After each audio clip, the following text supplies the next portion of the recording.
Welcome to the Nomad Network, your first stop for complete and comprehensive Chicago Bears football coverage. Dive deep into analyses, updates, and all things Bears. Subscribe to our YouTube channel today and never miss a beat.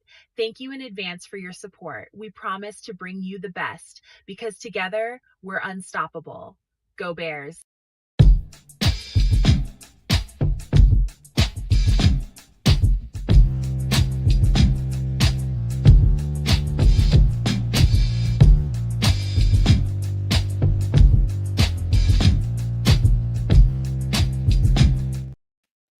Yo, no maniacs. Long time no see, man. It seems like forever since the last time I got a chance to get in here with you guys. I'm feeling fresh, good, fresh off of polishing this brand new NFC North Championship belt that I just took from my nephew. I got a nephew. One of them, man, he traded up on us probably towards the end of the Aaron Rodgers era in Green Bay, man. So he became a Packers fan. But I've been trolling the dog crap out of him. And I'm just happy right now, man, feeling good. I really am. Don't ask me what kids and trips are. They fashionably late as usual. But, man, listen, this is about to be a good game, and I'm about to enjoy it. But I don't know how else to describe how I'm feeling about the Bears clinching the NFC North. I think it happened last night. I was watching what was it, the Packers game? Was it the Packers game? I don't know. But anyway, I found out late last night. Actually, I wasn't watching any games. I was doing a binge with my girlfriend last night, who's been off for the past few days. And Bishop, my guy Bishop, texted me. He let me know that we clinched it last night. And man, dog, it's only been since 2018, but 2018 seems like it's so long ago, y'all. It seems like an eternity ago. Like I got into doing this Bears podcasting thing, and it seems like it's been nothing but misery. And it's just been me and these guys just constantly trying to pick each other up, picking the fan base up, and constantly just coping for the most part. That's just the truth about it. We've been coping. But to have that dark period be over, and now we're sitting at the throne of the NFC North, I'm partially satisfied because I know it's a lot more ahead. It's a whole lot more ahead, and we got a few games we got to knock back before we can really, really get happy about something. But we're going to cherish the moment for now and appreciate what we just got, man. And I'm just, watching Detroit just completely collapse like I told Don Burr they would, and watching, the Packers, they got some problems right now. They're not playing their best football. I know Jordan Love wasn't there, and it's a high enough probability we might have to face them in the first round of the playoffs. So stay tuned for that. We'll have some conversation about that a little bit later. But let me thank the people that are here. First person in here, Liberty's Outlook. Shout out to you, my guy. First person in the chat, Mayhem, Mr. Mayhem, number 2 in the chat. Then my boy ATF just busted up in here. Good, better, best. Hell yeah. Let me see who else came through. My boy T Will is in here. What up, Terrence? Ralph Love. Yeah. I know nobody really expected it. I just didn't. I didn't expect it either, but I just wasn't. I ain't the type that's gonna. I ain't count the team out. I was just like, whatever happens, happens. It's a new year, new coach, new system. We'll see what happens. I know a lot of people that felt the same way as you, Ralph. Shout out to Marco King, just got up in here. Let me see. Paul Rodriguez, what's up, man? All right, let's get it going, man. Merry Christmas to you too, man. Merry Christmas to all y'all. Merry Christmas to each and every last one of you guys. I hope y'all had a great Christmas, man, with your families, and whatever happened, hopefully it was a good time. And thank you. Hell yeah, hit the like button, share button, subscribe button as well while you guys jump up in here, man. We'd appreciate it. Thank you for that, ATF. We appreciate it. Smitty Q just busted up in here. Look at my guy, Timothy Bazemore, Super No Maniac. What's going on, man? All right, let me get to the inactives real quick. Let me pull that up. All right, we got inactive. We got quarterback Case Keenum. I'll talk about it afterward. We got quarterback Case Keenum Receiver Romo Dunze, cornerback Dallas Flowers, offensive lineman Luke Newman, wide receiver Olamide Zaccheaus, cornerback Nick McLeod, and of course linebacker Ruben Hippolyte. That is much better than what the prognosis looked like earlier in the week. Come midweek, everybody on the team was sick.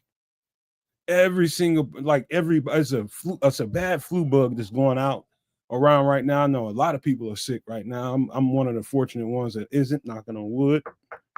But yeah, man, and it just went through the locker room. And the Bears were doing stuff to, putting masks on like it's the COVID era, and I appreciate them for doing that, man, because you gotta be in protection mode when it comes to that kind of stuff. Shout out to Triple R just busting in here. What's going on, guy? Hey man, I'm blaming Cream Sleeve. He's supposed to be the janitor over at Hallis Hall. He's not sterilizing and steaming and doing all the things necessary to keep the team and everybody healthy. What's going on? Man, Cream Sleeve, huh? That's on Twitter. I mean, I think that's Mark Potash. I don't care what nobody say. No, because I think Cream is far too positive to be Mark Potash. Maybe that's his alter ego, man. That's the flip side of that coin. Right. Exactly. Yang to that all that yang negativity. Look at that. Liberty's Outlook said the flu got his whole family on Christmas. Oh, damn. I've been hearing about it, man. We just been fortunate right now. Yeah. I've been hearing, but luckily not touched. What up, Raymond and all the maniacs? That's ATL. Just say singled out Raymond because he was over there for the premiere of the pregame 49er Bears pregame, the NFC North champion Bears and all that. Yeah, man. I was just in here waxing poetic about it just before you came in here, man. And it's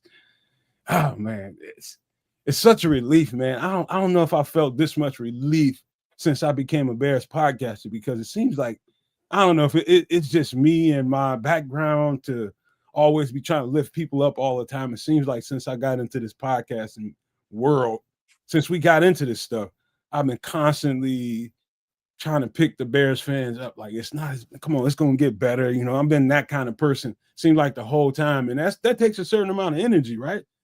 And all of a sudden I feel relieved like an MF, bro.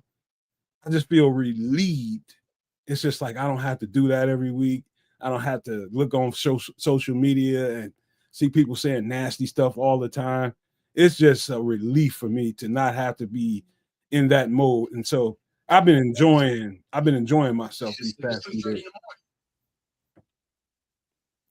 Shout out to Syrian Collins that just jumped up in here. All right, the power of polls compels you. What up, Minister Charles? Yeah, man. So when you got the news, did you hear about it when it happened, or you just woke up and saw it? The division news? Yeah. Yeah, it was at the end of, wasn't it the Packers, whoever they were playing that they lost to? Yeah, I think it was announced then because the Lions had already lost, and then whoever the hell the Packers were playing, they lost. The Ravens. Yeah, it was Baltimore. There you go. And so that just cleared the way, and I was like, oh shit, Bears NFC champs. So literally from Flus to first in 1 year. I love that. Flus to first. I'll have to do it. Hey, man, Trips, I can't even describe to you how, like, maybe it's just me and my nature, man. Like, I feel like I carry the weight of all the Bears fans' emotions on me all the time, because it's just like constantly. It feels like since we started doing these podcasts, I've been constantly just trying to motivate people, make people feel a little bit better about what's going on, and just to not have to do that. You know how light I feel right now, man? I feel like a freaking feather. Mm-hmm. Now, Minister saying you still can't see your comments. Everybody else can see theirs. We can see yours. Just make sure that if you're on whatever device you're using, make sure you're on live comments and not like show comments. where your comment section is, because there's no blocking and we can see you. Everybody else can see you. It also could be there's multiple streams going on. Minister Charles, you got to make sure you in whatever stream you're in, whether it's this one over here, it's 2 for this stream.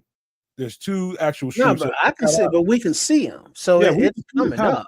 Yeah, we can definitely see the comments. So there's multiple streams going on. So try another stream and see if you can come in and see your comments. Yeah, it's weird. It's they've been having issues with some of the YouTube things. We've been having issues with some of the YouTube things, but we're here. We can see you and you can hear us.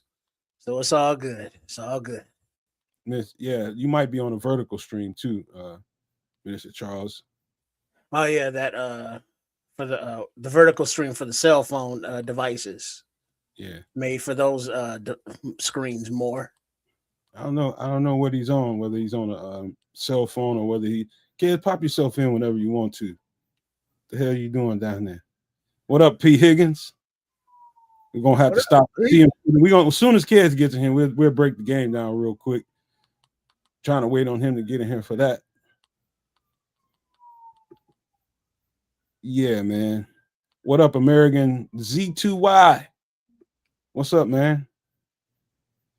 Siren Collins. He says, Nomad, we can't let you off the hook. Come late February, we need those scouting videos about the defensive line. Hey, we need to see. All right, Nomad, we putting together a list. We need to see in no particular order, defensive tackles, edges, cornerbacks. Listen, focus, people. Focus on the task at hand. Well, right now, we're supposed to be sticking either your left or your right foot into the behind of a 49ers squad. That's really what we're supposed to be talking about there. Not future draft selections and what's going on in the draft. We was putting together a list. Just a list for February. No, February. No. Not this season, not this time. Blinder, we ain't going there yet. Playoffs, 49ers. Super Bowl? Dare I say it? Super Bowl. Focus. Yeah. Focus. One thing, I'm right where my feet are. Don't worry about it, man. I'm not gonna let myself go there just yet. So y'all be patient about that. Shout out to you. Know he's probably already there a little bit. You know what I mean? Got a list, but I mean it's not dog. Like when I say I go in, man. It's like hours of watching this stuff, man. I haven't opened up that Pandora's box yet. Shout out to Michelle Martin. Thanks for being here. Nice to see you there. Cheers, Paul. Cheers, man. Just gotta get my French roast ready. You know what I'm saying? A little late game cafe. Nighttime caffeine. Nighttime cafe, brother. I think I might join you. That sounds a little tasty. What up, Jaded? I ain't seen you in a while. Because just so you know, I've already had my meal. What y'all know about that right there? Harold's? Who's Harold? Oh, what do you know about chicken? Your favorite damn uncle? That's your favorite uncle, Harold. You know what I mean? I had to when I was there, I had two different orders. Had to get the gizzards, you know what I'm saying, with the hot and mild lemon pepper. And then you had to get the wings because I would have got the dark. They was out of dark. So I had to go with the wings with the ketchup and mild. You know what I mean? So you when you eat them, you take half of the gizzards and you put them in with the wings. Then you take half of the wings, you put them in with the gizzards, and then you take that one half and you put them in the bag and you put them away for later for another meal. And then you eat that half and half. So yeah, that's what went down. And I went ahead and ate that earlier because I do things to my bones, kids, and I don't need that kind of scrutiny from the public. I don't need that in my life. Because I like to get all that material off them bones and clean them up nice and shiny and polished. Like, hey, you know what? Yeah, we only got like 4 minutes before kickoff, and I wanted to get into a whole. I inspired myself playing that during extra sauce, putting up that chicken and that chicken recipe, that fried chicken that I ended up doing that. What was that? Friday night. I ended up doing that Friday night. Oh man, that shit was so good. Super Clark Khan, man. But we gotta break down the game. So I got a real quick So offensively, what the 49ers, what we got to know defensively, the first thing to do is with this Christian McCaffrey is making sure that you maintain gap integrity. I don't say that a whole lot during shows, and that's not really a focal point, but it's got to be a focal point for that kind of running back. He hops, jumps from hole to hole, and if you're not assignment sound in your gap integrity, making sure you stay in your lane, so you're not moving as he's moving. Got to maintain that gap integrity. If you move as he moves, you're gonna miss it. You got to maintain gap integrity, get upfield, but keep your gap integrity so he can't run through you. Because we don't have George Kittle tonight. And so that's going to be the key thing. Keep gap integrity, number one. I'm talking about the defensive line. Two is rushing. When you're rushing Brock Purdy, you have to rush him with a certain amount of discipline as well, man, because they do like the short game. They do like the screen game. And you can get all the way up to the mark, but get your hands up. You got to get your hands up. Brock Purdy is not a very tall guy. He's not a very rangy quarterback. He's short, as a matter of fact. So one of the keys tonight is having hands in the air and having gap integrity. Those are the two main things that comes out right now.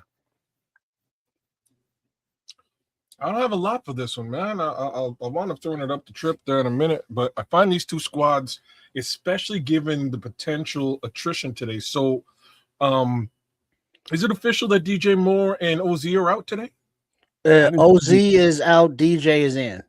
Okay, I had a feeling DJ would just fight his way through it. He's probably sick as a dog. Inactives are on the bottom, kid. Say what? Oh, my bad. I'm looking at it now. So Rome, OZ. Okay, all right. So these two teams line up. It's funny, man. They line up very similarly with the maybe slight exceptions of a couple of things. The first one being our secondary is playing lights out football. Neither of these teams have a pass rush, apparently. We are very stark running the football in both case scenarios. Christian McCaffrey and the two-headed monster Manung Gift, call it what you will. As far as the receiving game is concerned, I'm going to give the Bears a little bit of a step up. I think George Kittle is out today. That means we technically got two really solid tight ends to talk about. They still have Juwan Johnson, who's a super solid tight end as well. I'm leaning slightly towards the Bears again with the wide receivers. If DJ is playing great, Luther Burden III is a fantastic wide receiver that will show out, and this gives a little bit more opportunity to everybody's favorite wide receiver, a young Jade Walker. With all that being said, you know where my head is. Bears win, but I think this will be a very interesting game. These two teams match up very similarly. Two offensive geniuses for coaches, and very solid, like two defensive geniuses who failed as head coaches. Like it's mirror images of each other, really. Trip? Yeah, with all the wide receivers down with illness and such, I wouldn't mind getting those Jade Walker reps, getting a lot more of those. Then also, let's see if we can get a little white chocolate in the mix and maybe get some JP Richardson with some of those eyes reps and see if JP can squeeze the ball, more often than not. Other than that, it's just containing the run with CMC. Purdy will give you the ball. And I think the defensive line is coming together and getting more pressure for the Bears as a whole. So without blitzes, I think that they can get after it. And on offense, run the ball some more. And get those young receivers in early, get them comfortable. So if you have to depend on them late for any reason, that they're comfortable in the flow of the game. You see this statement, man? This scroll trying to say I cost him $1.7 billion. Oh, Red Baron ain't playing about his money either. Walking around on Tuesday night, huh? Hey, you know what? What's funny about that is I didn't even realize the Powerball was that high. I didn't realize it was that high until like a couple days ago. My girlfriend was on her way home from work. I was just like, hey, you hear about this? Why don't you stop and grab some tickets. And she would start talking tight shit about money. I'm like, man, if you want to go get some goddamn tickets, I know something. Yeah, I don't want to hear nothing about that. Go get some damn tickets. Shit, back in the day, all the staff at her job would have been pooling up, getting a stack of tickets. Man, I'd have had so many tickets, I could have made myself a fan, like a fan at church or something. Man.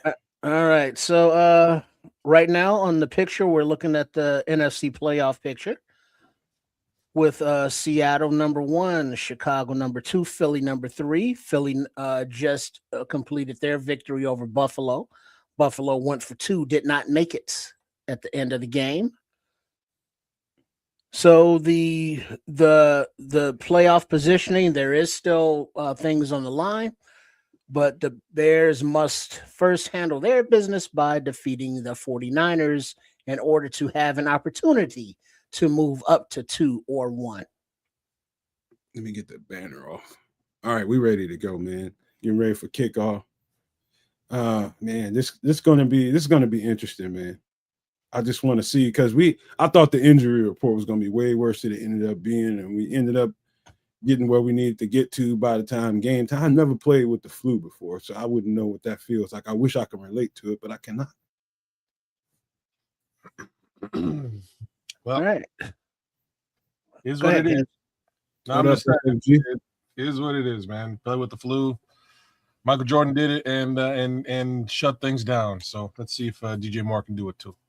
All right. The kick is away on my screen, at least. How is you all's timing? Let me know after this play, as it is being returned to about the 23-yard line, where he's spun down by a host of Bears. About 3 to 5 seconds behind you. Yeah, just about the same as Nomad. Not bad, not bad. Scrolls got the flu knives whooping your ass. Huh? Sweet. So we got the ball after the half. I love it. Here we go, boys and girls. Manifest early, Ralph. Manifest early. This ain't the same old. This ain't your daddy's Bears. Let's All get right. these Now we have San Fran in shotgun, running back both sides of them. Pass to the right side is bounced up in there and intercepted by number 53, TJ Edwards. Returns it down the left sidelines into the end zone. Pick 6, touchdown. First play of the game? First play of the game. Oh my God! Jalen was on that ass. They saw that one coming. They saw that one coming. No, TJ Edwards, you did not do that. Yes, you did. They saw that one coming a mile away. Jalen saw that coming a mile away. Oh, that's a great way to start this football game now, isn't it, Johnny? Jalen Johnson on the defense, got the ball tipped up in the air. Early in breaking. TJ Edwards, Johnny on the spot with the pitch. Drilling TJ in stride takes that you ball. know they knew that on tape, because Jalen didn't even do a back. He did not take one backward step, not one false step. He just sat there on it. That's how I knew he knew it was going to be an early in breaking route. Go ahead and jump that shit. The P after attempt, clean snap, hold, kick is up and good. So You with know what I'm about to say? or let's just say 15 seconds off of the clock, Bears up 7-0. That's how you do it. I have to say, just right at this moment, this is the one time in my entire life that I wish I was listening to Chris Collinsworth. Just this last 15 seconds would have been great. Hold on, Kev. We forgot one thing. What's that? And another one. Turnover. And another one. Love it. Count that. Count it. Leading the league, baby. Wow. That's what we need. That's what we really needed to get an advantage, get ahead. That's how you're right, man. That's how you start downhill in this game. You had a defensive touchdown, and then you start playing football. No, it looked like zone. It could have been man coverage. It was off man or something like that, Patrick. But they definitely knew there was going to be an early in breaking route. And so Jalen didn't even take a step back. He just sat there and he was just like, if he throw this motherfucker, I'm finna run and take this bitch. Yeah, he was right there at the catch point, contesting and sending that tip into the happy hands of TJ. Beautiful. which now leads to the ensuing kickoff. And it is bouncing around in the end zone and finally down for a touchback for the Niners. And they will come back for their second offensive drive. Alan Chew across the street. I know you screaming. Let's shout out folks out there. Across Niners. the street. Yeah, man. My neighbor me and him went to high school together. Oh, okay. Shout out to Alan. Yeah, man. Big ups to Alan, except Bears ups. Niners fans, man. What can you do? Niners fan. Okay. Yeah. All right. Now we got a quick snap, and we got Purdy rolling out to the right and then throwing over everyone's head. There was a little contact, no flag. Good defense, bad pass. Let's see the intended receiver, Ricky Pearsall, and Nashawn Wright in coverage. Noah Sewell took that one away. Staying right where he needed to You be. saw that, huh? You saw Yeah. that? He dropped right back in in the that cover. lane. He did. Run it. He sniffed it out very quickly. What up, Starkey? Yes, Starkey Love. All right. Now you got under center Purdy running back behind him. Motion to the right. Little toss to the right to CMC. And he gets about 2-3 yards where he's tackled by Edwards. CD Deuce. Brisker up in there. Nice to see CD Deuce playing with his knee issue. Getting healthier. We're getting healthier. And that's not good for the other team. Yeah, I thought he'd probably be held out today, actually. Yeah, because he just kind of got dinged last week. And it was late in the game, too. So. Standing in the knee, man. All right, and the shotgun back to pass. Passes away down the middle of the field, and it is complete amongst traffic. A little chunk play to the Bears' 44-yard line to a tight end. Come on, man. Rain, you were right there, man. Get them He hands. was about 2 yards behind him, a little trail. Oh, he caught him. Uh-huh. All right, under center. First down. Little handoff to McCaffrey, runs off the right side for about a 9-yard gain. Ooh. 2nd and 1 for the Niners. Damn. Yeah, we can't be having that. And real talk, real hard to stop it.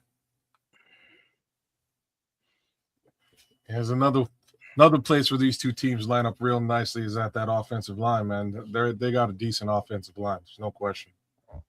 They provide a lot of protection for Brock Purdy, and a pretty stark run game comes out of that thing, too. Under center is Purdy. Single back behind him. Looks like McCaffrey. And he hands the ball, stutters right at the line of scrimmage where he is stopped. Looks like no gain into the arms of Big Dexter Jr. amongst others. Looks like, I guess they give him the first down. That's that gap integrity right there. 1st and 10. I wouldn't call that a first down. But I also wouldn't You're count. not a zebra, sir. That play right there was the perfect gap integrity example I'm talking about. Maintaining that gap, no matter what he does. Perfect. JTS getting some Under center is Purdy. Play action, back to pass. Ball is thrown and tipped at the line by number 94, Austin Booker. Incomplete, 2nd and 10. Let's go, Book. Get your hands up. Yeah. Oh, he could have come away with that, man. Get your hands up. What's that Jay-Z song? I don't know. Hands up. Hustlers, busters. Get Throw your your hands hands up. And Told let you. him stay there. No, that's what's his face? Austin Booker, that's one of your traits. That's right. Keep your motherfucker and get that All right, length. and the up there. shotgun is Purdy. Quick pass to the right side. Numbers is complete between Brisker and Tremaine Edmonds. Complete, but a little bit shy of the first down. 3rd down and short. Brisker.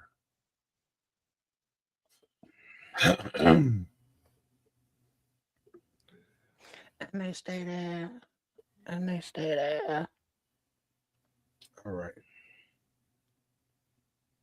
All right. Come on. Let's go defense. 3rd and 2. Under center is Purdy. Single back. Play action. Steps up into the pocket. Throws down to the end zone.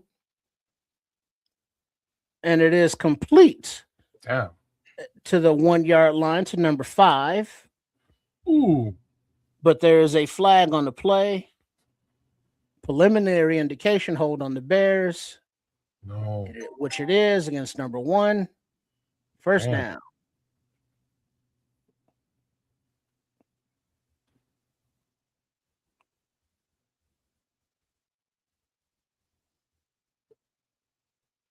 Demarcus Robinson is number 5. And quick snap, play action, into a wide open tight end in the back of the end zone for the touchdown. Off of the play action. So 6 points for the Giants. You mean the Niners? I mean Niners. There you go. Yeah, those guys. Yeah. Well. Let's go offense. Go and do your thug thizzle.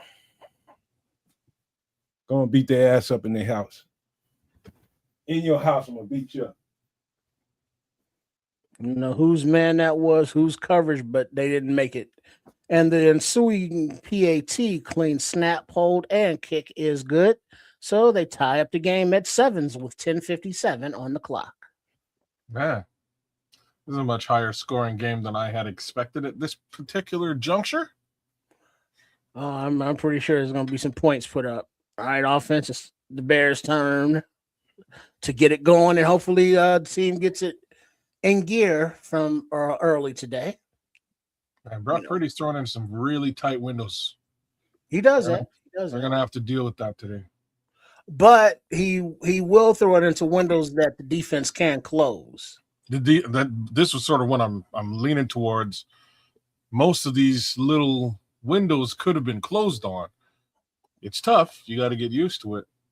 But I can see some interesting things happening as we continue this game.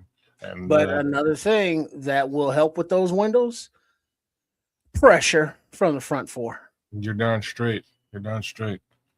So hopefully they can actually get him off his spot a little bit here, man, as we move forward into this game. I see Austin Booker getting in there, getting a little bit of pressure, but not quite enough. Need some more from the other side. Maybe a little bit from Grady Jarrett up the front too. Smitty Q saying, hopefully you took the over. I didn't. Oh, damn, kids. Really? I did not. So that means we got a high-scoring game coming, folks. Man, I went low. Yeah, that's probably exactly what's going on. I took low early in the game too. That was my bet was low score early because we haven't been putting up a lot of points early in the game. Man, I could be making a lot of money if I was a gambler. A lot of money. Feel free. I just all you gotta do is download the app, pick one. I just don't. You in the game, baby. That's all it takes. Release all kind of degeneracy, man.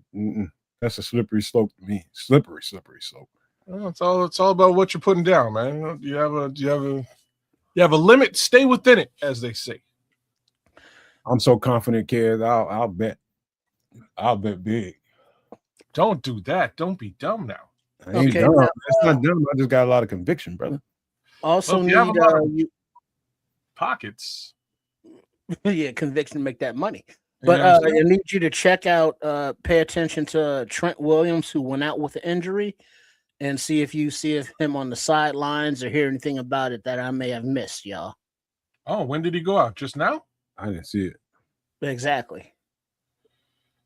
You know, so it's one of those, he went out on the low. But so just keep an eye out as well, No Maniacs, whether you're tuning in on the Nomad Network, on at Kids of Canuck or at Sports Chicago Style. Make sure you are subscribed to all three. Hey, Trips, I believe Trent Williams would take a little opposition to you saying he went out on the low. Pause. No Diddy. All right, the ensuing kickoff is taken by Blackwell right at the goal line, and he gets out back to right about the 30. So that's where the Bears offense will take over for the first time today. I see DJ trotting on out there on the field. I'm sure they got shot up with some liquids, fluids. No Diddy once again. Jeez. 2 for 2. And Swift is in the backfield to the right of Caleb Williams, who's in the shotgun. And Swift shifts out to wide receiver. Back to pass is Williams. Ball is away, right hash, complete to Kmet for about a 6-7 yard gain. Second and short. Oh, you're gonna eat in the middle of the field today. Okay, all right. Nom. I thought Darnell Wright wasn't going to play today. I heard some things about him earlier. Yeah, he didn't fly out with the team. That's right. He flew out on his own. That's right. All right. So in the shotgun is Caleb, running back behind him with the orange shoes on. Play action, and that is play action to Swift. And then it was thrown to Swift, but it was batted down by the defensive line of the 49ers, incomplete. Ooh. Everybody got their hands up today. So it looks like Swift has the orange shoes on. Haven't seen Mananga yet. They had an extra lineman out there on that one with the Eagle came out on the right side, extra offensive lineman. All right, and the shotgun is Caleb Williams. Well, he's back under center. Swift, lone running back. Motion to the left is Loveland. Play action. Williams back to pass. Pump fakes. Keeps it. Still looking. Dumps it off short. And it kind of threw it to a Niner. Going out of bounds. And they don't know if it's intercepted, but there is a flag on the play. But it's on the Bears for eligible man downfield. Yeah, you got to run that one. Just run it. Just got to run that one. Yeah, get the 2. See what they call here. All right, no flag. No flag for legal man downfield, but the pass was incomplete, so it is 4th down, Bears. 4th? Damn.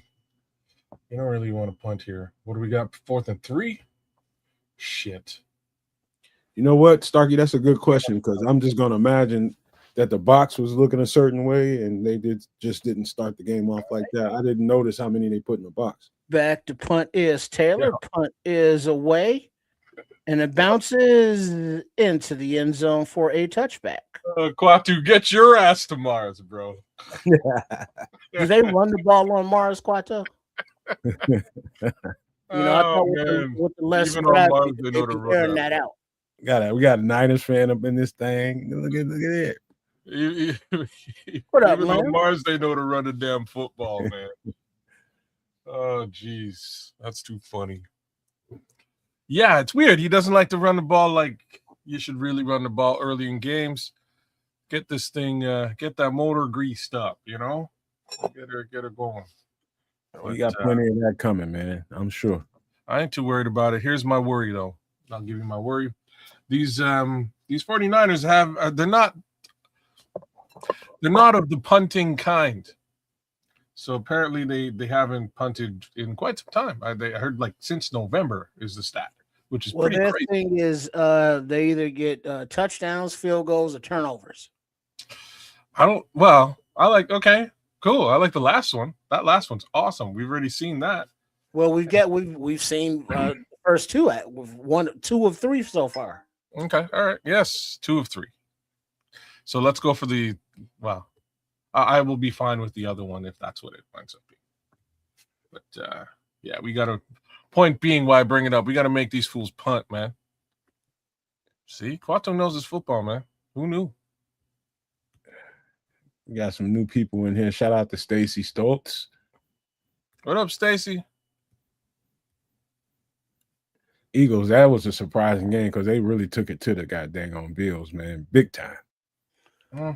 Bills are the most hit and miss football team.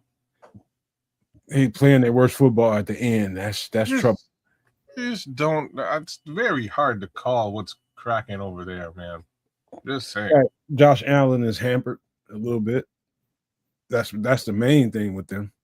Well, then another thing is also that they have the reputation of starting slow, so they don't really kick it in until the second half after they make their adjustments. But you can't continually win by not playing offense in the first half. Trash.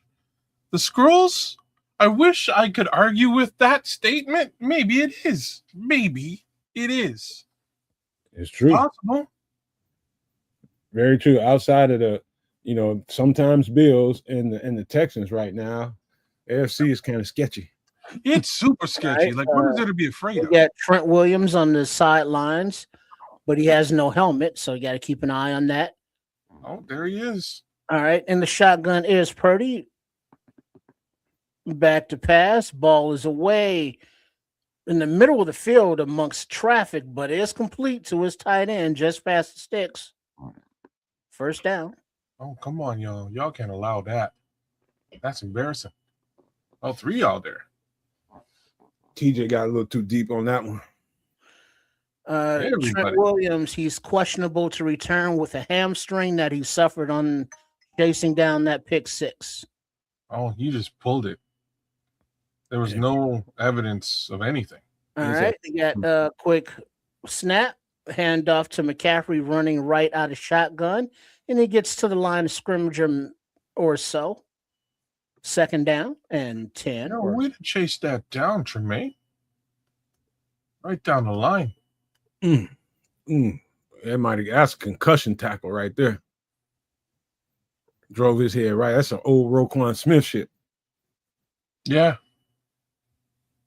Drove his head right into the damn ground. Yeah. All right, you got Purdy in the shotgun. Looks like McCaffrey there to his left.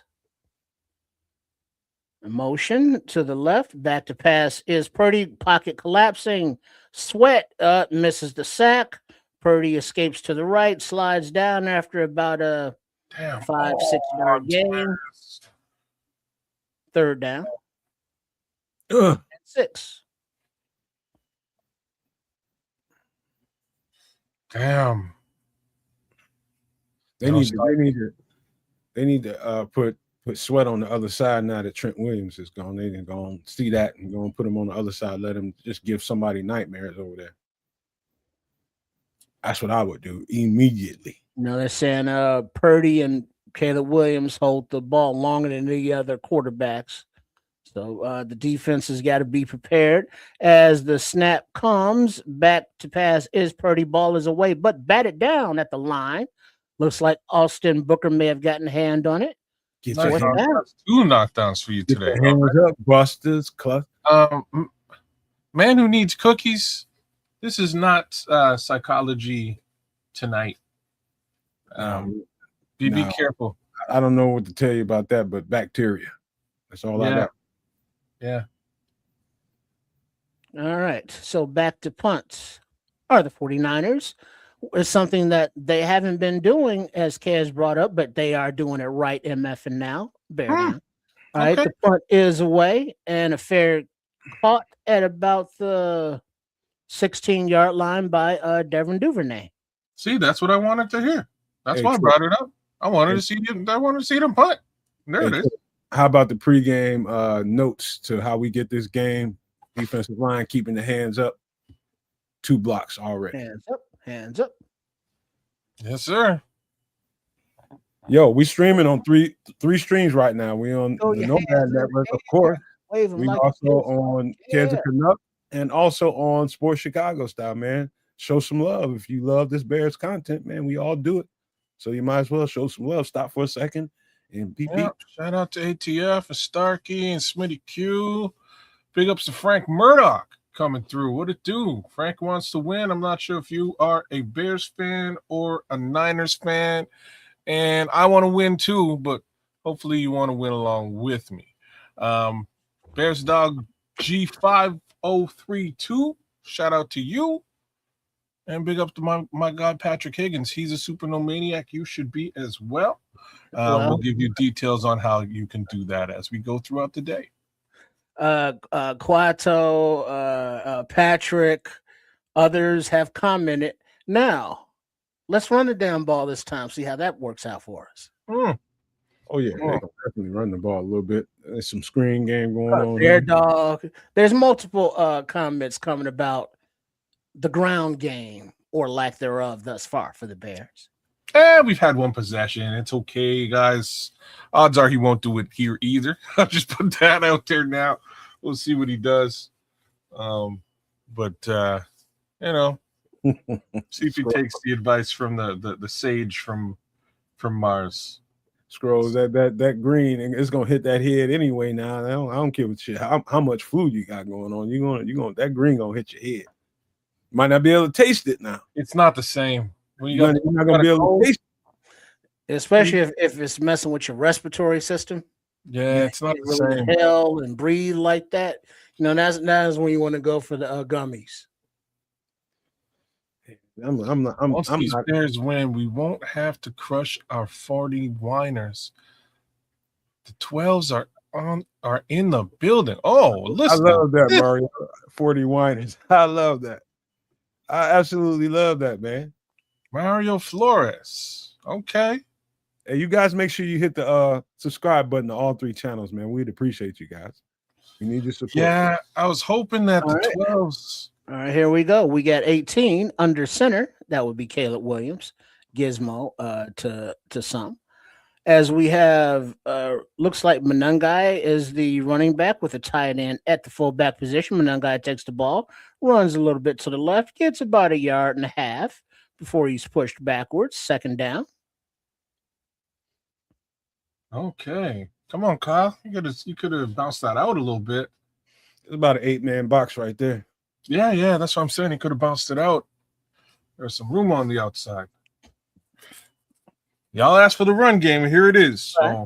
Right. You know, of course, you see a loaded box like that, you check if you need to, but this is all good. Looks like Monangai is still the lone back. Williams is under center. Pointing out defender. Old Caleb Williams. Hands the ball off to Monangai, who runs a little bit up left guard for about a 3-yard gain. So we're looking at third and about 3-4. Okay. Ooh, damn. Nice seal block. Nice seal block. They're ready for the run. Dahlman with a nice seal block. What up, Finn? You guys make sure you hit the subscribe button, man. Please. We'd appreciate you. All right. And the shotgun. Here's Williams. Monangai to his right. Quick pass to the left to DJ Moore, but it is broken up by the defender. Incomplete. Fourth down. Punting again. So another 3 and out by the Bears offense. All right. Everyone and their mama watching this game, says MC Monty. What it do, man? Finn Sandoval is with us. ATF is with us. Yeah, appreciate the subs. You know, for the Nomad Network, for Kids Canuck and Sports Chicago Style, all 3. Appreciate and you, Finn. Corey Taylor back on to punt. Takes the snap. The ball is off of his right foot into the arms of a 49er at about the 23-yard line and gets about to the 34-yard line where the Niners will take over on offense. Man, he puts his foot right through that football when he kicks it, though. I have no idea about the seeding, Starkey. I ain't gonna lie, I haven't even gandered. I don't care who we play. I really don't. I do not care. I literally do not care. Well, you know, you kind of want to be the number 1 seed in the NFC if you could be, right? If you can't, you just home game. You want. So we have Purdy under center. Hands off to McCaffrey, who makes a stutter step to the left side, races around, gets to the left sidelines, makes a man miss, outruns the rest of the team, and gets up about to the 23-yard line for a nice chunk run and first down 49ers. Damn. Yeah, that was a big run by Christian McCaffrey.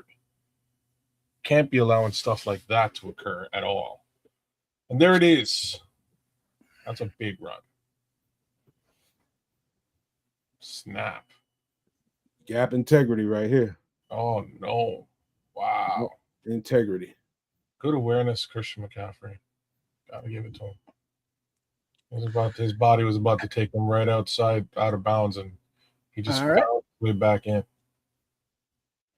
It looks like Nashawn Wright got dinged up on that play, but he's walked off under his own power. Got smacked by Jalen. Damn. It's okay, Capo. I hate it. I hate that we having slow starts at the beginning of these games, because if we had faster starts and got off to like 14-point leads, I think we'd all feel different about the pass rush, because they could pin their ears back a little bit. I agree, man. Oh. All right. So first down, number 29 is in place of number 26. All right. Yeah. Quick snap, little handoff to the right side, and a nice inside run to about the 10-yard line by Robinson. Man, imagine Tariq Stevenson be sitting on a bench somewhere. Too much open space. Tighten that up.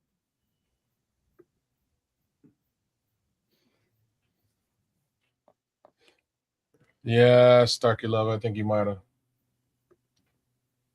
All right. Another first down. Under center are the Niners. Single back. Play action. Purdy looking. Purdy using his legs. At the 5, at the goal line. Touchdown 49ers. Purdy with a quarterback keeper. For the oh, my God. Come on. Come off of that, TJ. He's doing the La Cucaracha. Come on, TJ. TJ came off his guy way too late. Come on now, y'all. Yeah, I'll be right back, fellas. Mm-hmm. Yeah.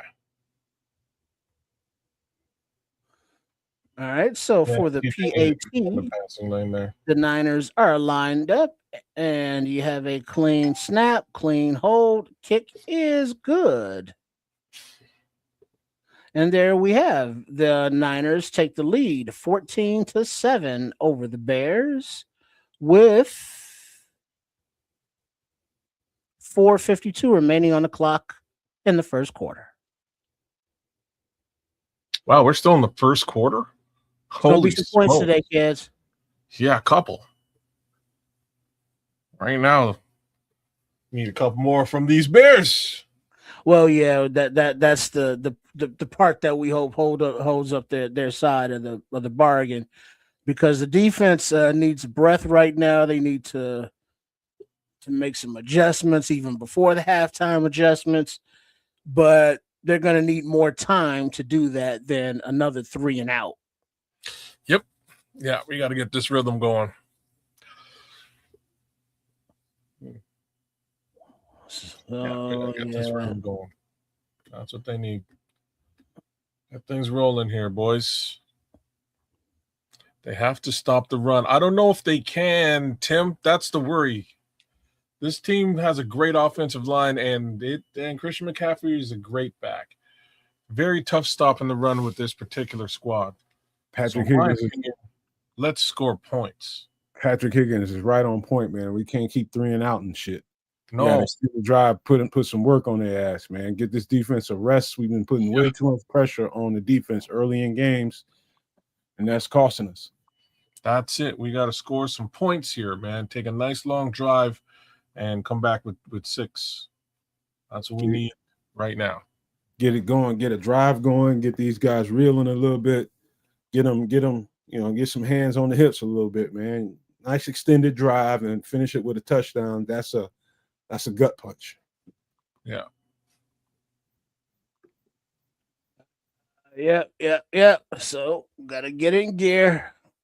We can't be doing that thing that we're talking about Buffalo earlier and just waiting or being stagnant, stuck in a quagmire, for the first half of games on offense.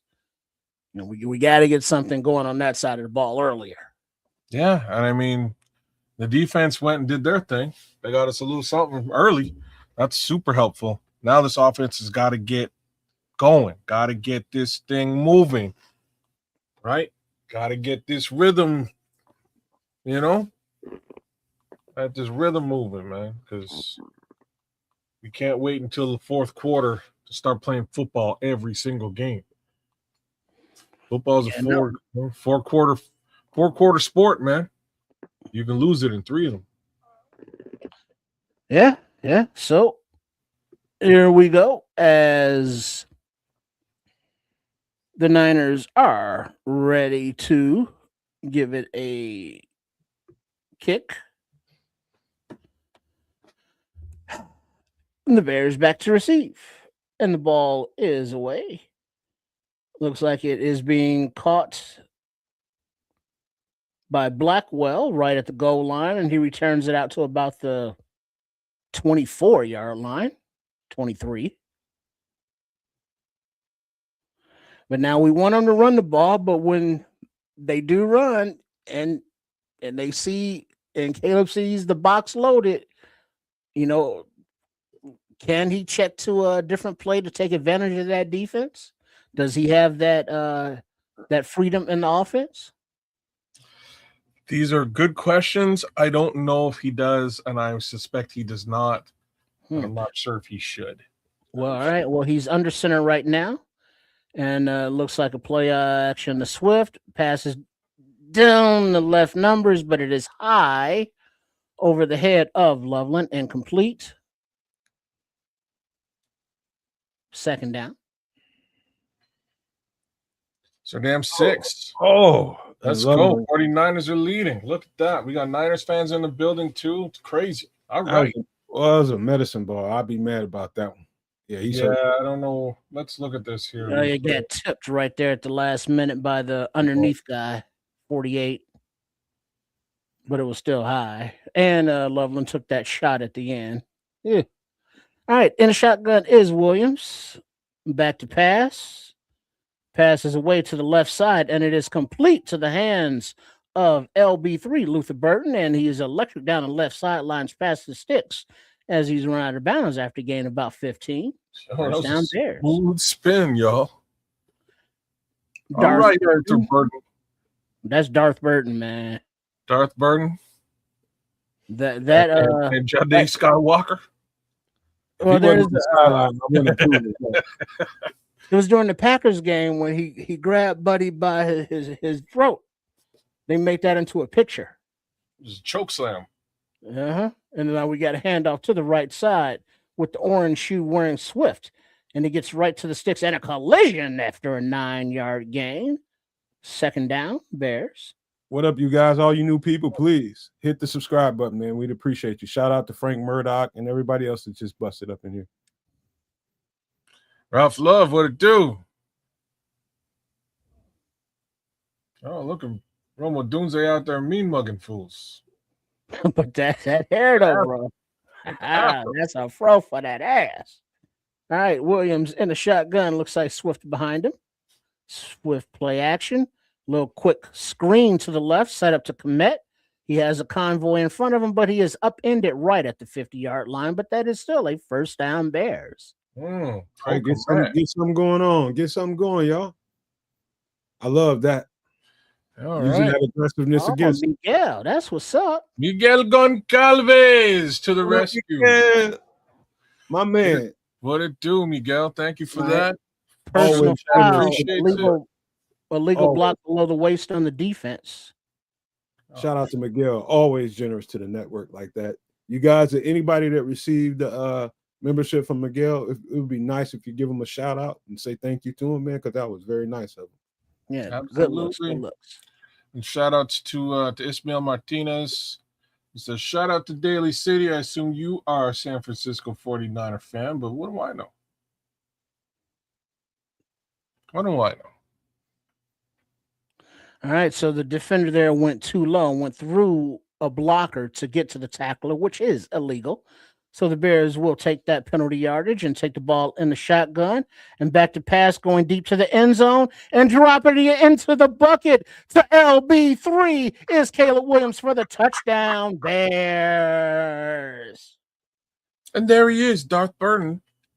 Oh, he got his own shit going on too. We're finding some confidence in the deep ball. He got his own dance going on. We got some confidence in the deep ball.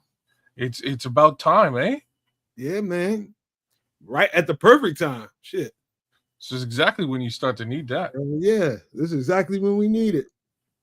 Oh man, look at this route. Oh, look at that route though. Over. Beautiful pass, beautiful catch. Stood in the pocket for Poppy Santos. Clean snap, clean hold. Kick is up and good, but there is a flag on the play.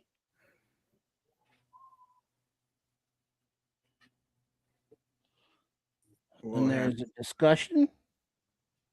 And it looks like will Ben Johnson go for the one after the penalty for using was it leverage by the Niners? Of course, you're cheating. Damn you, Kyle Shanahan. But it will be enforced on the kickoff. Leave the point on the board, tie game. Scroll look at the purple rain. I don't even know what that means, but I take it. Me too. All right. I feel like it's Prince related. Whoa, whoa, whoa, whoa. I can get just leave me standing. All right. Alone in the world, it's so cold. That's the other one. Maybe I'm just too demanding. Maybe I'm just just the first quarter, y'all. So there goes my parlay, sons of bitches. That's why your ass sour. What is it? What is it? It's still the first quarter. It's 28 points on the board. Oh man. Oh man. Mr. Charles he scored 14 points in the first half in weeks. He said it's so much for analytics. That's kind of Roof Hallish. You better work. No, damn. Work. Hey, you take that back, Minister Charles. Don't you dare. Hey, yeah, Minister Charles. That's a little bit much. Don't you dare. Giving fierce. Where's Sheila E? See? Playing percussion somewhere. You're living that glamorous life, bro. But she wants to lead the glamorous life. She don't need a man's touch. I can't hit that note, bro. Really? My voice ain't made like that. Well, nah, I can't do it. I'm more Isaac Hayes. I'm more Isaac Hayes. You're more Isaac Hayes. Hey, I'm that. What do you do? What you do? What's that Isaac Hayes song? That famous one. I was just I saw the head toss at the end. I thought like this is why I'm saying this is why Scrolls was saying it was kind of it was like Purple Rain. Oh yeah, he was definitely flexing, flaring out. You know, I mean he's. Oh, you talking about what is it? Sweet chocolate salty balls. Whoa, you went with the chef. The chef song. Yeah, chocolate salty balls. That's the song. Mm. Yeah, that's Isaac Hayes there now. Hey, Luther. Hello, children. Luther's that kid, that extra kid. People should remember me, but nobody cares. I appreciate y'all for being here, man. But please, you guys Kevin, make sure you hit the subscribe button, man. Please. Purple Rain's a badass song, Mr. Mayhem. It's a great song. All right. So the kick is like a little drop kick with the penalty. And I guess it goes out of bounds at the 2. What the hell was that? Can you do that? Free kick out of bounds, kicking team. Free kick. So San Fran gets the ball at the Footballers suck. 25-yard line. It's a penalty. Well, Yeah, they get the ball at What the are the 25 and not what are the the 40. So rules? what else? I don't know. Ugh.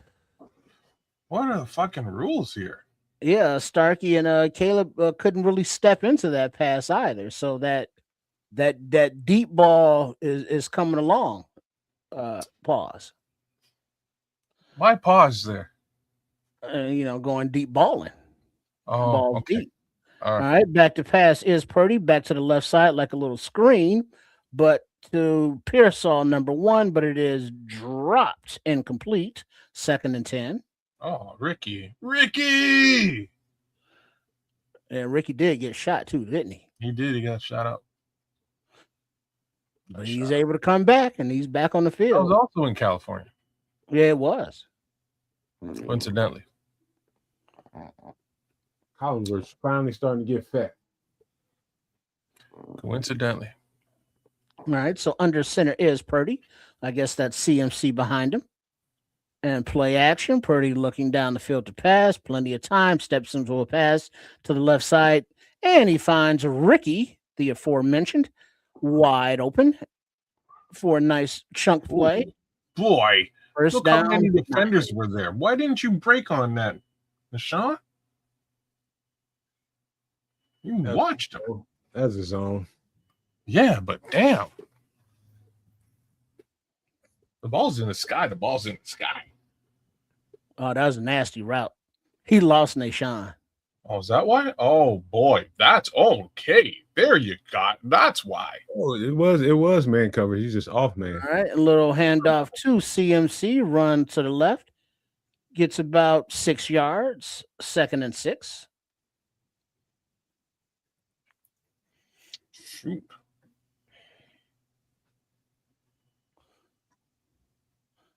Now Pearsall is on the sideline.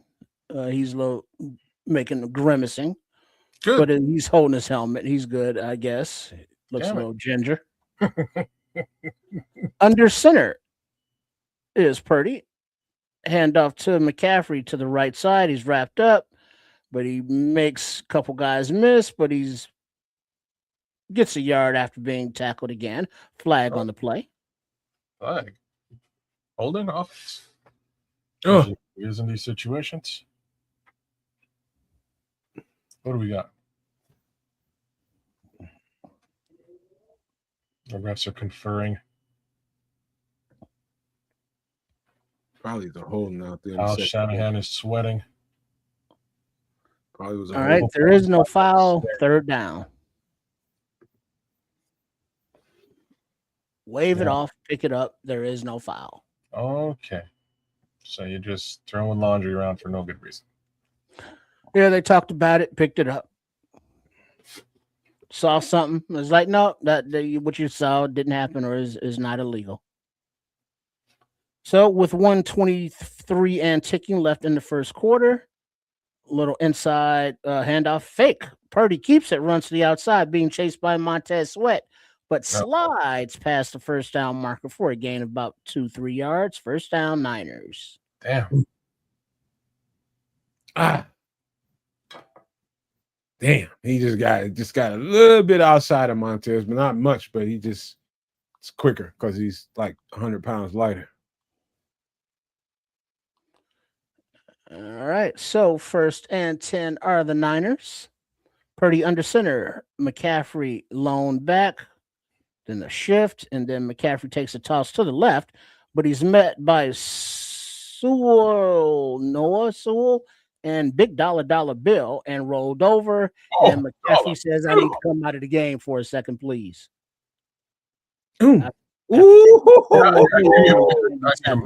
Woo! Avalanche. He had Shamu got on his ass. I need a laxative. Shamu. 97. Right, so a funky formation. You got Purdy in a shotgun. And we're not doing no body shaming. We're just saying he's a big man. That's He's a lot like of a well of a man. baloney on your ass, boy. And now they will not slap it, and we will go down to the end of the first quarter. 14-14 in Santa Clara, California. Yeah, they smart. Hey, kids. Yeah. Everybody's asking the question. He's like, fuck, man. Shamu just splashed me. What the fuck you think it is? He's always saying oxygen, please. Like, fuck, dude. What the Give fuck? yourself a bit of oxygen. Where's the oxygen? He said, fuck, dude. Shamu just fucking splashed me. Dude. Yeah, I need a second. Like, bro, I need the oxygen, bro. You see how big that motherfucker is? And he landed full force. That was a damn shame. He came down on him with every bit of that 400. So How much you win? as much as they protect quarterbacks, they do not protect running backs. That's all I gotta say. There's no fucks about him. None whatsoever, man. No fucks at all. It's like, Man, oh, well. I heard just watching that. I was like, oh no, oh man, that's a big boy. Yeah, because Norsul just slowed him down enough for Matt Truck to hit him. Oh snap! Ooh. Shout out to Ryan B, man. Ryan, shout out to RB, man, out there. KB. I don't know if you ever had a big person land on you before, but man, all the wind comes out you, farts, everything. You just gonna all that good shit. Oh man. Yeah, because you can tell Yeah, by the you're right. quickness with that hand came up. Air. Man, that's a lot of meatloaf right there. Yeah, yeah. I can see. I can watch that play by Cheese and another. period. You know how y'all watched that touchdown to DJ last game 30 times? I can watch that tackle 30 times. Really? Oh, I can feel that. I Speaking felt of that. I can watch that touchdown again a couple of times right now. Maybe I'll watch this LB3.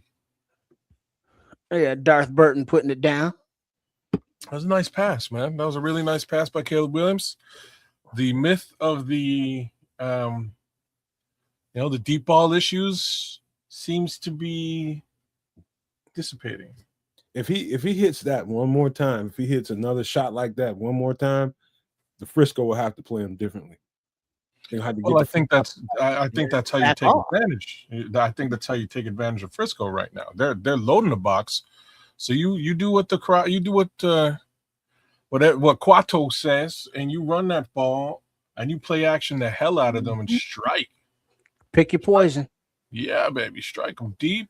All right, so you got 49ers under What's center. up, Daniel?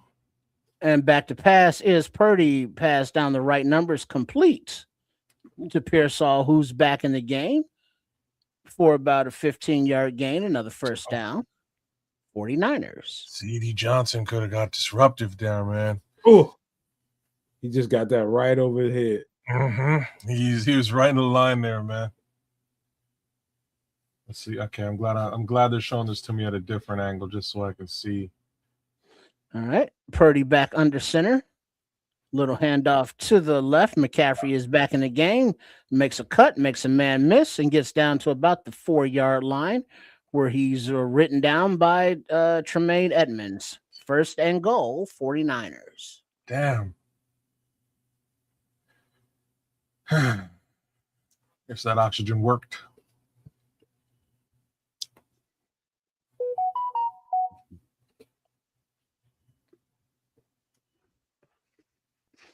All right, so Purdy under center, McCaffrey in the game behind him.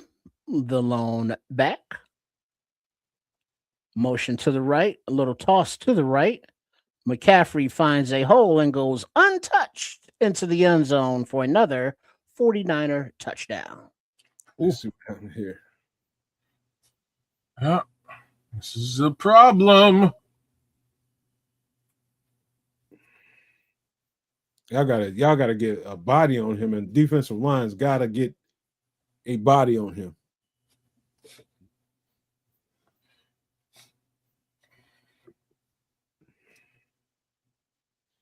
Somebody's got to slow him down. He got wide, and nobody Let's see what happened with Tez here. Tez got took out by a tight end. All right, the ensuing PAT, clean snap, hold, kick up is good. So the Niners take the lead 21-14 in the second quarter. I saw on that Jalen just basically went into the block. Tez got a little too inside and didn't get off of his block. And Maine came down. It was too late. It's just, come on, man. Now we got to be better than that. There's got to be some more aggressiveness to this. You can't allow yourself to get blocked. Get off your block, Jalen. Number one. Number two, Tez, you just took a little bit too much of an inside technique. You got to stay committed to your assignment. You let him get outside of you. That kind of shit. And then, Maine came down. It's too late. He was in coverage and he had to come off of it. That kind of stuff. You go to the sidelines. You see that kind of stuff. Like, dog, we need a little bit more aggressiveness, getting off these blocks and going to make a play. I didn't dig that at all. High scoring first half. That's for sure. A lot higher than I had expected. Yeah, they was holding him a little bit, ATF. A little bit. But you got to fight out of that block. You got to make the refs throw that flag. That means throw your arm up or something. Do something to signal to the ref. Hey, man, He's make not some noise or something. He's not particularly good at what you're describing right now, though. Like, just to... What'd you say? He doesn't do the acting thing very well, as in Montez Sweat. It's not really an actor when it comes to if you want to win, you're gonna have to be somewhat of an actor. You gotta over exaggerate all the bullshit that goes on between in the trenches, man. Sometimes there's some bullshit going on. A lot of times there's bullshit going on. I agree. You gotta learn that there is a degree of acting that must be employed in order to get the calls that you want to get. Like I said, I don't see him doing it very frequently, and is what it is. It's funny because along with that pass defense or lack thereof by the Bears, Leo is saying Olin Kreutz has been saying all season long to give Ford more reps, and he also just put in there that Ford is inactive today. Oh, man, I agree with that. He should be getting some reps, but for whatever reason, he's inactive right now. Yeah, I agree with that. Hopefully, by the time the playoffs hit, he'll have a bigger role in what we're doing. I agree with that, man. Whenever he was in there this year, he's a huge presence in there. All right, Football Psycho, what do you got? All right. So for the ensuing kickoff, the 49ers are lined up to give it away to the Bears to see if they can answer once again on offense. So you got the kick is away. Oh, Eddie Pinero's the kicker for the Niners. I'm telling you, these two teams are kind of like the same thing, except and it's touchback and often. No, Ford ain't cut. Sometimes they shuffle guys around. Yeah, if he was cut, they're gonna pick him right back up. Yeah, I think he got shuffled around a couple of weeks ago and got brought back on.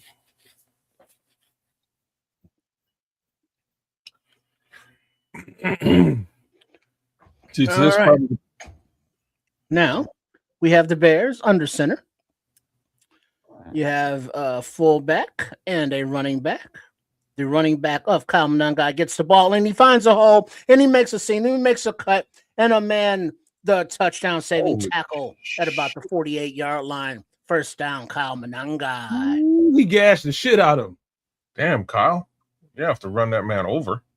Kyle Monangai with the Bears first down. He could have took off. He went to run this guy down. The Bears are, if you didn't notice, the Bears are intentional, taking some carries away from Swift to make sure that Kyle Monangai gives a bulk of these All right. touches. Play action to Monangai. Then Monangai takes the pass to the left side. Is complete. Makes 2 men miss for another first down and 11-yard gain. Kyle Monangai with the Bears first down. Man, on the previous play, man, shout out to Durham Smythe. Great block to open that up. Great block. Oh, he got waived this week. Yeah, but Newman, he's not active. He's inactive, but he's back on the squad from the IR. All right. Under center is Williams, Monangai, the lone back, but we get all kind of motion, but looks like a free play for the Bears. Williams is back looking. Ball is away to the end zone, up, and it is caught by Colston Loveland for the touchdown. Oh, yeah! Touchdown, Bears. Shades of Aaron Rodgers. Look at that, Bears fans. Another deep shot. That's Colston. Offensive sides, defense. That is a decline. Touchdown, Bears. You're damn straight is decline. We're heading for a shootout. Yo, Caleb Williams is putting up numbers today, people. Let's go. We got a shootout in the Bay. 65 yards, 3 plays. Oh, you screwed up, bro. You messed up. Loveland was wide open, working across the field. And Caleb put everything a little oomph into that ball. Did you see what went down? These people were double teaming Theo Benedict. Yo, they were lost Snap on that is play. away. Kick is up. The PAT is good. 21 all. Yo, Theo clocked in as a receiver, and he went out into the flat, and he was double teamed. Like, what are you double teaming Theo Benedict for? I can't. I gotta laugh, man. It left all the more room for my boy to make Hard that count. Let's go. That's crazy. Shout out to Kenneth, M7C. Shout out to you, man. You guys that's just coming in here for the first time in the chat, please do us a favor and hit the subscribe button. We would definitely appreciate you. Yeah, give us some love all 3 ways around. Indeed, Whether that's in Sports Chicago Style Kids of Canuck, right here on YouTube, or at the Nomad Network. We are triple streaming live. It's what we do about this time. And I hope you guys are enjoying the commentary, because you could be listening to Chris Collinsworth. Man, I love how Loveland catches the ball with his hands. Right on, Chris. Kenneth, we appreciate it. Yes. Yes. I don't know how in this day and age that's like a surprise to people, but that's how it's supposed to be done. I always look like somebody had an alien if they catch it with their body. There's a lot of that going on. But the ensuing kickoff is away, and it comes down to about the 10-yard line. But he is met by a host of Bears right about the 26, 27-yard line. Travis Homer, I guess, leading the way there, where San Fran will take over. Eamon Akbog, Bamiga, you name it. Everybody was in on this. It looks like, what is that? Hardy, of course. Yeah. Whole squad. Starting to get a little healthier. I still can't believe that Hardy can't do better at edge. Look at these passing numbers. 6. They are identical. Caleb's got the chunk plays, though. All right. So we got a little funky formation for the Niners, which ends up being a handoff up the gut as McCaffrey pushes forward for about 3 yards. Yeah, we can't be having that now.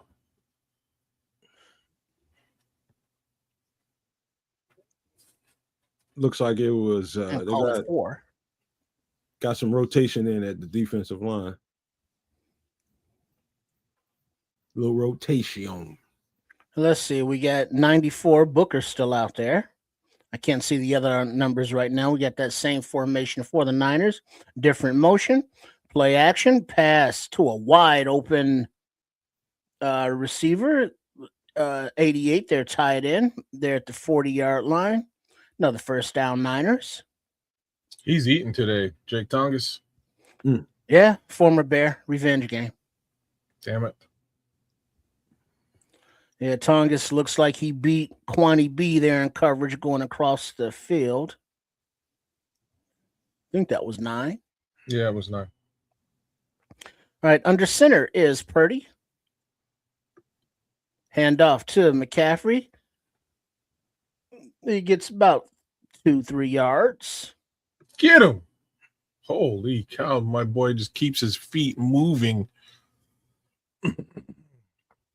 Strong as shit. Lower body is strong. Yeah, man.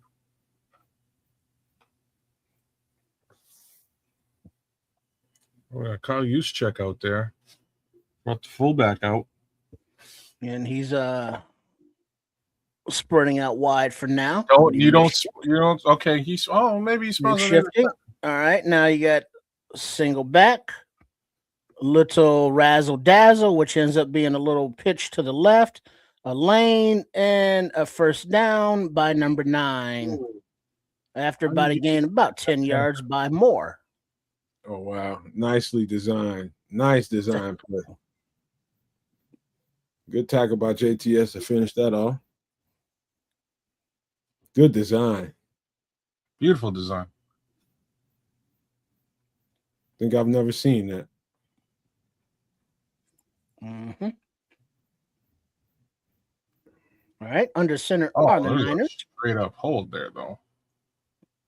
Ends up being a play action. Purdy looking downfield. Oh, time runs out as Austin Booker says hello for the sack.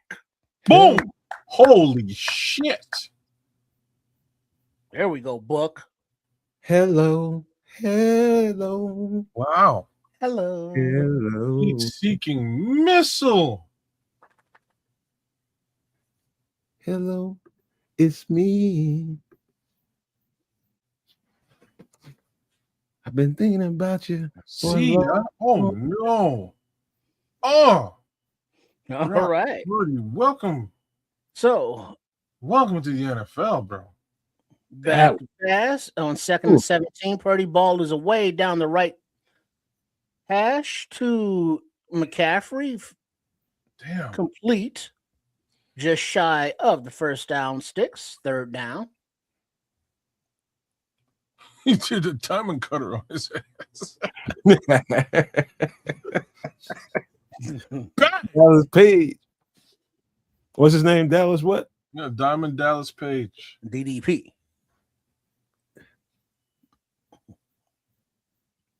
And if Purdy didn't duck at the last second, man, that would have been an ambulance on the field. So 3rd and 3.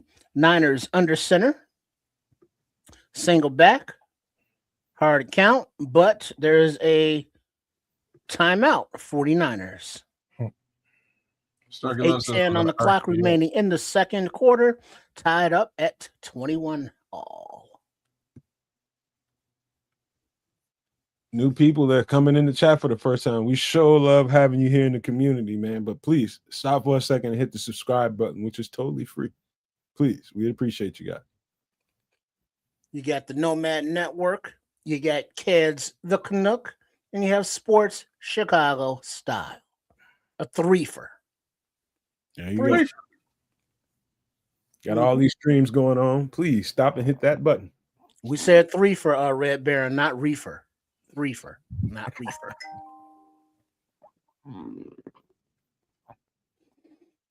Man, our fucking weather here in Chicago is bipolar. It just came off of a 64-degree day, and tonight it's going to be like 20 degrees.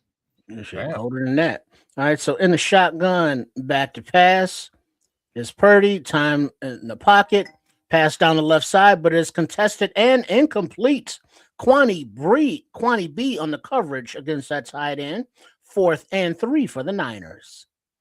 Nice play, Jaquan. That's what I'm talking about. Right on, Kwani. That's what I'm talking about. Good coverage. It worked. He said, motherfucker, you ain't George Kittle, man. Stop playing with me. Get the fuck off the field. Patrick Higgins said he's taking his blood pressure, man, already. I don't blame you, bro. All right, so they're going for it on 4th down from about the 37-yard line. Oh, back to pass is Purdy. Ball is away, and it is complete across the middle of the field. to number 1 Pearsall, who beats Nashon Wright in coverage for the first down. Niners. Nashon was just a little off balance on that one. I seen that. They got him with the switchblade. They're going for 4th and 3 here. It's pretty confident. They see some weakness in the coverage. Man-to-man coverage, you put him in that switchblade, watch him cross up like that. All right. And McCaffrey takes the handoff to the right side. But he is wrapped up by Sweat right at the 20-yard line. Second down. Can't be allowing that. For about the last 4 weeks, San Fran has been one of the most potent offenses in the NFL. So they're priming up right at the right time. And so we're getting the best of the 49ers offense right now. Without George Kittle. Shucks. It's pure play call, right? All right, so in the shotgun is Purdy. Back to his left. Little handoff inside to number 3, Robinson. And he's wrapped up after about a 2-yard gain or so. Third down. And about 3-ish. I think we're starting to get a beat on them after a quarter and a half of football. Wow. Starting to get a beat on them, y'all. Well, Dennis Allen is anyway, and the players. Now we need to capitalize and turn that ball around, man. Give the offense back the ball before this. All right, 3rd and 2, quick snap, inside handoff, McCaffrey. Olays a man, and he gets about to the 10-9-yard line for first down. First and goal. Shit.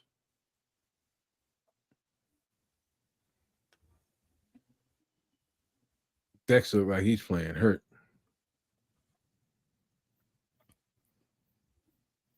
He don't look right.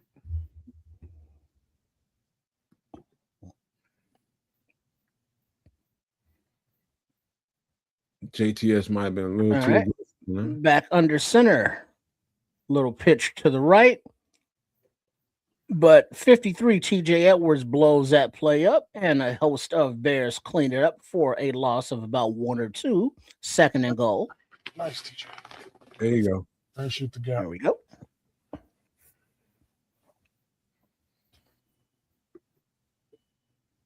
Let's say the Niners are on pace for 600 yards of offense in this game. Ain't lying. I It's think hard. Dennis Allen will take that personally, as should the rest of this defense, who are on the field looking at Purdy in the shotgun and back to pass. Ball is away to the left side, but it is immediately tackled after about a 3-4 yard completion by Nashon Wright. Looks like 15 was the recipient there. Juwan Jennings. Man, Shanahan is in his bag right now. I can look in his eyes and say he feels like he got something going on here. And they got a rhythm. He's going right to the bag. All right. And the shotgun once again is Purdy. Back to pass. Time. Ball is away to the right side, up in the air. But it goes into the hands of 35, CD Deuce, and return to the 9-yard line. But there is a flag on the play. Why?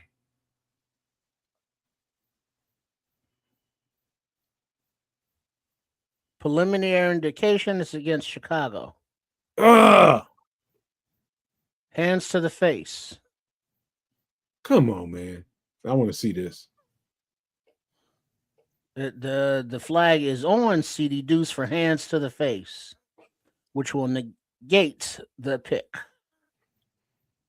Yeah. So it looks like off the line of scrimmage. He got off the line, I guess. Looks like it's his shoulder. Did he get his face? Oh, man, that was a weak-ass call. Well, really? You're gonna Left me at his shoulders. you're gonna call back an interception for that? Huh. Oh, man. He's just doing what he's supposed to do. It's not All like right. he's looking at him and All right, so a handoff to McCaffrey. He spun right at the line of scrimmage and wrapped up and down Kwani B with the tackle right on Brisker. Yeah, I don't know about that hands to the face. I mean, did he go to the face? It looked like shoulders to me. They owe us one for that one. I mean, that's a big one. pick Oh man, that's a in red big zone. O. They owe us one for that one. That was some bullshit.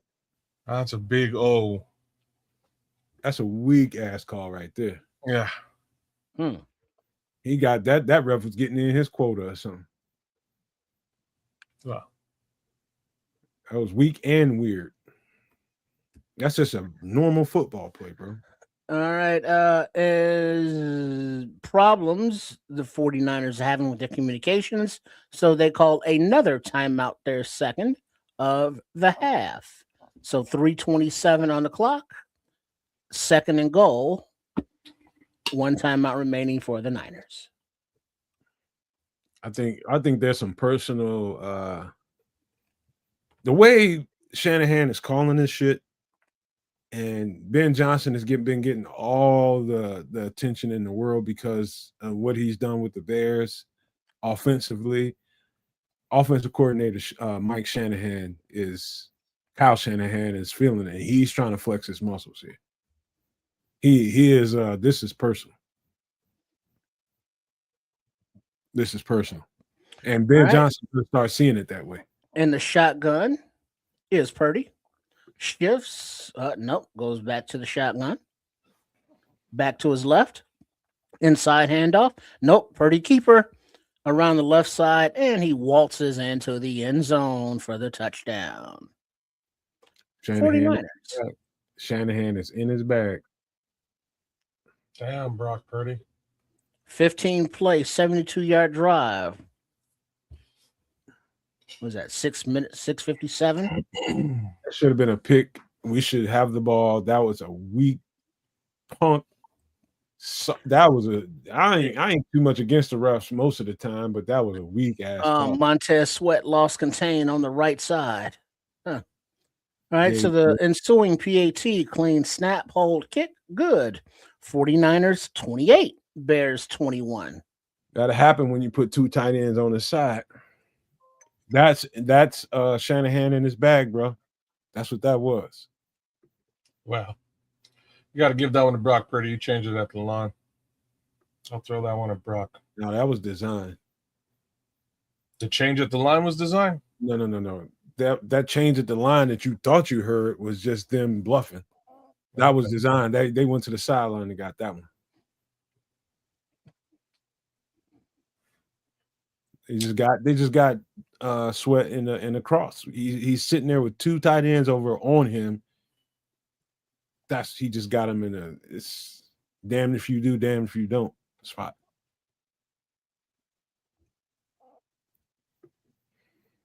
Yeah, I'm taking them serious, Smitty, and no doubt about it. If we don't find some answers with them offensively, we're gonna have to. It's a hard team to scheme because they dress up everything that they do so well, and they execute it so well. It's really difficult. Just imagine you got on an edge rusher that has to play the run and the pass. You got two tight ends sitting on top of you. What's that going to do to you? You got to play the running back and you got to play those two tight ends. You got to keep an eye on all that. That's a tactic. It sounds easy when we sitting here talking about it, but you sitting there live in action, you got to know that those two guys in front of you are live. The running back behind them is live. And the quarterback is also. So, I mean, it's great job by Kyle Shanahan. That's all I can say. Can't argue with that. He is doing that offensive genius thing that he likes to do. But we got one of those too. So let's see what the Bears pull out of their sleeve. I'll be honest with you. I think after this season, Kyle Shanahan is he's applying for a job. So you and I speculated the same speculation in this regard earlier into this season.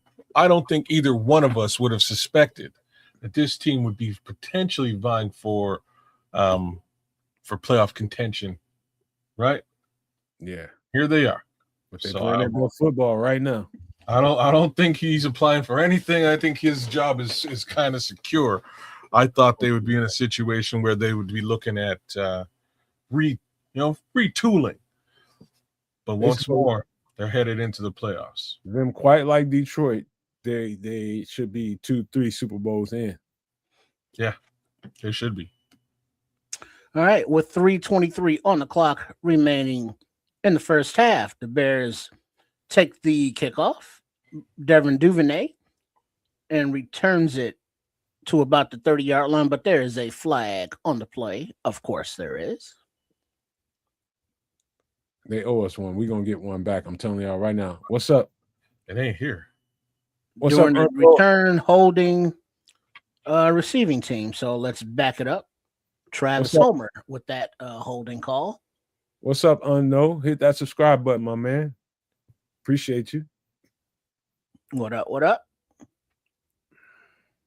San Francisco is a offense.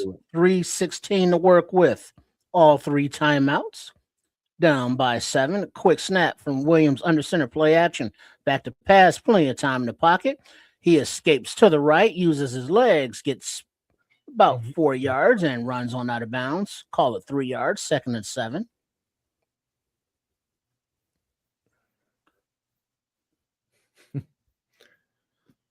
Yeah, Caleb. And Robert Saleh ran his ball ass. Well, there was nobody open him. I'm glad he used his legs. Take what was there. Just keep taking what the defense gives you. So 2nd and 8 seems like a short spot, but okay. Williams in the shotgun. Back to his right. Takes the pitch. And that back is Manungai. Oh, check that. Swift. And he gets a yard past the stick for a first down. Bears. Swift in the game at running back.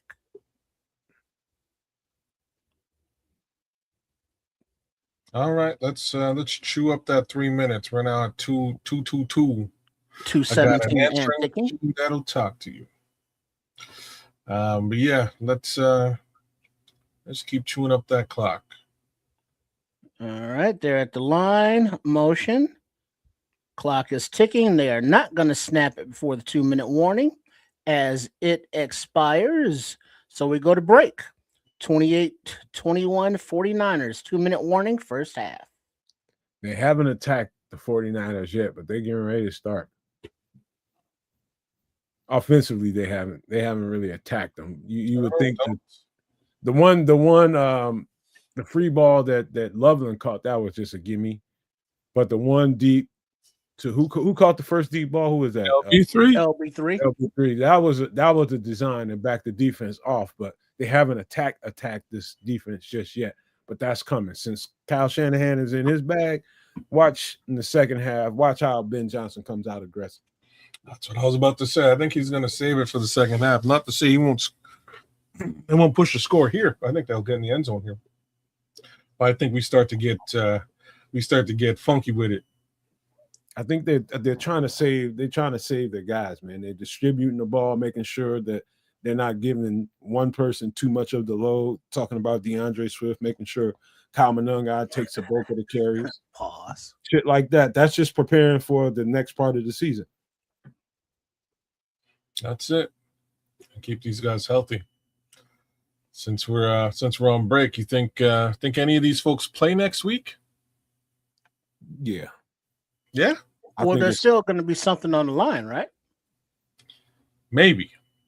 Well, because now, hold on.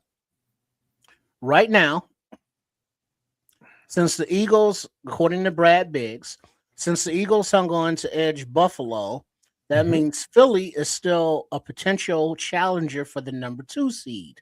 That's right. The Bears are guaranteed a top 3 seed. If they defeat San Francisco, Chicago would be guaranteed a top 2 seed. Right. But they could still get number 1 if Seattle loses next week. That's the kicker. But Chicago still has to win. Chicago has to win next week as well. Who does Seattle play next week?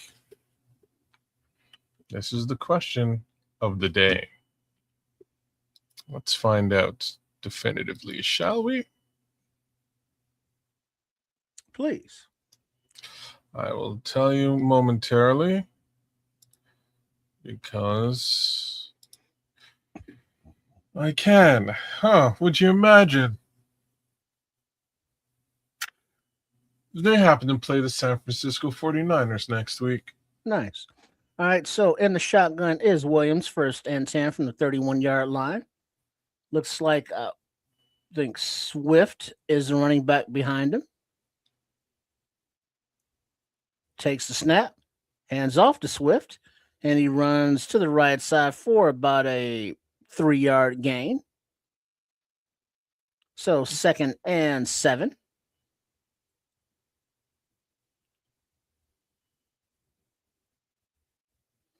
Ba-ba-ba-ba. Here we go. Back out to the line of scrimmage. Williams is in the shotgun, all by his lonesome. Back to pass, time in the pocket, looking, time in the pocket, looking, rolls out to the right, ball is away over the head of Loveland, incomplete. 3rd and 7. Come on, Caleb, you could have made that pass, brother. That's a pass you can make.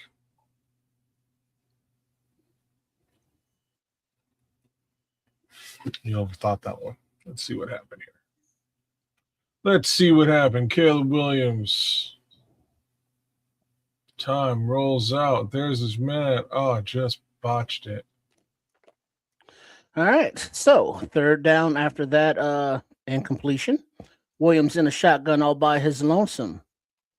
Takes the snap. Blitz coming. Williams rolling. Ball is away. Lofted.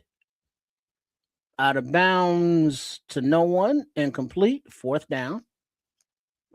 That one's different. Nothing you could do there. Yeah, that was a blitz in his face there. Nothing you can do there. Previous play, he had a man. The previous play was a 1st down. Yeah, you should have hit the man.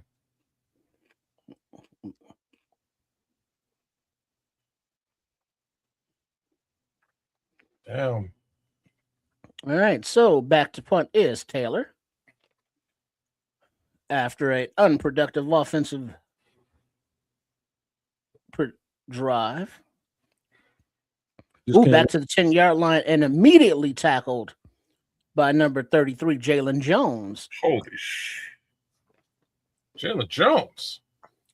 5-second hang time punt. And Sky Moore was immediately taken down after catching it. You just got to make sure they don't. That's what happened to Sky Moore. I thought it was Shamar Moore. Make sure they don't get a drive here. Make sure they don't get a drive. We make sure that they don't put points on the board. At the minimum 3, because you left them too much time. Okay. All right, defense. Time to step it up. Let's see if we can get not only off the field, but a turnover. Hell, even another score. I wouldn't be mad at it. Would you be mad at it, kids? No, sir. Yeah, man. A pick 6 would be sweet. That'd be nice. Even just a regular turnover, get these guys in a good, favorable position and do what they do best. But I'll take either one of those, please. You got to ask yourself, Patrick Higgins, you got to ask yourself, why haven't they blitzed all this time? I'll tell you why. Because that defense, that offense that the 49ers run is perfectly suited for the blitz beater. Everything in their offensive scheme is designed for pressure. The dump offs, the drop offs, the quick game, all the stuff that they do, it basically keeps a defensive coordinator from wanting to be aggressive. You're right. It's tight ends, it's flat, it's slants, it's screens. Right? Hit McCaffrey. McCaffrey's probably the premier pass catching back in the league. tough to blitz these guys, man. He'll just cough the ball up, get the ball out of his hands very quickly. And if you notice how quickly Purdy's getting the ball out of his hands? Yes, he's staring receivers down, but he's hitting that receiver. Yeah. It's like you trust me. Blitzing is the last thing you want to do unless you got like a 14 to 21 point advantage. That's the last thing you want to do right now. Well, if they continue to give up points, you may have to go to a little form of that. So with 1 minute and 6 seconds on the clock in the first half, 49ers have the ball at the 9-yard line. With a minute to go. Shotgun by Purdy, back to pass. Time erupting, evades the blitzer, but is chased down from behind by Montez Sweat after about a 2-3 yard gain. Timeout. Chicago. Who missed that? Who's 91 again? Chris Williams? 91, Chris Williams. Chris Williams. Chris Williams, mad. Had him in the end zone. Yeah, he did. Dead to rights.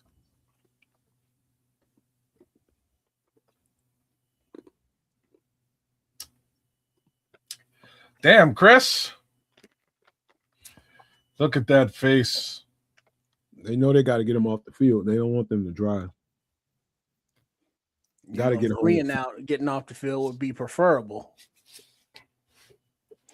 Give the offense another opportunity, another crack at it.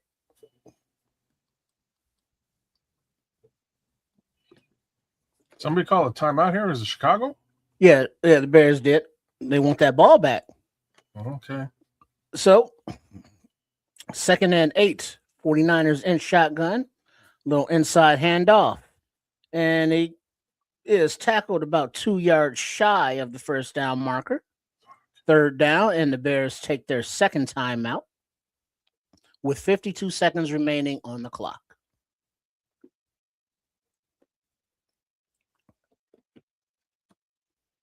They tripping. Zero time? They tripping having McCaffrey get all these carries right now. They tripping. That's what he do, though.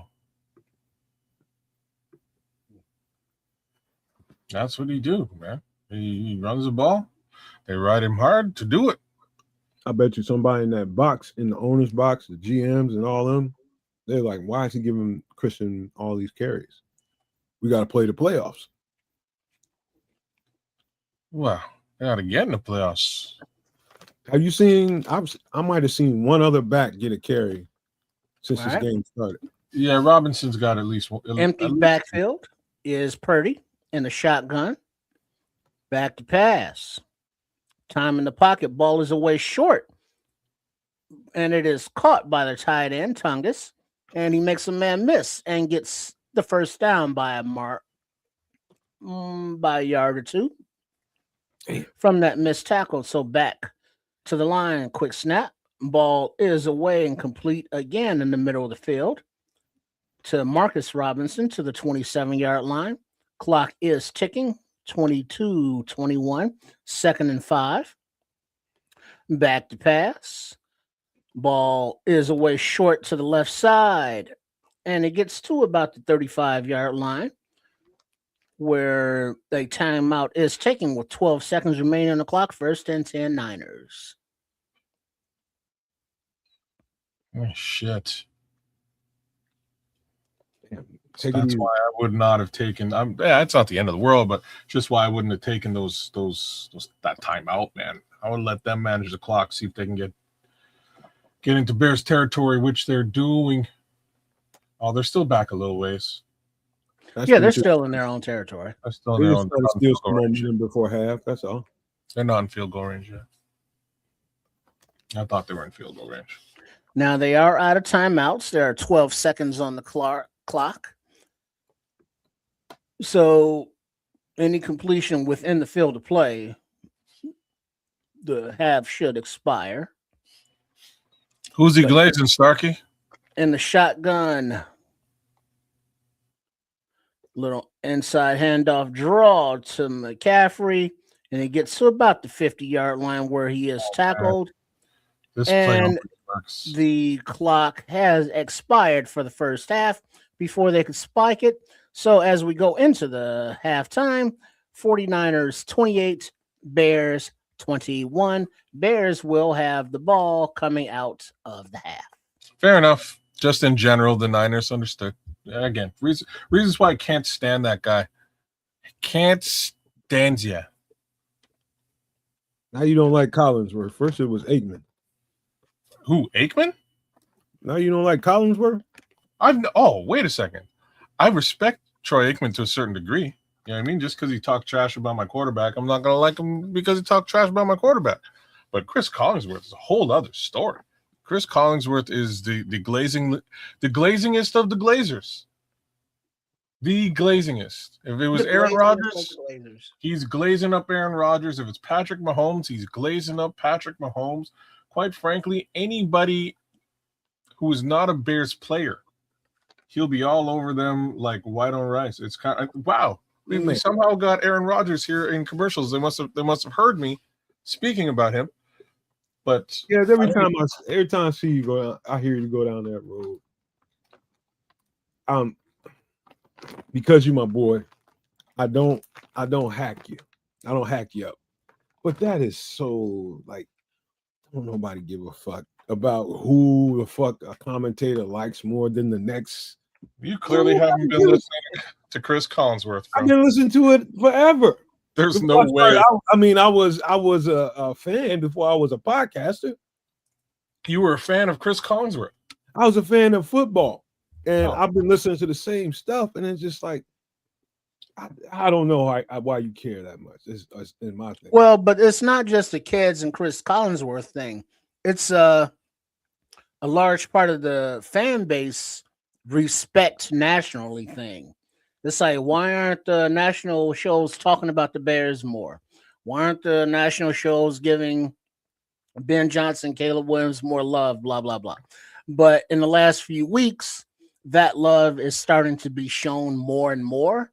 But it's a thing to where it's like if a announcer or a network of the national media isn't showing the proper due to your team, it's like, hey, F those guys because they're not showing the proper due to my team.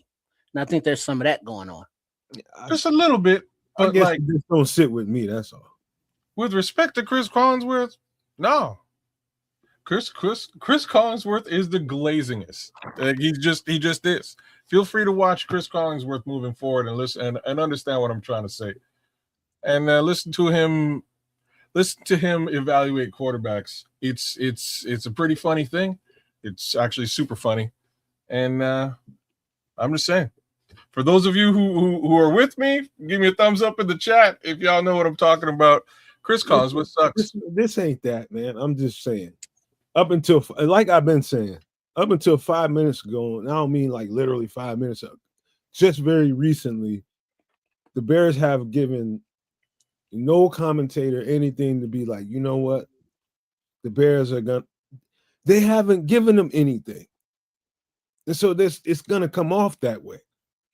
They're gonna criticize us.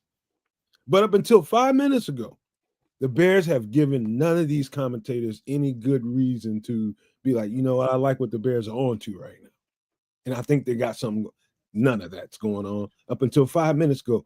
Be grateful that we are in the position that we are in.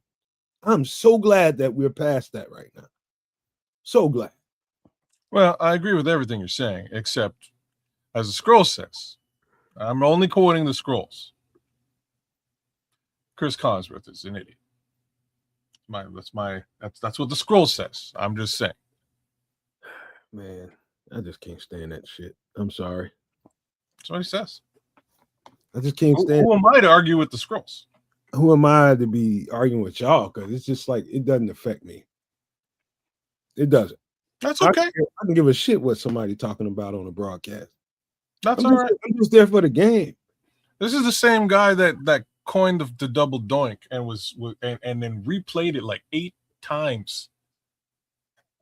Like Chris Collinsworth is the worst, bro. If you're a Bears fan, like straight up and down, if you're a Bears fan, listening to Chris Collinsworth call anything should be like listening to fingernails on a chalkboard. Pretty close.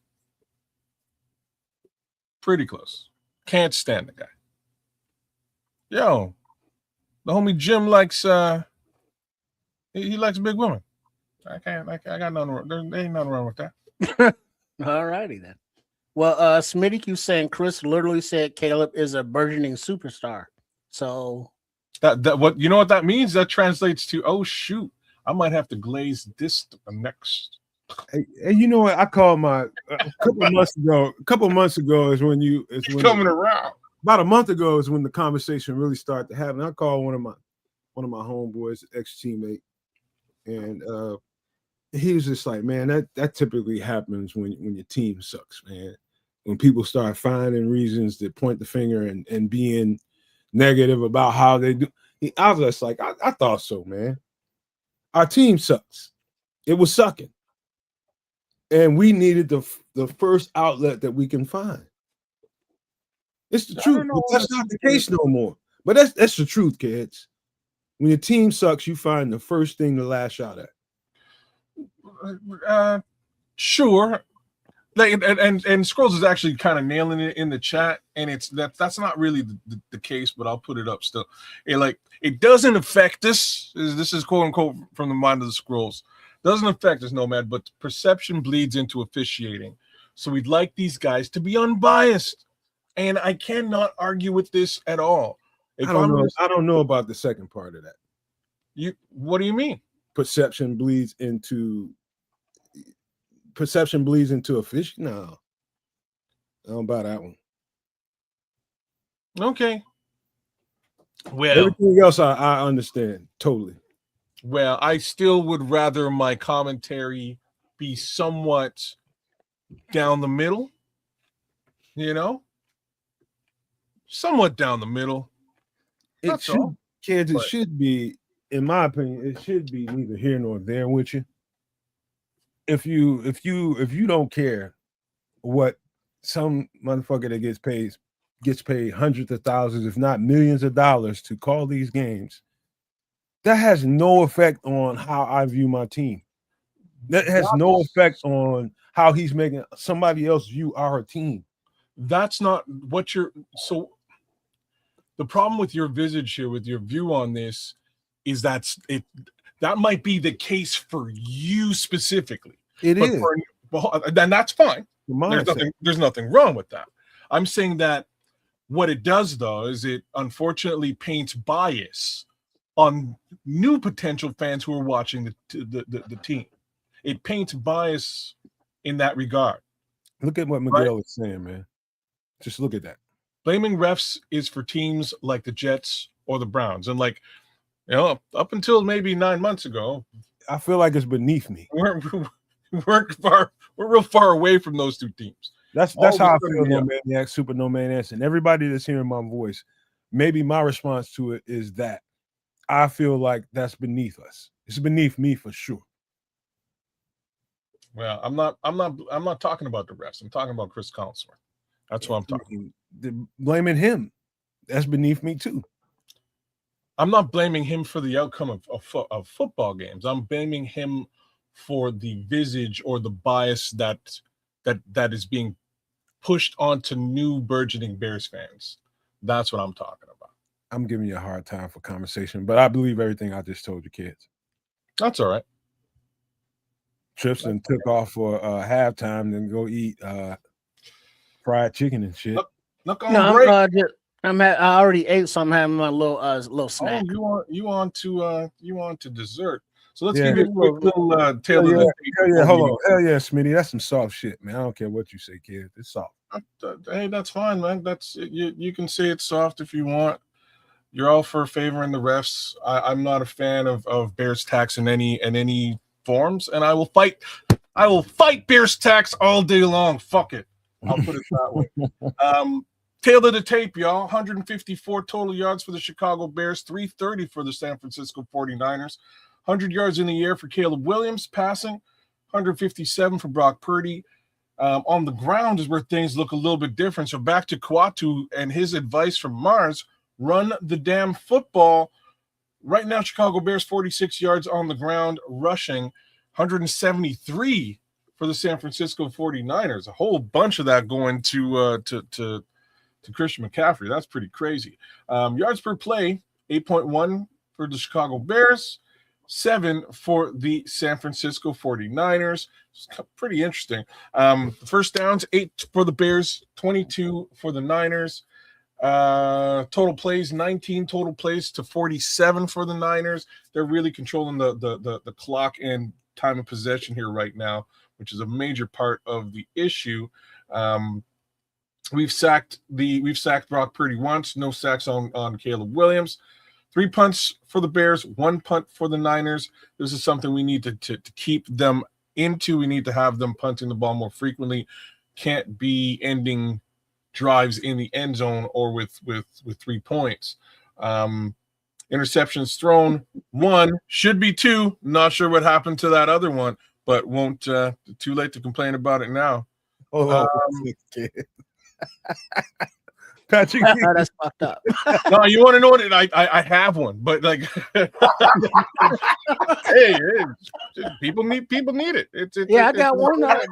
See, it's an important apparatus if you're out there, especially. That's a comment of the night. Hell no, Patrick. Didn't help it, but no, I got energy tonight because I went out. I had to go out, and I took a brisk sprint. You know what I mean? Before this episode, I knew we're going late here tonight. We're going deep into it.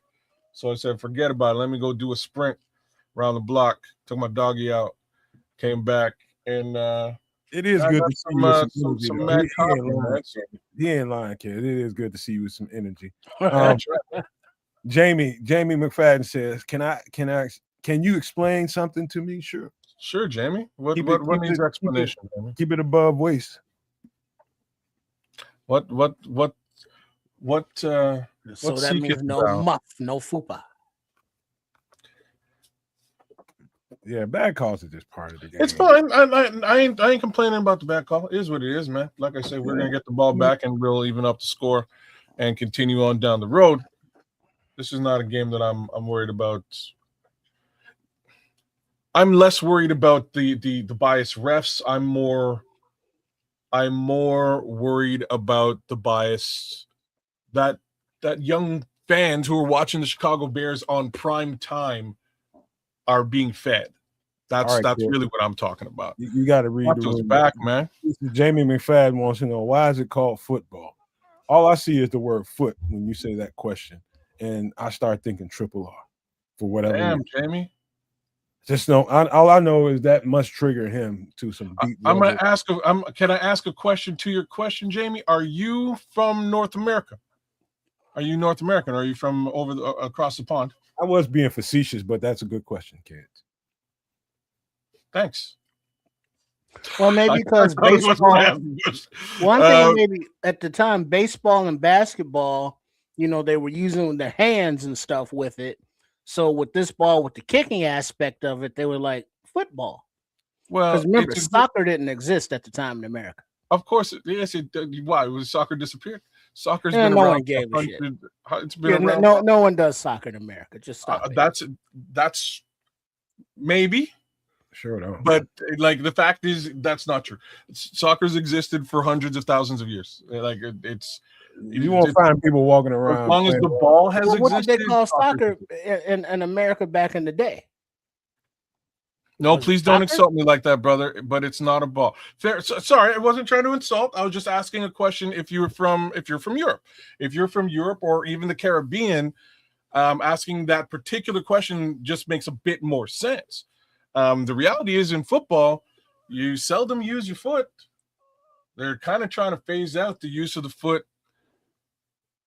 The soccer. I've known a couple of soccer players that's frustrated with the fact that we call our sport football, and like they see their sport that way. I've run into a couple of people, not that many, but a couple of people in my life that was a little upset about that because it always gets confused. And when I'm doing football content, when I'm putting stuff out, content for you all, or when I have to tag it to get you guys to look at it, they want to specifically let you know that they're looking for American. You're talking about American football. So that's when it becomes pertinent to me that you have to make sure you make the distinction between the two things. All right. So after that foot by the kicker to the kickoff, Bears take the ball at the 35. Play action back to pass is Williams.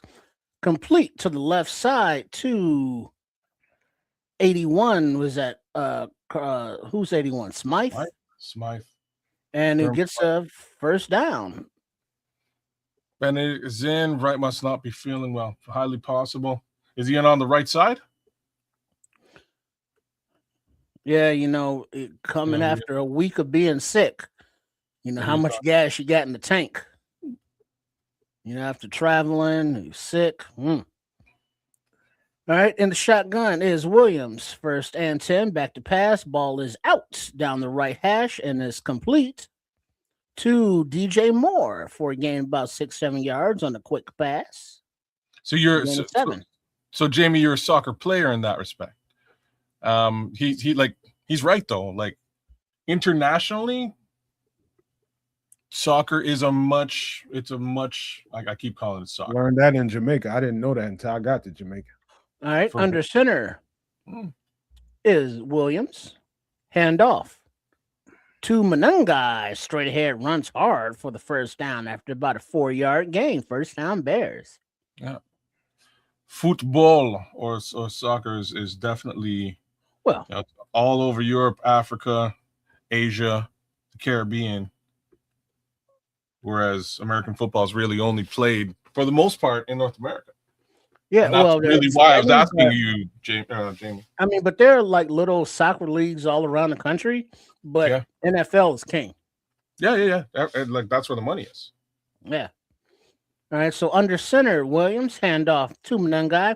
Ooh, but he's met behind the line of scrimmage and spun down for a loss by Sam Okawanu. That's a big tackle right there. You know what, man? To that point, man, I had some homies that be out there at this local school not far from my house. They'd be there every weekend playing. They get permission to get out there and play. Mm-hmm. Dude, they always invite me out there. I'm like, dude, I have nothing in common. I don't even know the game. It's just like, come on out and eat, drink. Know the game. And be merry. Yeah. All right, and the shotgun is Williams. Back to pass. Quick pass out to the right. And it's complete to Burton, but as soon as he caught it, he kind of stumbled and fell down. Luther? Why'd you go down? He lost his footing or whatever. Damn. So 3rd and 14. No, man, I encourage you to go play soccer, bro. I encourage you to go play. It is there's know the game. There's nothing to know. You'll catch it as you go. Just from an active perspective, you are active enough to pick it up in a heartbeat, man. I got it. When we play FIFA, on PlayStation, I was like, oh, yeah, this is boring. Oh, right. You're wrong. And the shotgun is Williams. Back to pass, time. Ball is away and complete into the hands of Jade Walker for the first down and out of bounds. Darth Burden out there doing it. Where is it? Nice shot. Nice shot. Let's go, Jade. Do we get a slide? No slide. No slide. No slide. That's okay. We'll get a slide a little bit later. All right. So that's first down, Bears. Jade has 21 yards on 2 catches. So from the 27-yard line, a little play action roll out to the left, a little dump off, complete to LB3. And he rumbles down to the 2-yard line where he is tackled for another Bears first down. Oh, first and goal. It's all Star Wars right now. Nice. Boy, that's nice. Man, talking about soccer, Chad Ochocinco, he's all into that. Yeah, he playing, man. He loves it. I do need to learn the game, though. There's not much, like I'm telling you, there's like every sport, there's nuances under which you can learn. But all right. To get out there and play, there's not much you need to learn. Under center is Williams, handoff to Manungai, and he's stuffed right at the line of scrimmage. Ooh, ow. 2nd and goal. Good tackle. That's Quatu. Benny Star Rick, what up? A burden on the defense. You damn straight. Put that burden on that defense. Give it back to Manungai again. You're probably right, Scrolls. All right. Give it right back to him. You got Williams in a shotgun. Manungai to his left. Inside handoff to Manungai. No play action, but it's a pass to DJ Moore. And it is over everyone's head, incomplete. Caleb. I got to blame Caleb for that one. If he just took one more second to let DJ get out of his break. Something was off there. He rushed it. Yeah, he had plenty of time, and DJ was going to break wide open. Yeah, he just wanted to float it out there for him to make a play, but he didn't really wait for him to get out of his break. All right. He threw the ball the wrong way anyway. Exactly. Yeah, should have thrown it out in front of him. But third and goal, little handoff to Swift running to the right side, and he skips on into the end zone for the touchdown. Bears. 3 words we wanted to hear. Swift. Bring in your horse. Bring in the horse. DeAndre Swift in the end zone. Let's go. Run that rock in, just like my man said, from Mars. Bring in the horse. Message from Mars. Run your ass to the end zone. He was just over there on the sidelines. Gimpy, he was like, "Oh, y'all gonna give it to me down here?" Big Jonah Jackson leading the way, number 73 out there pulling. All right, so for the ensuing PAT, you have a clean snap, hold, kick is up and good. So the Bears tied up at 28 with 9:51 left on the clock in the third. All right, now defense. You don't want to be out there with him. Let's come take this ball back. Take this ball back. Yeah, man. Jonah Jackson coming at you, bro. You want to get the hell out the way. Hell no, man. He was just like, come on. I want one of you, motherfuckers, to step up. Come on. Come on. I need some meat in my teeth. All right. But yeah, man. Get out there, go play some soccer, man. You will love it. It's a great sport. Super, super simple. You can get complicated with it if you want, but get out there, kick the ball in the net, man. I'm just worried about my shins. And I've seen a lot of soccer around the city because it is such an international sport. So when you go to the different neighborhoods, they're all playing it. You know, the Mexicans, the Puerto Ricans, the Jamaicans, the Africans, you know, the Europeans, the Greeks, all those different neighborhoods are out there on the soccer pitch, you know, doing their thing. But the actual Americans are kind of like, yeah, cool. So let's go and talk about this football. When I say my homeboys every weekend, I'm talking about my Latino homies. You know every it is, single weekend. I'm explaining it to you real simple, like, so this is a sport that requires virtually no gear. You don't have to have any money to play this sport. You pick up a ball, you kick it into a net, or whatever you create is a net. And that's it. That's the sport. So on an international tier, if you are from Africa, you play soccer. You don't know about you don't need pads and helmet. You don't need it to invest in a full-on stadium. Forget all that. You give me some grass, 2 pylons on the ground, and we're playing soccer with a ball. Man, kids, for years, some of my friends was telling me, man, it's like you'd be the greatest soccer player ever because your ability to start and stop and accelerate. Yeah. And like all that kind of stuff that it's just a football. Any DB wide receiver would be great at soccer. Any one of them. But like, then you get to recognizing that, change of direction, all that. You get to recognizing that ain't everything.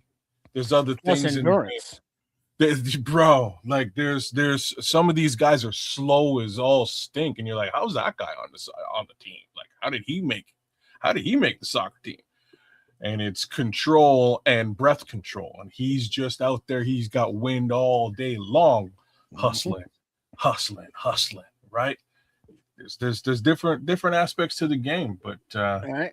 So the kick is away, and it is down into the end zone.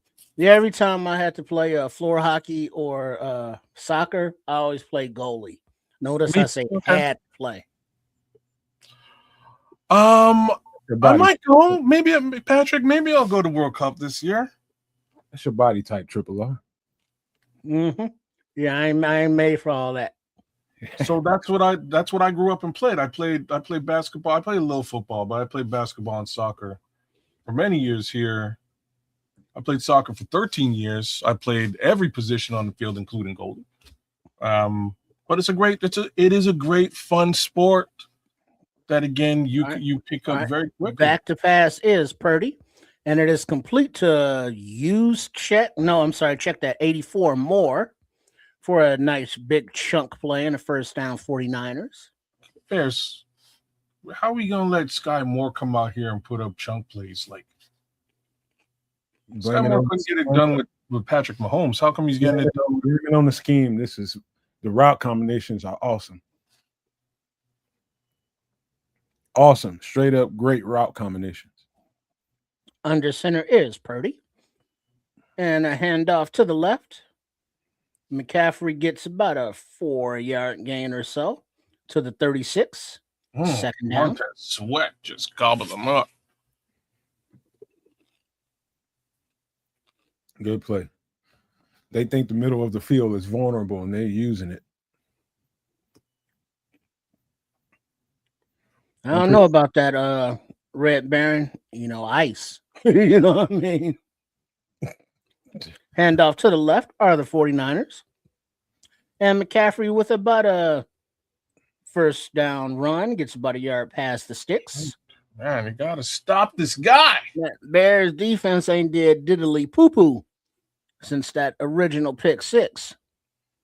This team is tougher than y'all think, man. Offensively, the scheming, route combinations, and stuff that they do, it's hard to stop. I'm telling you, it is difficult. Shanahan is probably the best offensive play caller we have besides McVay. All right, so from under center, back to pass, time in the pocket to complete the 44 use check.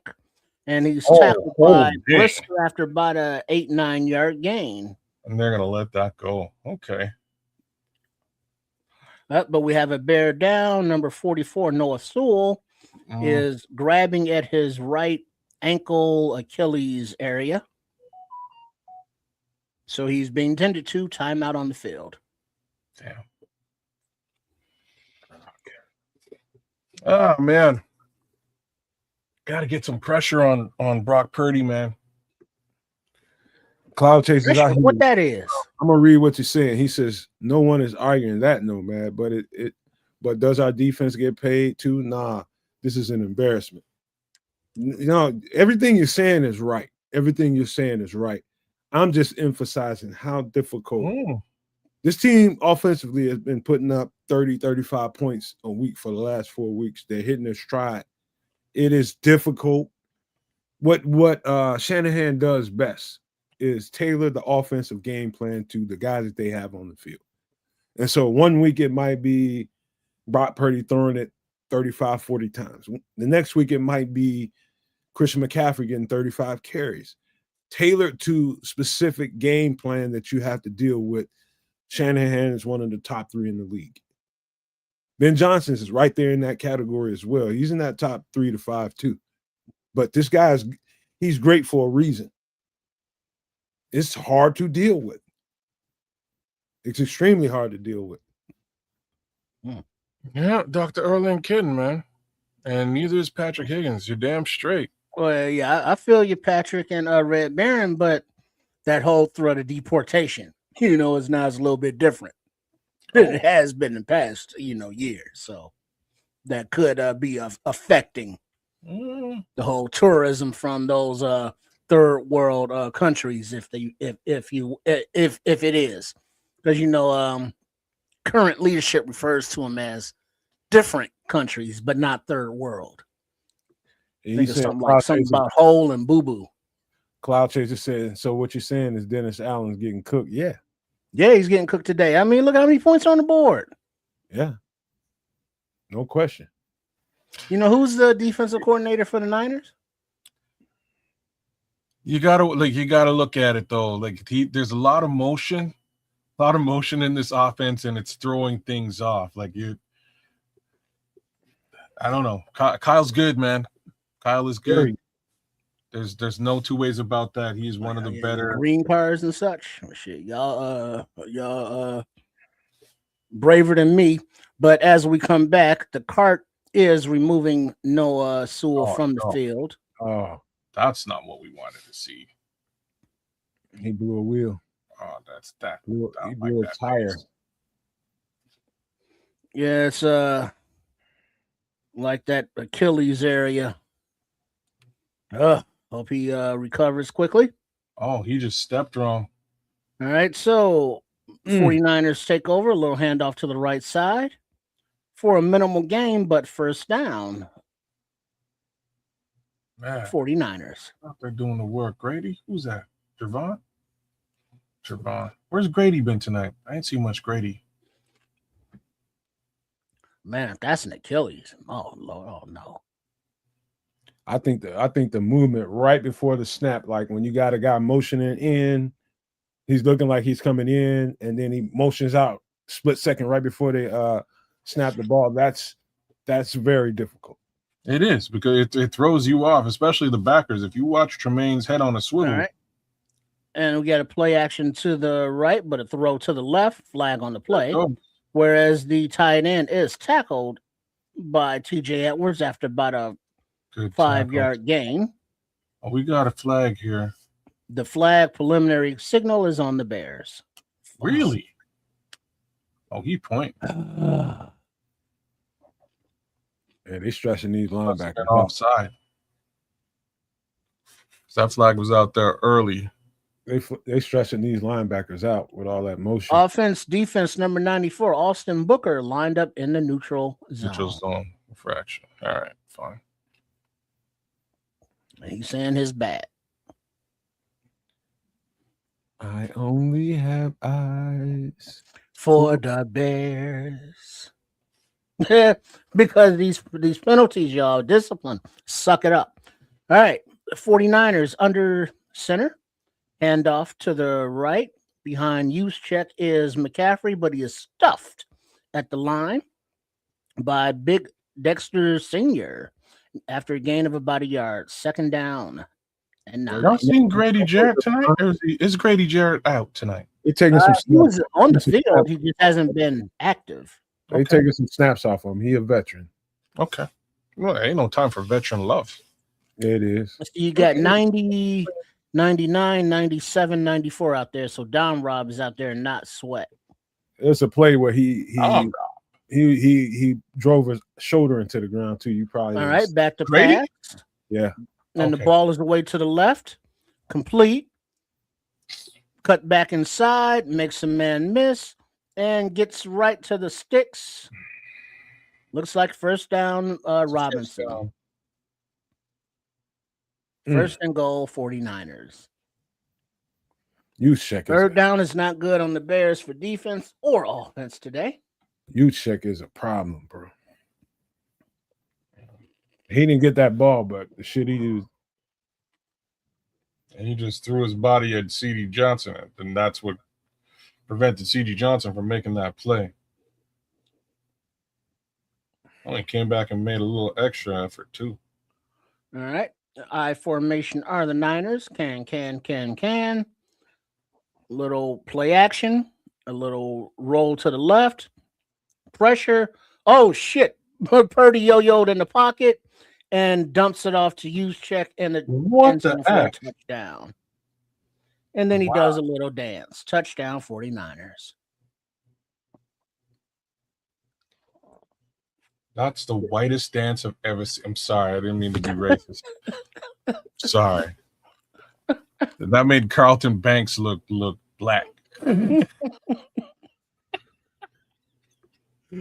Oh, Alfonso Ribeiro. I'm sorry. Wow. So he made Booker and Big Dollar Bill miss out there in the flat. So the ensuing PAT, clean snap, hold, kick is a good. 49ers, 35. Bears, 28.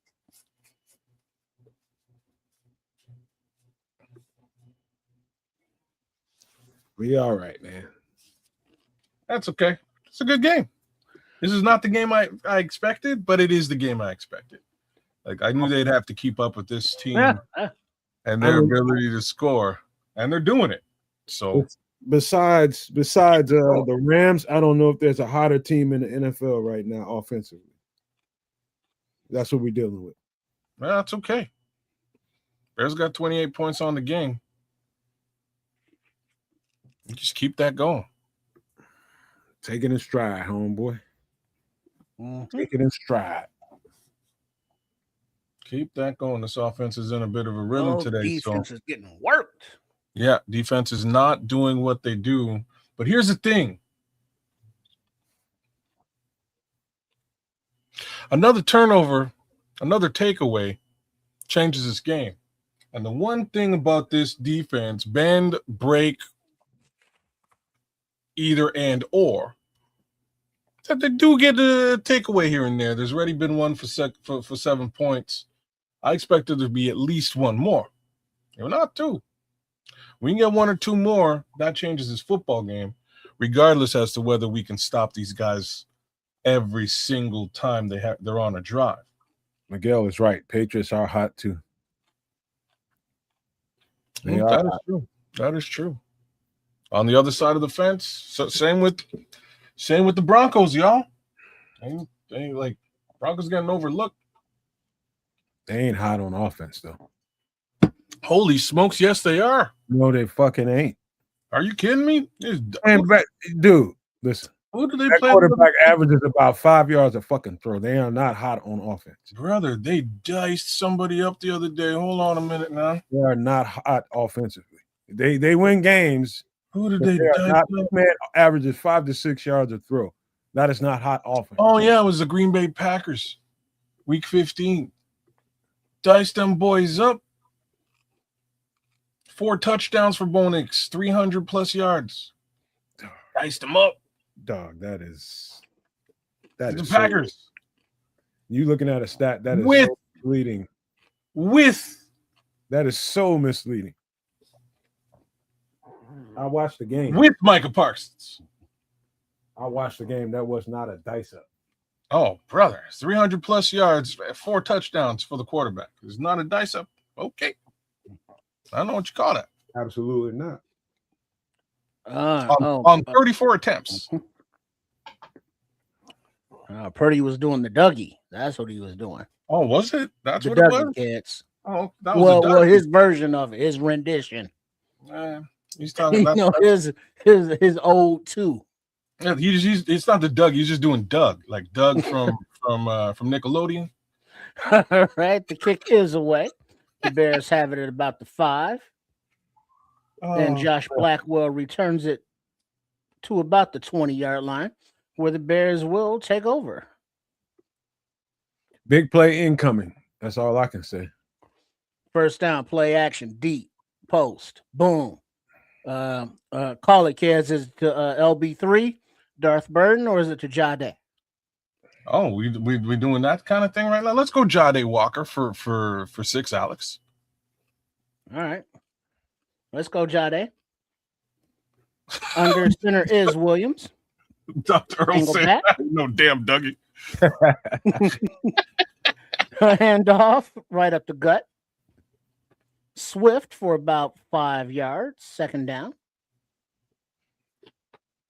4 guys went and insulted Dr. Earl, man. Oh, snap. Ooh, did he really? Drake May doing things big and dirty out there. He's talking about Bo Nix. Who? He's talking about Bo Nix. Who is? Believer. Play action. Williams back to pass. Dump off and it's caught to Swift for first down to about the 45-yard line. First down, Bears. Oh, way to make a man miss, DeAndre. Nice little sidearm toss by Caleb. You had a big game today, man. They had the 49ers, but again, see, this is why I picked about. Oh man. Anyways, 49ers today. Sorry, Patriots big game today against the Jets. And it looks like 58 Darnell Wright is back in at right tackle. All right, Hey. in the shotgun, handoff inside to Swift, and he gets about 2 yards. Whoa. Whoa. They just they're letting the cornerback just blitz like there ain't nobody there. There's good old John Lynch. Brother Lynch. Right? All right, empty backfield. Caleb Williams all by his lonesome in the shotgun. Back to pass. Ball is away to the right side, and it's incomplete. But before the ball got there, DJ Moore was on the ground, but incomplete, no flags. Third down. Not. Yeah, we wouldn't call flags. Bears, stout. I don't know what the hell that was all about. Ben, you got to take another deep shot. They're not respecting you in the box. Stout pass interference. Yeah, I don't. Okay, no flag. So 3rd down and 8. Williams in a shotgun. Back to his right. Back to pass. Escapes to the left. Looking. Ball is away. Flag on the play. Ball is caught by LB3. But there is a flag down. Opposite side of the field at the line of scrimmage. Offside defense. Lined up in the neutral zone. Declined. So we'll take the 27-yard completion to LB3. Let's go down here and tie this motherfucker up. You know what I'm saying, Claude Jesus? I ain't even saying nothing today. So we've seen Jade. We've seen LB3. Let's see if they can keep it up. That's a nice little slide and catch. Beautiful catch. Way to get down and get that ball. All right, under center is Williams, and a handoff to the back, who is mobbed under as soon as he got the ball. Loss of about 2 yards in the backfield is Swift. 2nd down and 12. Like a play action on 1st down. They're just all set up for it. They've got to go down the field, man, because these cats ain't respecting them in the box.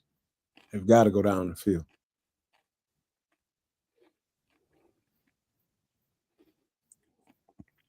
All right, back in the shotgun is Williams. Swift to his right with the orange cleats.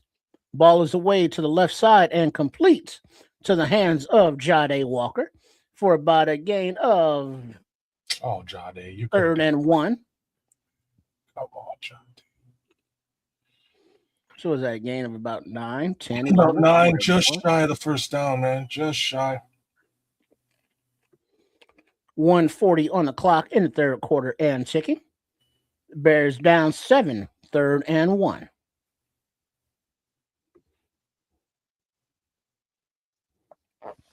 Williams under center. Handoff to Swift to the left side.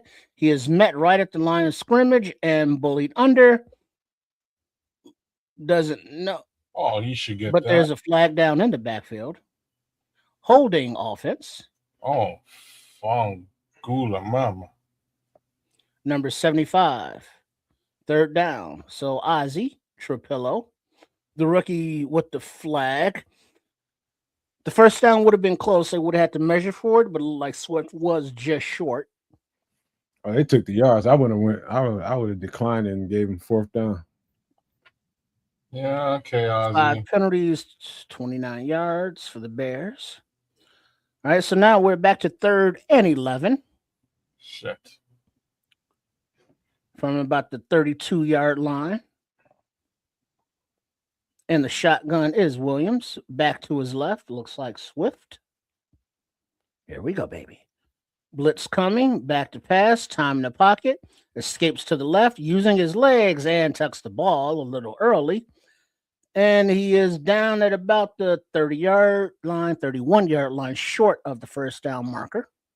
4th down. Take the field goal. And Ben Johnson is sending in the play for the offense to go for it on 4th down. Football psycho. Football psycho. What do you got? What are you dialing up, Ben? Better make them right. All right. So in the shotgun is Williams. Swift to his right in the backfield. Twin wide receivers to the right. Snap is away. Ball is away. And it is complete to Colston Loveland. Pass the sticks for first down. Football psycho. Let's go. And this will bring us to the end of the third quarter. San Fran 35, Bears 28. But That's Bears first and driving. Ice cold Caleb Williams, baby. That's a fucking backbreaker. Yeah. They played great defense in that series. Yes, they did. Backbreaker. That's a game changer right there. You talking about taking the momentum? Mm-hmm. Mode to the what? Intum. Yeah, Scrolls, he's coming along, man. He's coming along. Let's get it, Bears. Let's get it. Every week, a little bit better. I don't feel uncomfortable when he releases the scrolls. You don't? He says he feels comfortable whenever Caleb releases the ball. I'm getting more and more comfortable for sure. For sure, because he's not putting it in harm's way most of the time. So as the season is gone, I've definitely gotten more and more comfortable with it. Scrolls, you're right. So for me, it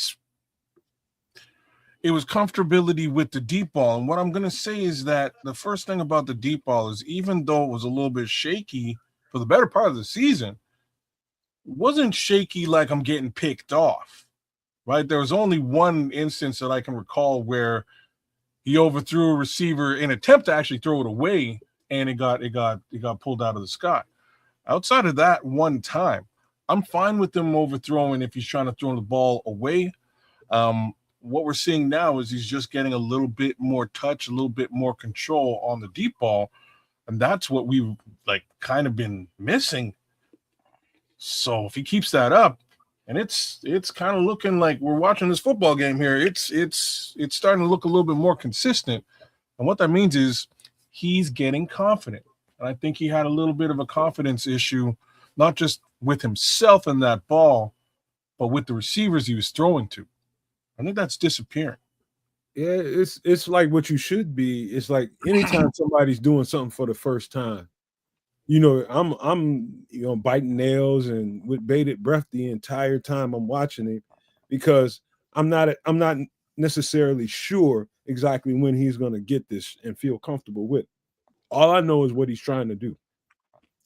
Now you can tell as the season is going on what he's comfortable with, what he's uncomfortable with, and some of that stuff is such hit and miss. Then you can see when he's comfortable with whatever Ben Johnson calls in, he feels like he can execute it. All right. And you're starting to see that confidence, man. All right, we got a funky formation. We got a handoff to Swift, who finds a hole and cuts up the middle, makes a man miss, and trots on into the end zone for the touchdown. Bears. DeAndre Swift. Ooh, look at that. That's all him. That's all him and vision. He said, "Come on, man." Christian McCaffrey looked like chopped liver. Let's go. This is what I do. I told you that mode to the what? Mental. So we're playing with the big boys now. The Bears are in the shootout, baby. Let's go. Mode to the momentum. So this is kind of the last thing that the Bears need to pull off. A shootout? Right? Yeah. All right, but before you go into that, the PAT clean snap, hold, kick up is good to tie the ball game at 35 with 14:54 remaining in the fourth quarter. 80-yard drive, man. I'm just saying this is sort of the one thing with respect to this season that the Bears haven't quite pulled out of their hat yet. And that is a question, though, Kez, before you finish that. Yeah. Would you re-sign DeAndre Swift? Well, he's under contract still for another year. So the answer to that question, would you extend him then? Would I extend? Well, no. I'm not sure how to answer that. I honestly don't know. I don't mind DeAndre ask Swift. you that because I don't like people asking me that shit. Yeah. I don't mind DeAndre Swift in this scenario. I don't know if I would want to spend additional money on any back at all when you can draft him. Like, look what we did with Monangai. Monangai's a 7th round draft pick. No, You know what I'm we saying? didn't get running backs in the draft, you know. This is exactly what I'm saying. Like, if DeAndre you go, Swift is special, man. I don't know if he's special. Yeah, he is. Yeah, okay. I think he's a really good away. And He's- we can watch the 49ers take it from about the 2 and gets tripped up crossing the 40 by DeMarco Jackson. I'm sorry, 37 or so yard line. And that's where the 49ers will take over. If you think the average running back is taking that from that deep and putting it in the end zone damn near untouched, you crazy. He's got great his vision is elite. His acceleration is elite. Now, is he as tough in between the numbers as Kyle Monangai? No. Well, they're different. They're different backs that way. Different But I'm backs. telling you, that's a All right, special. a quick snap, little play rollout to the left, quick pass to Pearsall, complete for about an 8-yard gain, out of bounds, 2nd and 2. CD Johnson, man, you could have been on that. Yeah, I don't know, man. This is a good one. Me personally, I don't know if I would do it. I think I would probably pass and grab one, if not 2 backs in an upcoming draft. That's just me. I shouldn't have asked you that because All right. Now we have Purdy under center. Handoff to the right, little cut back to center, and a first down by CMC after about a 3-yard gain, but a flag on the play. Preliminary signal against 49ers holding. Offense 77, back him up. The right guard.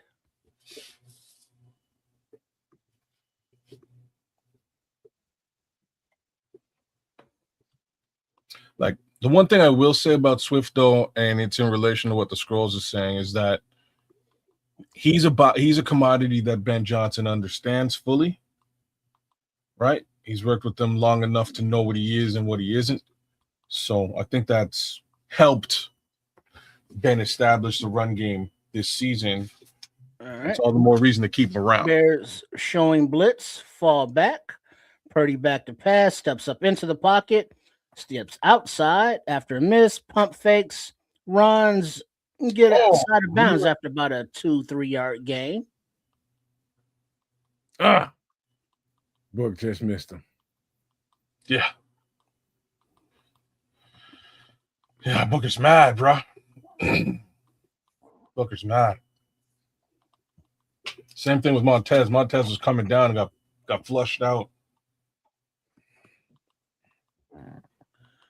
All right. So on 3rd and medium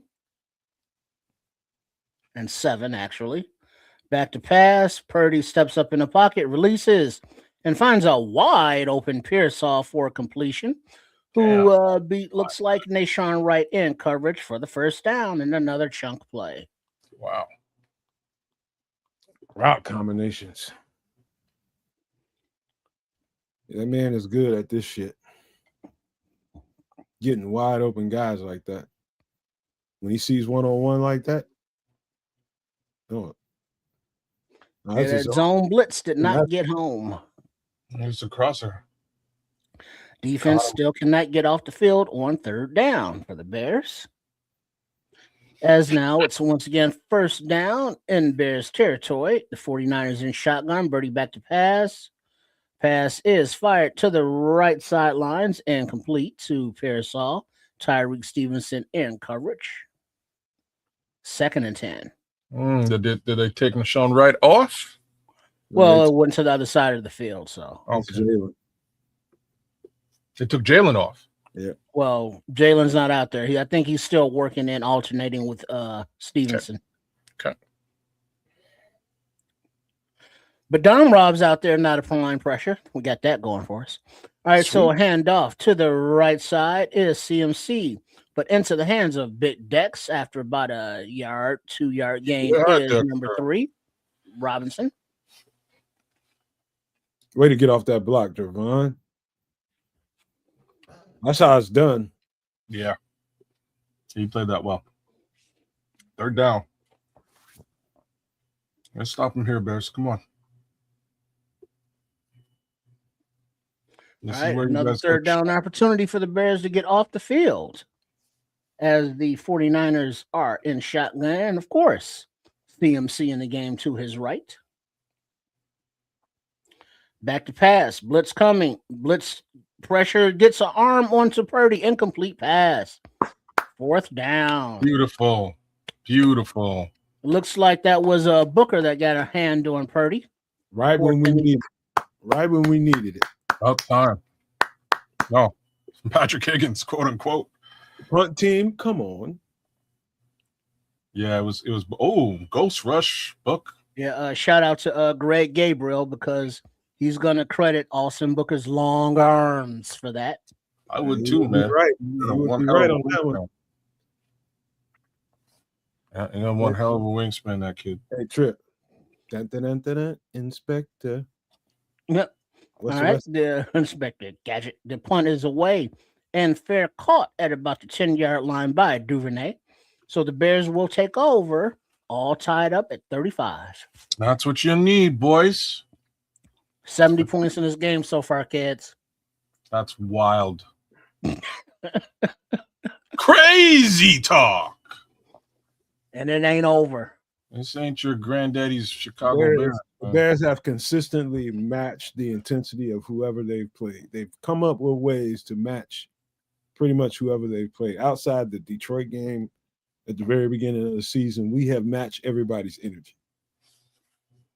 At one time or another, we've matched all of their energies. We ain't the NFC North champs for nothing. God damn it, we finna show your ass. Wait. What was that no Matt Wayne to who? NFC North champs for nothing. Oh, word. Okay. King in the North. I heard it, bro. Shout out King to Ryan in the Paul. North. Ryan Paul compels you. Shout out to Ben Johnson for being King of the North 3 times consecutively Nice. for 2 separate teams. Wow, that's a trip. It is, isn't it? That's saying something, though. It is. You know what else is saying something?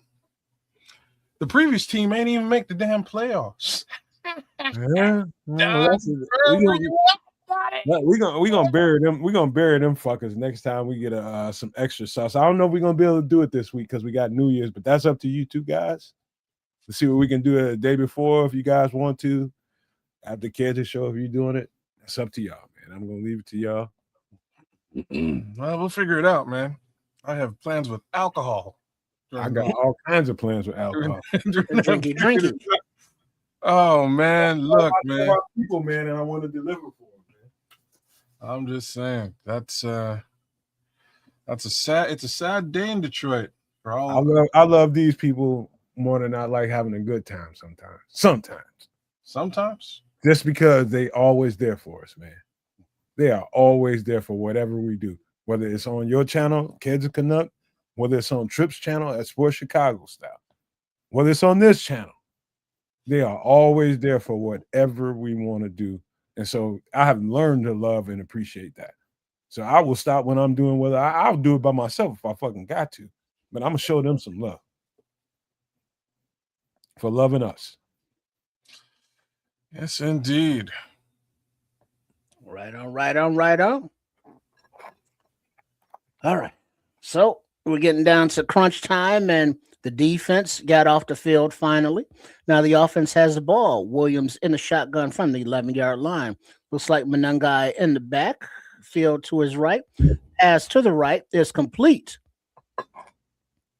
With a run after catch is LB3 to the 36-yard line, and another first down, Bears. Yes, Darth Burman. LB got it And going. of course, be with you, bro. That's Let's that go, extra LB. force on a yak. They letting this young ass cook. Let him I'm go. saying, Let's go. He's that good, man. The league Shit, messed Ed up. said it that the league effed up when they let the Ben Johnson get LB3. It was a big mistake. Under center, play action. Williams to his left. Pump fake again. Made a man miss, pump faking.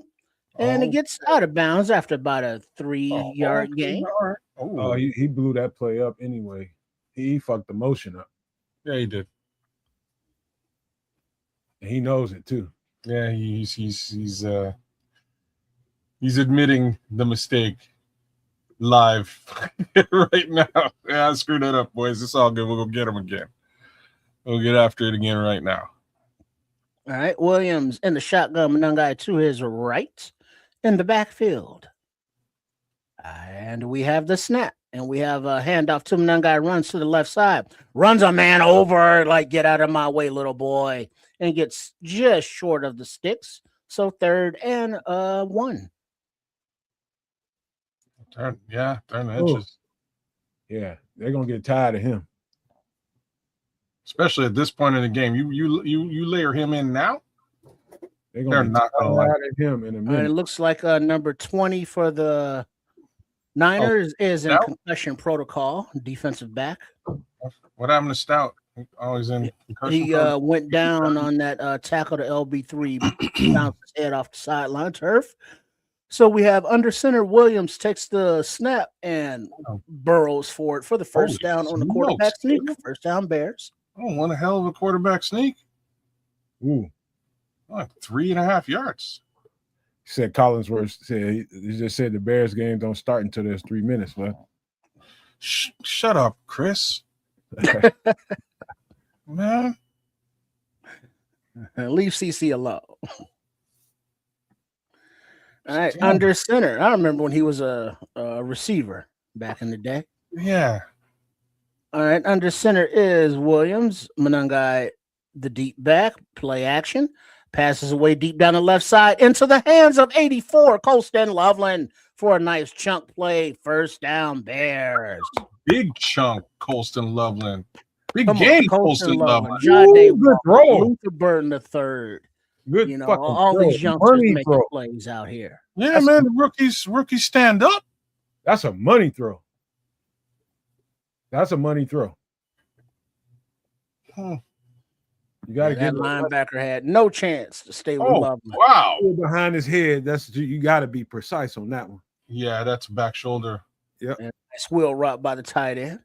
All right, so I formation, Bears. Williams under center, motion to the right. Little pitch to the left, but whistles stop the play. Flag. Timeout. Flag game offense. Oh. Back him up 5 yards on first down. Fine. Oh, man. Yeah, I don't know about that one, Scrolls. We're a little bit shy. All right. 6 for 34, 3 for 40 penalty-wise. Bears, 6 for 34, that is. All right, under center, Williams, I formation. Little motion from the fullback / tight end. Little play action. Nope, check that. Little handoff to Monangai. And it gets to about the 21-yard line for a gain about 3-4 yards. Second down and 11. We'll take those. Mm-hmm. Let's go. Yeah, Miguel, we're a little bit shy, man. We're a little bit shy. But who gives a shit? No one gives a boo-boo. Nobody cares. All right, under in the shotgun, check that, is Williams. Monangai to his left in the backfield. Takes a snap, looks to pass. Ball is away to the left side to Monangai, and he's written out of bounds immediately at the 20-yard line by the defender. Oh. But there's a flag late on the play. What happened? Looks like Loveland was engaged with Bethune. And so it looks like 49ers. This again. Oh, yeah, that's a face mask on. There's got to be a face mask on the Niners on that replay. After the play, For sure. Personal foul, unnecessary roughness. 49ers, half the distance, first down. I saw Bears. Kyle laughing at him, pointing at him. He's just like, yeah, he tripping. He tripping. You lost your head, homeboy. What the fuck is that all about? Who, Kyle Manunga? No, number 48 for Frisco. Niners. Mm. You gave us one, so thank the refs for that one, kids. Hey, man. Well, that was they called it, but don't thank the refs. I guess thank them for calling it. I guess. All right. I'm giving him a hard time. But he did it. All right. So from the 10-yard line, Williams play action. Little dump off to the right is complete into the hands of Loveland for about a gain of about a yard and a half. Second and goal. What was that? I think somebody was open in the end zone. Somebody I was. been Duvernay or somebody. Actually, I think Cole Komet. Do we get a replay? No. All Replay. right. So under center is Williams, Manungai in the backfield. Play action. A little shovel pass to Manungai. And he got it, but he's immediately tackled. That was just nasty. Oh, the homeboy didn't go down, No, he was down. So third and goal. I don't know. Looked like he bounced right back up off the tackler. All right. Oh, he's so down. here He's we down. go. Third down and goal. In the shotgun is Williams, Manungai to his left from the 11-yard line. And the snap back to pass. Looking. A little dump off to the left side over the head of Manungai, almost into the hands of a defender, but it's incomplete, luckily. You got to remember, he's real short. He's not a tall man. Oh. No, he is not.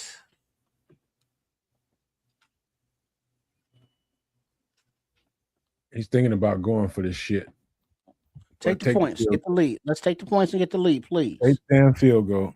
Yes, please. Just take the lead and now play some defense. Don't go for it and not. Yeah, just take the points. Fourth and goal, yeah. Clean snap, clean hold. Kick is up and right down the middle. So the Bears take the lead, 38-35, with 5 minutes and 22 seconds remaining on the clock in the fourth quarter. A smooth ass 3 and out. That was a ball game, y'all. Smooth ass 3 and out would be good here. Just get it over with. 3 and out. 3 and get the fuck off the field. That's ideal, but we'll see. Here we go again. Defense, another opportunity to make a play. Get off the field, get a turnover, seal the deal, or get a lot closer to sealing the deal. 3 points. 3 points is 3 points. You need a takeaway or get a 3 and out. You're right, Scrolls.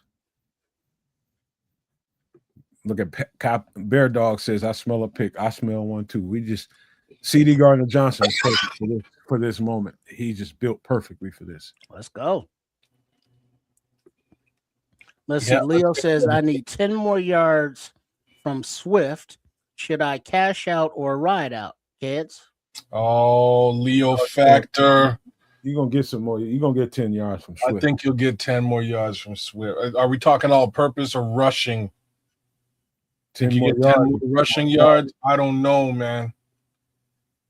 All purpose, yes, definitely. This is 10 yards, I think. Yeah. I don't know. I would cash out, Leo. He said rushing. Well, what's the difference between cashing out and letting it ride? Money or no money. Well, yeah, but how much money? Or a lot of money. Those are the three options. Depends what the cash out is. If it's like $5, $10, go ahead and take that cash out.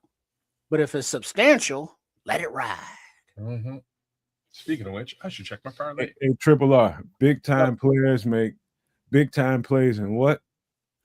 Big time plays? In big time moments. Big time moments. KYP. That's what we need. Somebody need to be a big time player right now, and we got a team chock full of them. Kevin Byard's been quiet the entire game. That's all Wait, say I win 40 to cash out a 6. Wait, you let that ride. What you gonna do with $6? Oh man, if it's a $40 payout, you let it ride, bro. I'm with it. Because for $40, you can go on the west side and get company. No. Fuck that $40, man. You know, for that $6, you might get company, but not the kind you want. No, you want them. Don't use that $40 on the west side though. Never. And make it stretch. You want that company to leave. Don't take that. You don't go to the west side with that little $40, man. You're gonna get your head busted. More so than 6. All right, so the kick is away, and it is picked up at about the 7 and returned to about the 25, where he's taken down by a host of Bears. So Niners will take over there. If it take me $40 to get some company going over there, shit, fuck that. I'm gonna be a lonely motherfucker. I promise you. I'm gonna be lonely. I'm gonna enjoy myself that night. Shit, a pack of squares, nickel bag of funk. Horse. Yeah, man. All right, so the 49ers under center.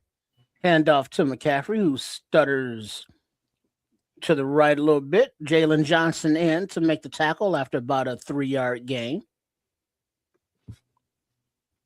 So Jalen is back in for Stevenson, looks like.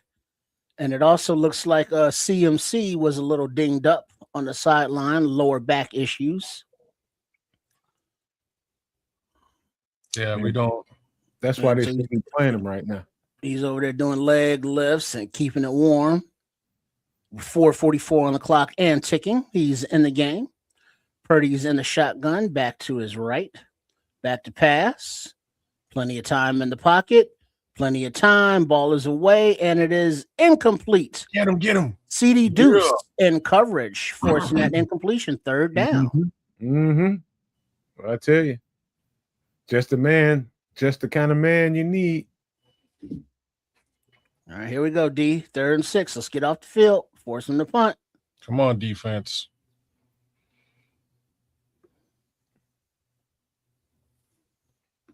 Nice little jerk route, but CD Deuce with that coverage. For the record, this might be 4-down territory for them. Oh, okay. All right, and the shotgun is Purdy. Back to pass. Back steps up in the pocket, dumps it off short, and it is complete to Tongas once again. He makes a man miss and falls down past the stick for a 1st down, 49ers. No pressure at all. No time for no pressure. Well, there's time. There just wasn't no pressure. Look at that big gap right up the gut. Now ain't the time to be sending on blitzes, dude. Hicks was in there on the blitz, but couldn't get home. 22.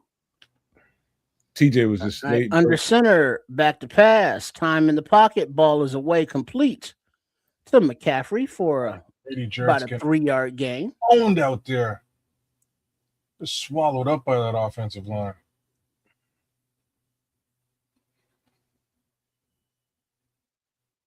Not very effective tonight.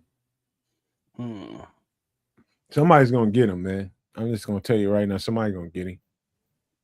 Somebody gonna get Purdy back there. It's just a matter of time. Somebody gonna get him right at the right time. All right, and the shotgun once again is Purdy. Back to pass. Little quick outlet to the right, maybe a screen, but it goes through the hands of 88, the receiver, incomplete. But there's a flag on the play. Billings wasn't having it, man. Andrew Billings is ready to put somebody in the dirt regardless. Illegal use of the hands to the face defense. Oh.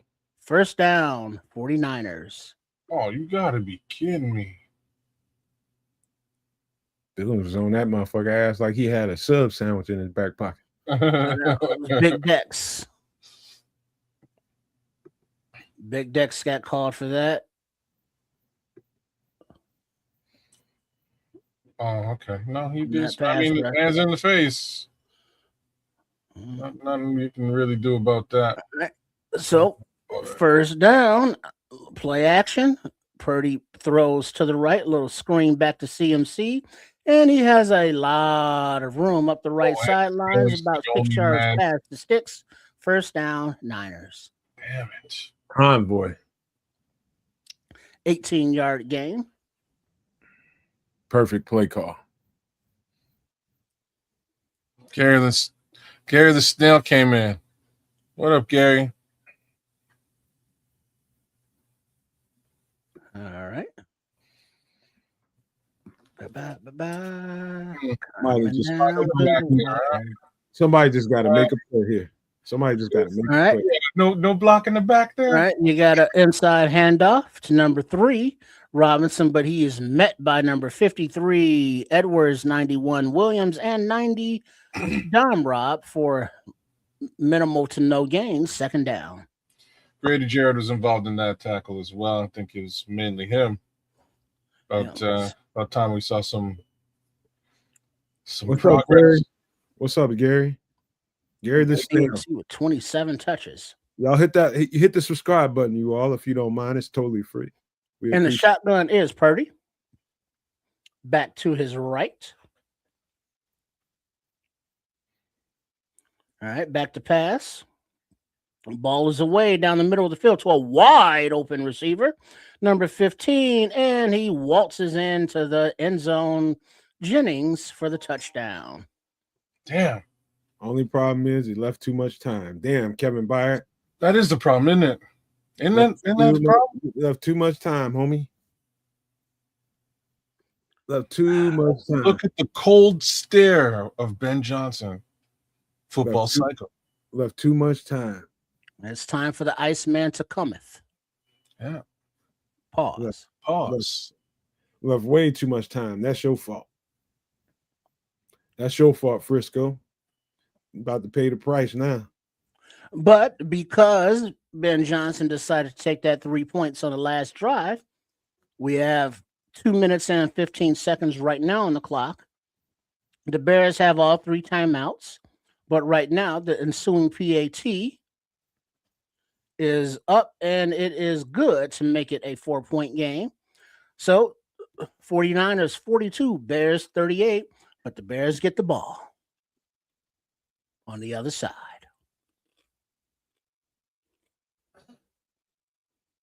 Man. Eating our lunch all day with this offense. It's crazy. Here we go, offense. Here we go. Now we just got to make sure we don't give them too much time. Because obviously we ain't been able to stop them too much on the offense. I mean, defensively the entire night. So we got to make sure we eat some clock up and put the ball in the end zone and end this thing. Yeah, this is plenty of time for us Swift to get a couple handoffs if he's the back of de jour. Yeah, they're gonna definitely go. They're alternating. It seems like every series between Monangai and Swift. Always gonna close the game with him. Always, and you should. Well, we're gonna close this. I ain't worried, really. Shouldn't be. Shit, they've proven to you over and over again that they know how to execute when it comes down to it. You know what I'm saying? For the past 6 weeks, my heart been like, I'm looking for a defibrillator at around this point of the game. Right now, my heart's cool beans, man. I'm good. I have no worries. I'm not worried whatsoever. Effing Matata. You know what I'm saying? I think we even got a 2-minute warning. Do we not? We do. What do you mean we got a 2-minute warning? Because we still got to play before the 2-minute warning. We got 2 plays before. It's 3 minutes to go. We got a couple of plays we can put together. They can run clock off. They can do whatever really they want to do, and they've got a full assortment of timeouts as well. So they can run the football. They can pass. They can play action. They can mess around. So it's a question of getting 7 here, and we call it a day. So we're gonna beat these cats. You know, just wait and watch. Just got to make sure they ain't got enough time to move the ball down the field. Field goal ain't gonna get it. And Caleb has 281 yards, couple tutties. Nice, CMT got 181 total yards. Who had him in fantasy? Shoot. LB3, 119 yards on 6 catches. Given Fierce. Purdy got 303 pass yards. Yeah, man. If you got any of these players today in fantasy football and in fantasy football championship, you are laughing. Including Colston Loveland, who's had a pretty solid game. Including LB3. Including DeAndre Swift. Real good output from this particular football game. So, as far as offense is concerned. All right. So the Niners are lined up for the kick. And it is away into the end zone where it is downed by the Bears. So touchback at 35 with 2:15 exactly 2:15 on the clock in the fourth There quarter. was 3 Watch, minutes. watch DeAndre Swift cut these motherfuckers up. Now I know Leo's hoping for that. So he can hit the Wild Wild West. Swift about to cut these motherfuckers up. Watch. See We if the need to go chickens are outside. clucking. 129th Street. Party. It's an OG track. All right, here we go. Williams in the shotgun, back to his left, and the back is Swift. I can see those orange cleats, and Swift gets the handoff. He runs up center for about 5.5 yards, Mm-hmm. and that will take us to the 2-minute warning. That's exactly what you need. Where you at, Leo? What you What's the need. count? What you need, Leo? What you need? What's 4 the- yards? 6 more yards to go. 6 more yards, and this Mr. Nasty time. What you need. Mm. All right, so you got your defibrillators, you got your diazepams, or whatever cardiac medications you got. You got your nitroglycerin. Oh, nitroglycerin. Let me ask you guys a question. So far, who've been the big play players? Out of all of them, have you seen number 2 be the big play player? Number 2. No, you haven't. No, he hurt, man. They're gonna be paying particular attention to number 10 because he's been cutting them up. Yeah. Yeah, I've seen I'm more even sure number number 20 two been than on we have number 2. Number 2 is going to come into play once number 4 gets a little tired. I'm telling you. Well, hey, number 2, number 20, number 10, number 84. I don't give a damn. Just get it done. Hell, number 85 even. Shit, 81 even got a pass earlier. I love how pissed off Dr. Earl is about Brock Purdy's Dougie. He's not having it, man. I'm with it. Good job. That shit dry. I mean, See, real Starkey Love, you're not nervous either. I'm not nervous either, man. This is what's happening. This is just what's happening now. It's what happens. It's what happens. I hear you. Games where they need to be. I hear you, Manny Stark. Don't sleep on 20. Well, 20 because we haven't seen white chocolate at all. JP Richardson. Nah, he just supplementing if somebody go down. He ain't gonna get it, man. But yeah, so between 20, 10, and 2 and 84, 18 has options. Yeah, I As like long as those. they get options, open. man. I like all of them. I like Jade. I don't have a problem. I don't like. Let's just look at something real quick here, but I don't know right. if we got much. Here we go. We didn't get much from DJ Moore at all today at all. I don't. Is he even out there on the field? He's out there on the field. Yeah, he's out there. All right, so Bears down by 4 points. Colston, Coming out of the 2-minute warning. Already at midfield. 2nd down and 5. And the field position is at the 40-yard line of their own. And the shotgun is Williams. Swift still in the backfield to his right. Back to pass, looking, plenty of time. Little dump off to the right to Swift, incomplete. But there's a flag on the play in the secondary. Okay. Somebody Prior to the pass, holding, defense number 26. it's on Duvernay. Automatic first down, Bears. Somebody was holding Duvernay or DJ, one of them. All right, yeah. So 26 is who the flag is on. He's in because of that injury. And it looks like he held number 10, LB3. Oh, he just grabbed right on him. Oh, man. Face mask and everything. All right, no problem here. All right, so from the 45-yard line are the Bears. And the shotgun is Williams. Swift to his right. Back to pass. Ball away to the middle of the field, but it is batted at the line, incomplete. 2nd and 10. Looks like it was going to be a short pass across the middle. Ooh. Yeah. I think he was targeting Colston Loveland there. Yeah, that would have been a time. That would have been a clock eater. We got this. Don't worry about it, y'all. All right, so 1:51 on the clock, 2nd and 10. Bears in the shotgun, back to the left, 2nd and 10. Back to pass. Ball is away short to Swift, who cuts up for about a 6-yard gain to about 3rd and 2 or 3. Work their ass, Swift. So is that all purpose yards, Leo, or is that ground yards? 4 down territory. Come on. That's All in right, the so sky. in the shotgun on 3rd and 4. Swift to the right of Williams, but there are whistles. Timeout. San Francisco. Good timeout, San Fran. They wasn't ready. That was going to be a Loveland throw. I can see it. Let's go. Gotta get 6. We got to get 6 no matter what.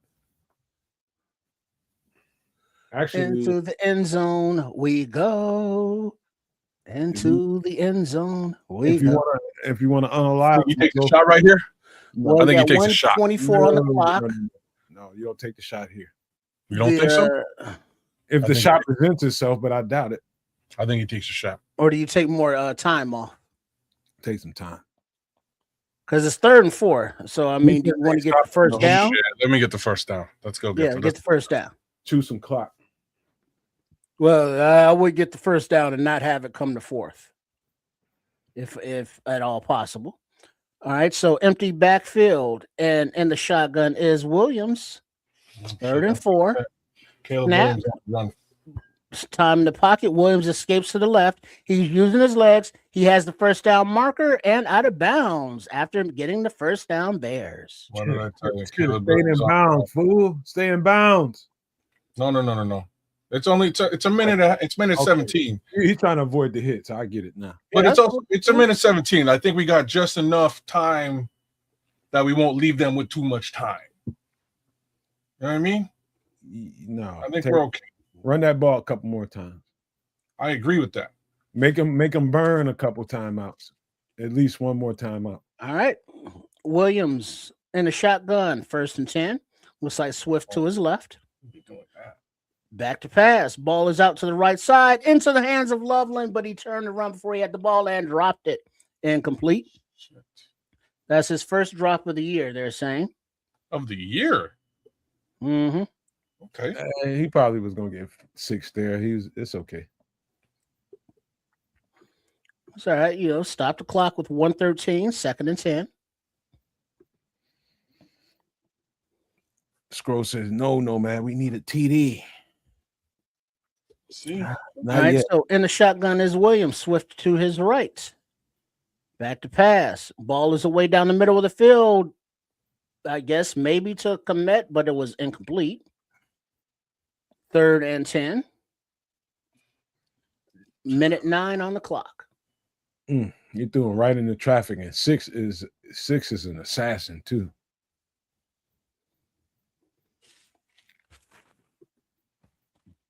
'49ers are pacing. Kyle Shanahan's red in the face. All right, here we go. 3rd and 10.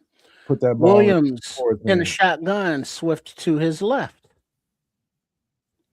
Motion to the right, and the snap. Ball is away to the right, and it's complete into the hands of Luther Burden, who cuts back into the inside, makes a man miss, cuts back to the outside, gets to the 30-yard line. First down, Bears. Let's go, let's go, let's go, let's go, let's go, let's go. All right, Yeah, 54 seconds and ticking. Back to the line is Williams, slowing everybody down, directing traffic, calling the play, and the shotgun, the slap, back to pass. Ball is away to the left side into the hands of Burton, complete at the 26-yard line for a short gain. Timeout, Ben Johnson, second down, Bears. Timeout. The Luther Burden Show continues, folks, after these messages. Let's go, LB3. Ooh, make a man miss. Ooh, make another man miss. Let's go, LB3. Keep chewing up that clock. Just keep chewing up clock is all we need. I'm glad we gave up 10 seconds, man. What are you talking about? We could put that thing in the end zone. Yeah, we're well within, a red zone range. Like we just need to manage this effectively now. Look at those stat line by LB3 kids. 40 seconds left. Yeah. Oh, brother, I'm staring at it right now. 138 yards, 17-yard average, 8 receptions tonight, and a touchdown. He's killing. And the shotgun is Williams, Swift to his right. Back to pass, blitz coming. Williams escapes to the right, throws to the ball, and he has a open receiver in Duvernay, but he bounces it to him incomplete. Too much pressure at the time. Yeah, too much pressure. 3rd and 5. Oh, he was there too. He was. Tell him, Starkey. Just relax, He y'all. was wide open. That was a walk-in touchdown. Oh, he was by himself. Yeah. Right. 3rd and 5. DJ is on the sidelines. Swift still in the game to the right of Williams, who is in the shotgun. Motion to the right. Snap. Ball is away. And it is into the hands and out of the hands of LB3, who was defended on the play. Damn. 4th and 5. Shit. We just got to get a first down. Now we just got to get a first down. Get a first down. Design a first down. Yeah, that was a drop. He had it, and then he didn't. Caleb, run this motherfucker. All right, 4th and 5. 33 seconds on the clock. LB Down by 5. Bears have 2 timeouts, as do the 49ers. But the Bears choose to utilize one of those timeouts right now. Interesting. What are we cooking up here, Football Cycle? He's just making them think. Make them think. Now you got. I want to do some kind of quarterback option. Now you got a lot of time to think about all the possibilities. You just damn straight we going for at ATF. We got no choice. Yeah, there is no choice. You can't put up 3. We got it. We got it. Good here, man. What are we pulling? What are we pulling out of the hat? A quarterback run.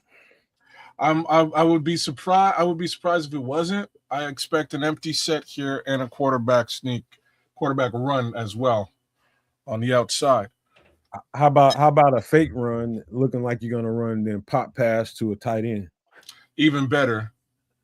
That's exactly kind of what you want. You want to layer up some sort of a backyard. Well, speaking of tight ends, you got 84 and 85 on the right side. You got Williams in the shotgun, Swift to his left, motion to the right, and the snap. The ball is away. The ball is in the hands, complete to Loveland, and he gets to about the 13-yard line. First down, Bears. Let's go. Timeout, Chicago. 25 seconds on the clock. There you go. There you go. Football Psycho. Football Psycho. Let's this- go. Swift about to finish this thing. I'm just telling y'all right now. Swift about to finish this thing. think it's DeAndre Swift. Yep. Yeah. And Leo over there like, run the damn ball. But it's too late for that now, Leo. Yeah, we can't There are run no the more ball anymore. timeouts We on gotta the, pass. on the clock for the Bears. So I'm saying, What is that, 26 seconds on the clock? yeah, So plenty of First and time, 10. but not to run it. 26, just enough time to get Or this. do thing they done. run it? They run it and then get to a hurry up and down the Okay. ball. So from the 12, 13-yard line or so, and the shotgun is Williams. Looks like Ooh. Monunga is in the game now. And Mm. back to pass. Pocket collapses. Williams rolls to the right, throws it away out of the back of the end zone. 21 seconds on the clock, 2nd and 10.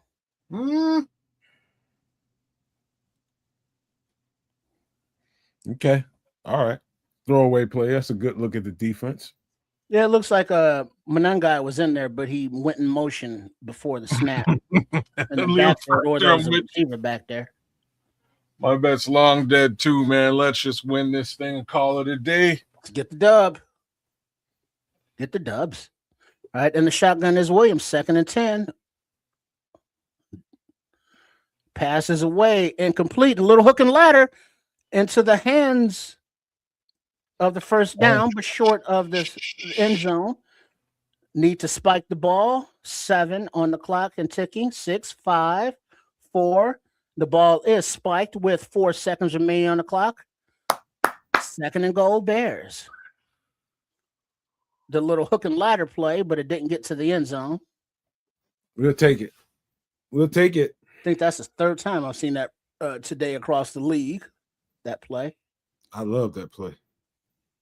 Yeah, it was complete to Loveland, and he tossed it to Swift, coming around, but the 49ers had defense out there on the outside, able to turn him back in and to help. So it comes down to one play, and the shotgun is Williams. Swift in the game. Pass is back. Wait, Williams yo-yos in the pocket, steps out. He's looking. He throws it. Incomplete. Final. San Fran 42, Bears 38. The San Francisco 49ers are going crazy right now. Praying. They're in prayer, yo. It's all good, yo. It's an L, but it's okay. Oh, man. Nail biter. And it looks like LB3 is still down on the field after the game being tended to by trainers. Looks like his left leg. They're looking at his left knee. He is still down. All right. Let me get this off the screen, man, so we can get in the post game. Holy shit. I enjoyed that. Y'all ready? Let's go.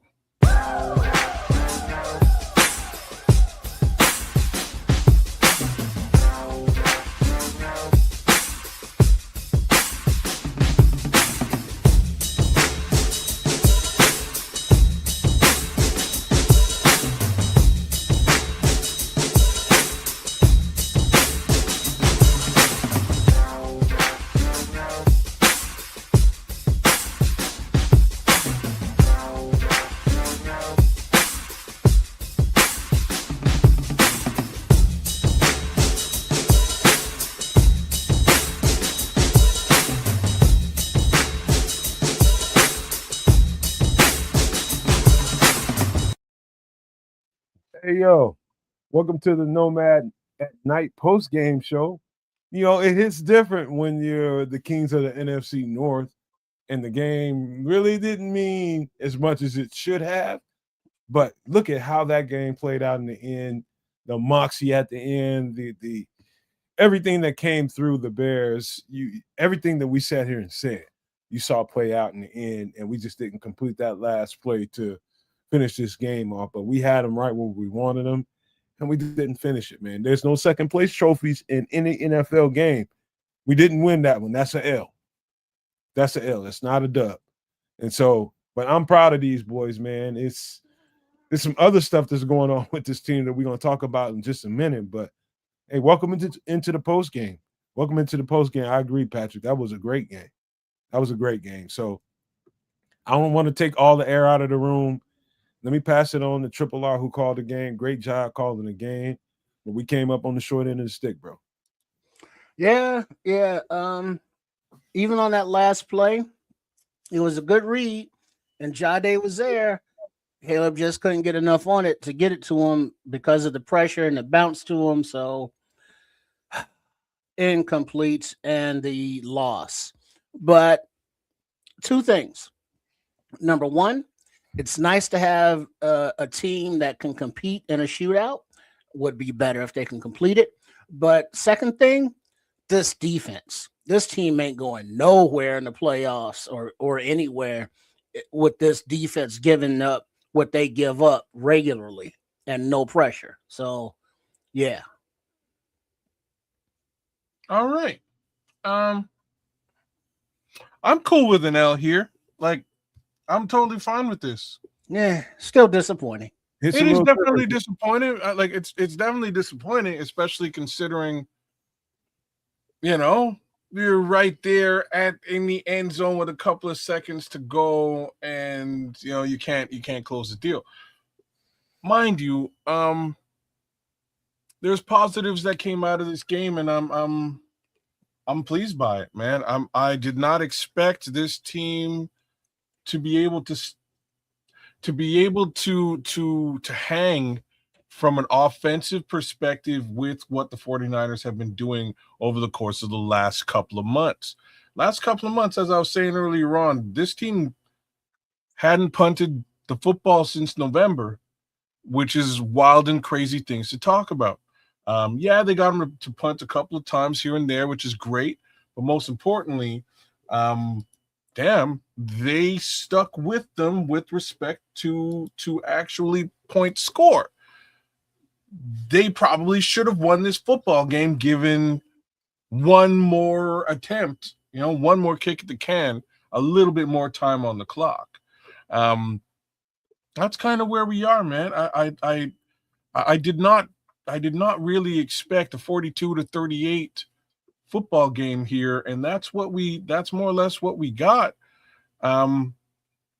There's offense here in Chicago. There's an ability to actually get into that rhythm. A lot of the time we were questioning whether this team can get into the rhythm in order to execute the way that they executed today.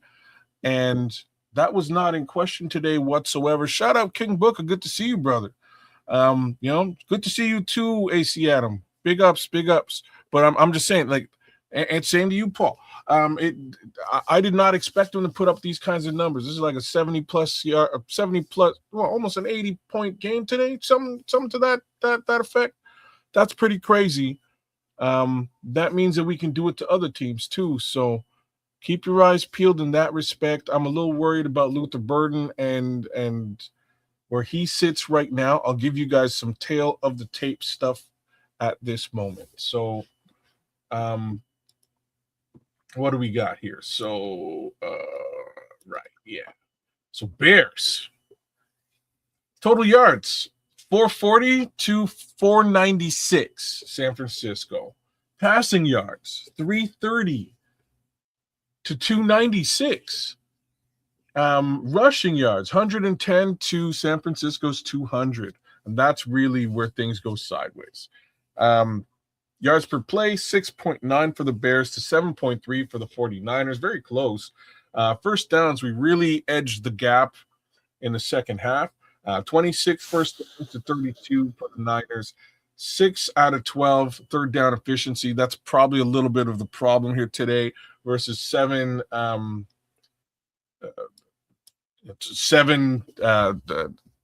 first downs, 1 lost for the 49ers. Fourth down efficiency 2 out of 2, 1 for 1 for the 49ers. 64 total plays to 68 total plays. Again, we really caught back up with them with respect to total plays in the game. Sacks remained at 1 on Brock Purdy, none for Caleb Williams. 3 punts for the Bears, 2 punts for the 49ers. Penalty yards strangely and surprisingly, 55 penalty yards for the 49ers versus 39 for the Bears. One interception thrown by Brock Purdy. We'll get a little bit closer with the Bears stuff. 330 yards, 25 completions for 42 attempts for Caleb Williams today. 2 touchdowns on the day. Not a bad day at the office for Caleb Williams. Into the 300s plus in the sky. That's pretty decent passing yardage if you ask me. Big ups to dude out there. DeAndre Swift ground, 54 yards. Kyle Monangai, 38 yards on the ground. Caleb Williams, another 18 yards on the ground. That makes up your 100 and change. Big story for the Bears, I think, is in these 2 rookies today. Luther Burden, all hands on deck. Luther Burden, 8 receptions on the day, 138 yards, 17-yard average per play. Touchdown thrown in there as well. And then you got to look at the tight end Colston Loveland, who really came in clutch today. 6 receptions, 94 yards receiving today, 15 yards per play as well. A touchdown involved there too. But now, kids, real quick there, you see the growing pains because in crunch time, they both had crucial drops. Yes, they did. That's again, we're talking about young rookies really getting shine today. You're right; they did have crucial drops towards the end of that of today's game. Wish those things did not happen, but again, we are talking about rookies who are trying to come into their own in their inaugural season, and I have to say, almost 100 yards apiece. Pretty good day at the office either way. Yeah, let's layer in that touchdown each, right? So well played. Jahdae Walker, not quite as much of an impact today as I was hoping. 2 receptions, 30 yards apiece, for 30 yards total. Cole Kmet, 2 receptions, 16 yards. DeAndre Swift, 2 receptions, 25 yards. DJ Moore, 1 reception for 7 yards. So that's, I think, is part of the tale here today. So DJ Moore is pretty much ineffective on a day like this.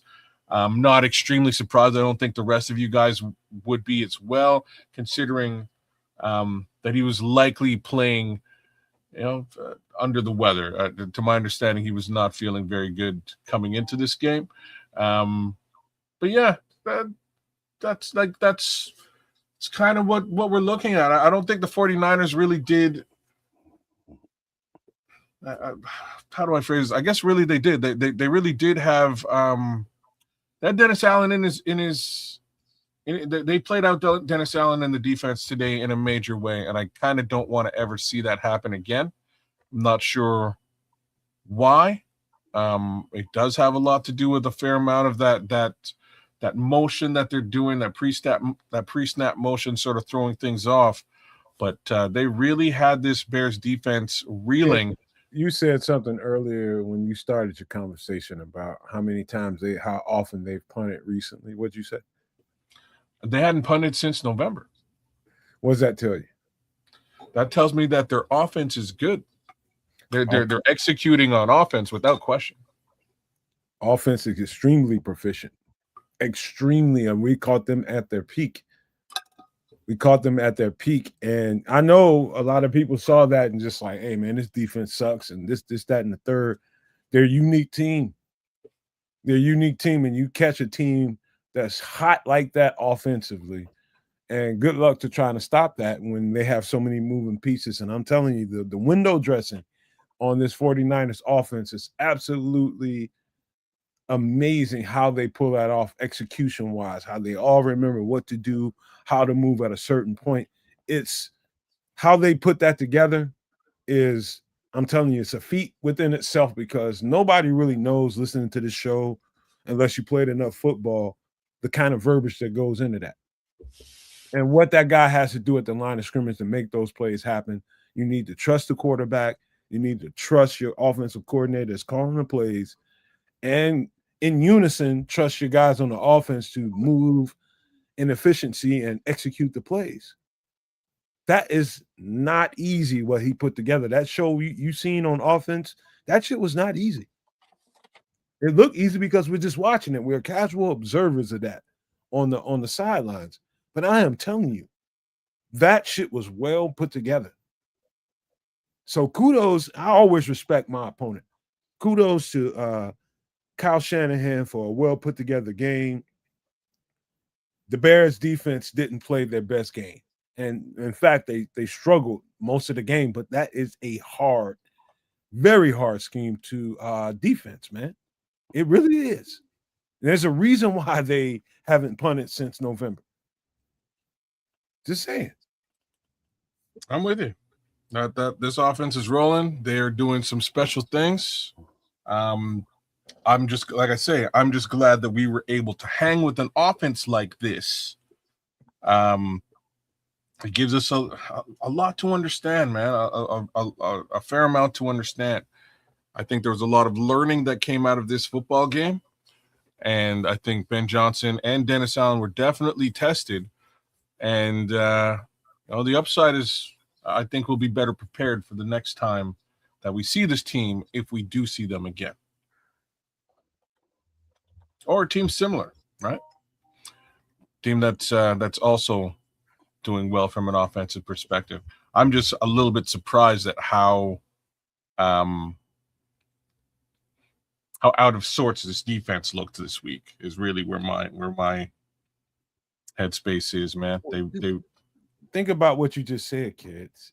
The month of November has 4 weeks in it, so there's 4 football games in there. The month of December also has 4 football games in it. And where are we? Somewhere around the 4th week of December? Be the 4th week of December. We're talking about 8 fucking weeks, and they haven't punted the ball. 8 fucking games? You know how big a feat that is? You know dog, that is fucking amazing. I agree. That alone tells you that, look, yo, they got something going here, man, that's fucking hard to deal with. Efficiency is off the chain. Yeah. Well, yeah, I mean, that's good and all, cool. But, granted, the first play of the game, defense got a pick 6, cool. But from then on, we got to make some stops. I get it. The offense for the 49ers is very efficient. Purdy's a good quarterback. They got a good running game with CMC, and they got weapons at tight end and wide receiver. Awesome. But yeah, our guys get paid too. And to not be able to get a tackle or off the field on 3rd down, or just leaving guys just wide open. Now, is that because of the play call and Dennis Allen was just outmatched, or was it part also because of lack of pass rush that just left guys open too long, or was it secondary breakdowns and just getting beat mano a mano, one-on-one? They just couldn't cover their guys. We saw that with Nahshon Wright a few times. We saw that with Brisker a few times. So it was other guys that just on defense did not earn their check today. Read and react, Trips. It's the reading and reacting. Don't get too down on the defense today. And, they deserve whatever you want to give them. But I'm just telling you, with respect to, I'm giving Kyle Shanahan the ultimate respect is what I'm trying to give you, and telling you their efficiency, how they executed was damn near flawless at times. And they have, even when you're executing that well and at that high of a level, when you haven't punted since fucking November, it's hard for me to kick my defense in the nuts. That's just hard to deal with. It was a lot of late reactions. It was a lot of but how many games are you gonna win if your defense is giving up 42? Dog. I mean, that's just a dry ass statement, Trips. That's dry with no context. 42 points. Not every team is going to give 42 points. What more context you need? Not every team's going to give you 42 points. That team's unique. So if we got to play this team again, it might not show up because they're so unique. We better come up with something different. I don't think we'll see him again, but we're gonna have to come up with something different. Well, he's making a very legitimate statement, right? Like, this is You There know, go. you There you can't go. you can't be We got allowing him 42 on points. tape. We got him on tape now. That's fair, and that's why I'm saying there'll be some real good learning from this situation. But 42 points is a lot of points, man. Like Dennis Allen is not going to be happy tonight. He's going to have to really look at things. Kevin, I assume you're a Niners fan. I'm not sure what that's about, because I don't think we're winning the NFC Championship now that we've lost to the Niners. I don't think we can. I think What? we're in. Say that again, kids. You can't get the number 1 seed. I don't think we can get the number 1 seed for the No. NFC. Oh, he's saying NFC Championship. My bad. Sure. Yeah, maybe He's one of our guys. I'm just checking. But yeah, cool. Yeah, no NFC number 1 seed potential now. So we're looking at number 2, number 3 seed. And that kind of leaves me in that position where you got to ask the question: Do they play starters next week, or do you rest everybody next week against the lowly Detroit Kitties? I would think that you rest everybody, considering how long the season is now. I don't think another game of reps are going to really mean a whole lot. But you got to remember, Coach Ben Johnson and that whole Detroit, bad feelings thing. Maybe he plays the starters a little bit, but go and run Tyson Bagent out there, all the backups, and let them have it, because not getting that first round bye means that now you have to play a wild card game, and now it looks like the Packers are going to be that opponent. And I think they've already said that they're resting, their players next week. So we want to get as healthy as possible and be as rested as possible, since there won't be a first round bye. So that would entail resting, the guys next week, the last week of the season, versus the Lions, or the Kitties, if you will. I'll be honest with you, and I'm kind of rewinding a little bit back to what I just saw in this game. If you do run into the 49ers again, to me, and I'm sure that a lot of people have come with this solution when they get ready to play the 49ers, and some teams have probably got burnt because of it. I'm going to play. I've seen probably a little more zone in this game than I've seen in the last couple of games, at least. I've seen just ball face on the surface. I've seen a lot more zone in this game, but I think they need to buy into the zone, because with that kind of movement and that kind of window dressing, I think that's probably the best. Unless you got all your guys healthy and then you feel good about playing one-on-one, then I think you play them in a zone concept the next time, and then you just thug your way through that. That's for me, because that was, I'm telling you, the route combinations were absolutely spectacular. The on-site adjustments, I would say, the on-site adjustments, Purdy going to the line of scrimmage, seeing what coverage he had, and adjusting the play call to fit what the defense looked like, was outstanding. Outstanding. That's why I'm not so mad at this defense. Outstanding, bro. Well, like I say, there's definitely, big ups to Nasta 777, man. Big up from Mother Russia, doing the darn thing. Bears it down out there. We appreciate that. That's awesome. I don't, like I say, there's some learnings to come from this particular contest. I don't know if I don't know what you do defensively here to really close the gap. You made some very solid suggestions here with respect to the zone. I did notice when they did man up, things were a little bit dicey, man. And Nashawn Wright was getting burnt today by Ricky Pearsall quite frequently, and Nashawn can usually body his. Kids froze up again. Did we lose you? Oh, he'll come right way back. They were really using Pearsall. Sorry, damn internet gods. But they're really using Ricky Pearsall on crossers and and drag type routes just to sort of push Nashawn away and really leverage that speed. And it worked for the most part here tonight. Just clearing him out and giving him opportunities to make a play on the football. It was a bit of an issue here as Kids, far as that I will tell you defense. guys something. If even some of you guys that's watching the show, listening to the show right now, if you don't fully respect the breakdown that we're giving you, that I'm saying right now, once you watch other podcasters, you might watch former Bears and former football players that played. Watch, you'll hear very similar. When I say very similar, it'd be almost like listening to me all over again.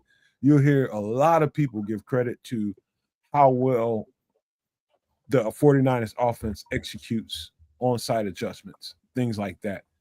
They had a great game plan for what we do. Better game plan offensively than we had defensively. And that will lose you games. And that will get 42 on your ass. Flat out. Yeah. So if you want to say that Dennis Allen got out-coached, I would respect it. I would respect it. But He I just definitely want you to did. know how hard that job was. Definitely did today. Shit happens, though. And again, we are Yeah, talking you know, yeah, it's a learning process. And granted, he was beat with a lot of the schemes and his play calling, but he doesn't have the horses that, you know, I'm sure he wants. You know, I'm sure that out of the choices that he has, you know, that's why Dom Rob, you know, is Sweat's backup, as opposed to having upgrades at some positions. Maybe he can do better, more things against high potent and powered offenses like this 49ers squad. Let me, if you guys don't mind, I'm gonna answer Paul Martin's question here. He says, "No, man, you played football. I gotta ask, shouldn't a defense that practices against a mobile quarterback be better against opposing ones in real games?" It's easier said than done. That's the best thing. That's the best way I can describe it to you. It's because your linebackers are your beacons in that defense, and whatever defense you have that has a quarterback that can move around, those are your beacons. So either you can play it one or two ways. Either you can basically submit a spy. So basically commit one player to spying a quarterback. And I don't know if that's the best thing in the world to do against this quarterback. You know, I think his legs can hurt you a little bit, but not like Lamar Jackson, not like some of these other mobile quarterbacks in the league. I don't know that he's good enough to commit a spy. So you basically playing with 10 and giving up one. And so he's going to get that one football player will make you play with 10 people in coverage when that guy can play in coverage as well. So to me, it's a catch-22. He's a kind of football player that you can do that to, but then you're going to weaken your defense if you do it. So the best thing I can tell you, Paul, is the way we play mobile quarterbacks is something of concern. And it comes down to linebacker discipline. Eye discipline. Knowing exactly like when the play, kids, you remember the play when we were in the red zone and TJ didn't come off that receiver until late and Purdy runs into the end zone. That was one of those damn if you do, damn if you don't. If he comes off use check and plays Purdy, then you worrying about him throwing that ball over there to use check. And so he's just doing what the game plan dictated him to do. And so I think, again, like ATF says, you get a game on film, you'll play Purdy a whole lot better in game 2 if you have to face him in the playoffs than you did in game 1, for sure. If that answers your question. Well, yeah, because, you know, going in cold is one thing, but once you have them on tape, you've seen it live, it's like, all right, here's where they hurt us, here's what they did, here are the concepts, here's how we can negate that. Hold on for a second, Tris, because we got a super chat. We got to give him some respect.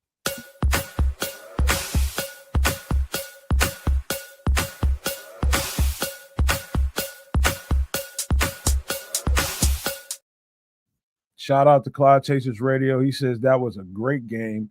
Bears have a bright future. I don't know anybody here that would disagree with that. But I thank you again, Cloud Chaser. I appreciate that. We appreciate it. And I interrupted Trips, and I apologize, man. We just had to stop for a second. Yeah, but sure, second time around, hopefully things will be different.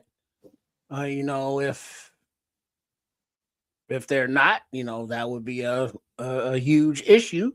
But let's go with the benefit of the doubt that it's like Dennis Allen's going, okay, you got me that time, Kyle Shanahan, but I got something for you next time. I got something for you. Yeah. It'll be an interesting game too if we face up against this particular squad again.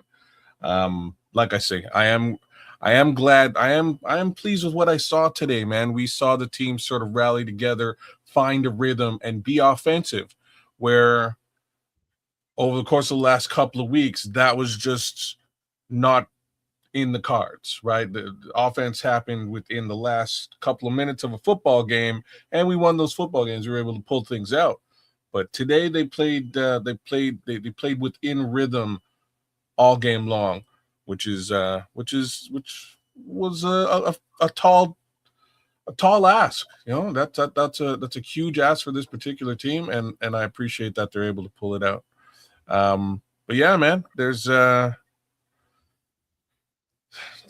it'll be an interesting playoff situation. It'll be interesting to see who they decide to play next week. I don't see anybody playing football next week. I'm just going to be honest to all you Lions fans out there.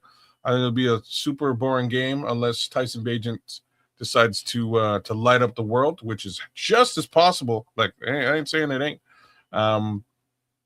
Maybe Tyson Bagent comes out and lights up. Soldier.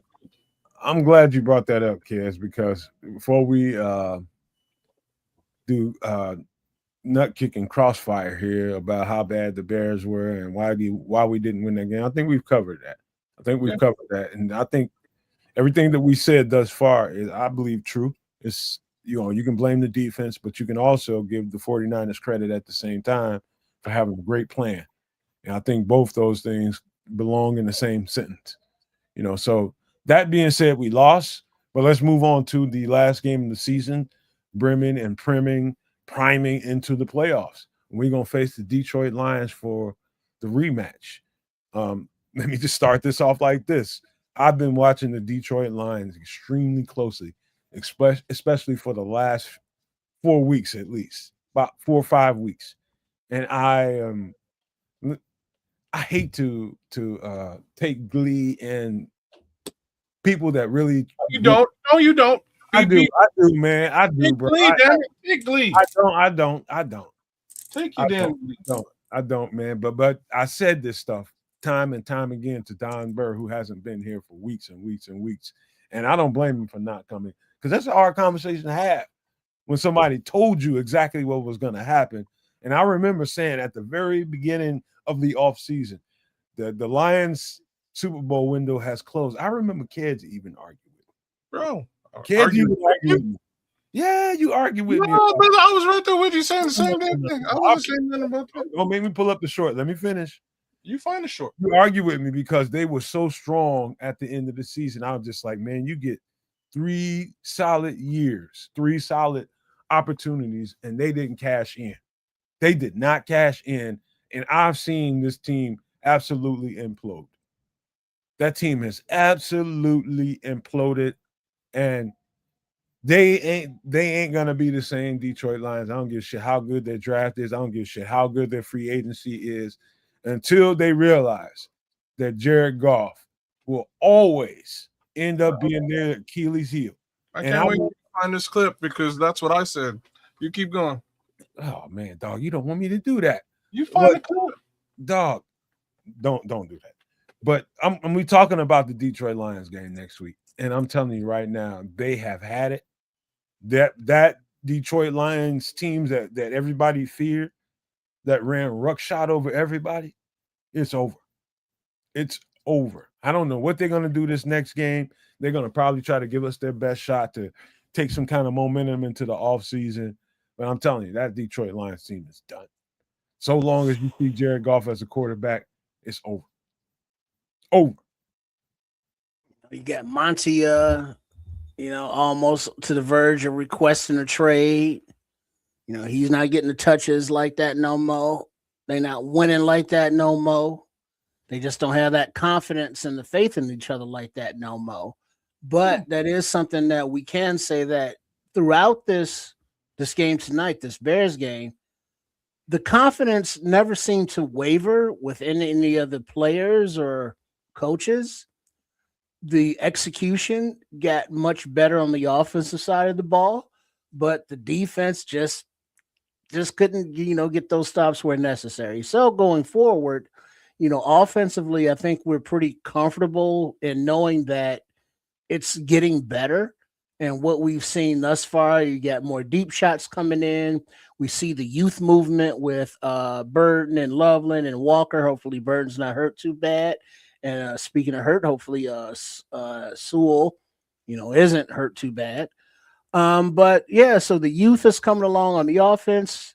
The offensive line held up. We didn't have to call, the names too much up there. So, the rookie's still doing his thing. He had a penalty. But Darnell Wright played, even though he was, under the weather. So the offense is looking bright future.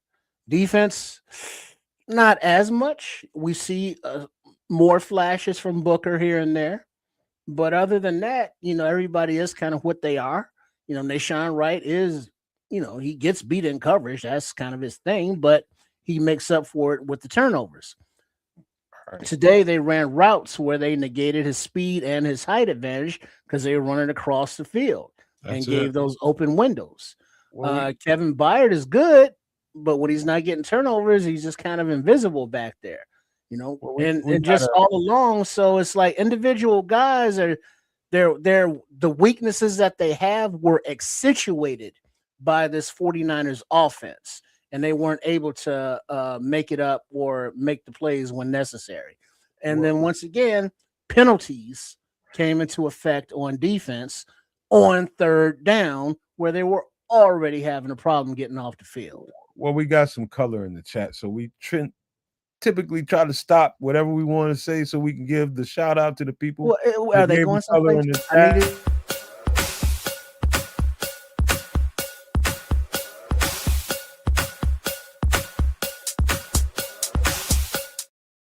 So shout out to Cloud Chasers Radio with the $4.99 super chat. He says, it is safe to say that the Bears had the best draft this past year.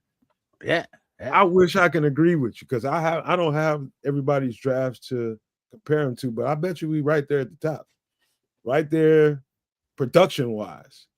I mean, shit, what? A starting left tackle, a starting tight end, wide receiver, a UDFA wide receiver, 7th round running back.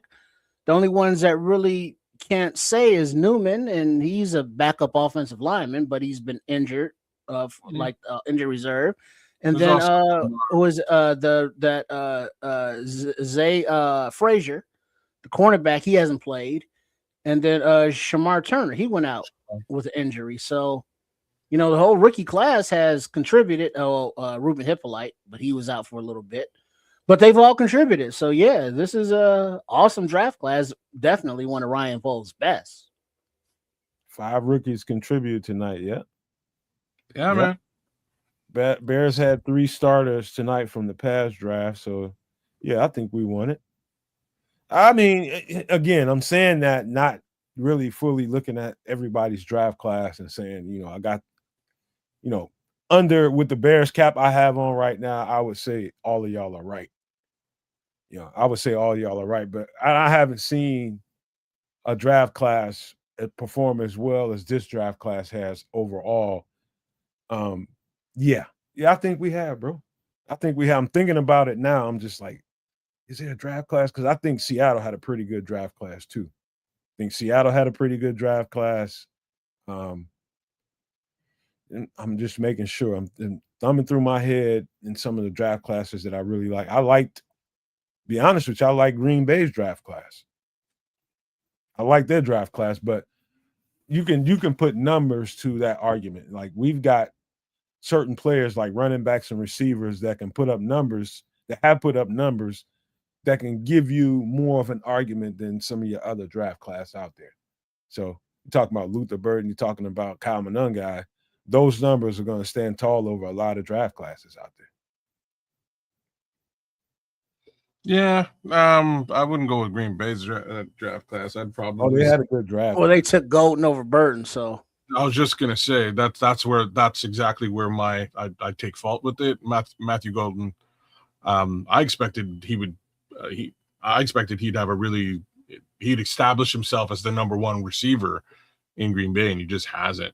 That being said, I look towards the New England Patriots, who I think had a really good draft class. I think the Browns had a good draft class as well.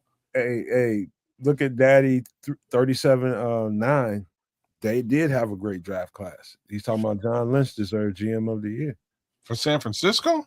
Yeah, I mean, look at San Fran, where they've come from. They were an aging team not too long ago in the playoffs, thinking their window was closing. And now the defense GM of the year that was aged and, hurt from the most part and all the injuries that they've had to go through. And we see that their defense is still kind of porous, as them giving up 38 points today, or, minus 31, minus pick 6. But the offense for the 49ers is the one carrying the team. Because as Nomad kept referring to, for an offense and a team that hasn't punted since November, and we're at the end of December, that's an offense that is saying, hey, defense, y'all gonna do what you need to do, but we got you. And, so that's a one-sided team right now. And, will, Lynch and them be able to retool, or, will Purdy and the guys that need to get paid price them out of, the market? Very good. Very good, man. They do such a good job. And all the 49ers fans that are in here listening to this show, they do such a good job with their mid to late round draft picks. We did a great job this year with our mid to late round draft picks. Production all over the place. But, you do have to give respect where respect is deserved, man. There's some other draft classes out there that were pretty good, but I have to agree with all the No Maniacs in here, Super No Maniacs, all of them, that says we had the superior draft class. I do think we did. And it's off the top of my head. If we're comparing to this 49ers, I'm gonna have to say absolutely. There's a reason why we're saying this. Yes, we're Bears fans. You know what I mean? Let's take the bias out of the mix first. But the reason is, in today's game, you could clearly see the impact from the draft class itself. Again, Luther Burden, 130 plus yards on the game today, 94 yards for Colston Loveland. Kyle Monangai was layered in all over the place. Left tackle, second round pick. Ozzie Trapillo's out there. Anybody else on? Jade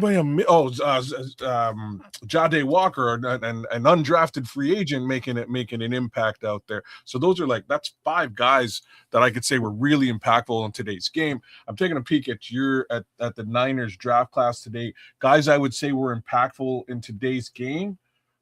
Starts with Stout. That would be the first guy that I would say was impactful today. CJ West was a little bit impactful. So Upton Stout for sure. Nick Martin, linebacker. I would also say Alfred Collins was impactful on the game today. Here you go, Samo.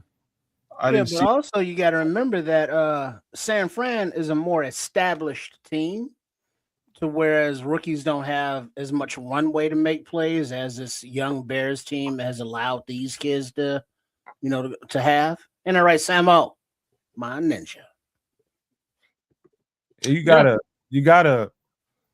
They've always drafted well. I'm talking about in this last 10 years, maybe 7 years, 5 to 7 years or so.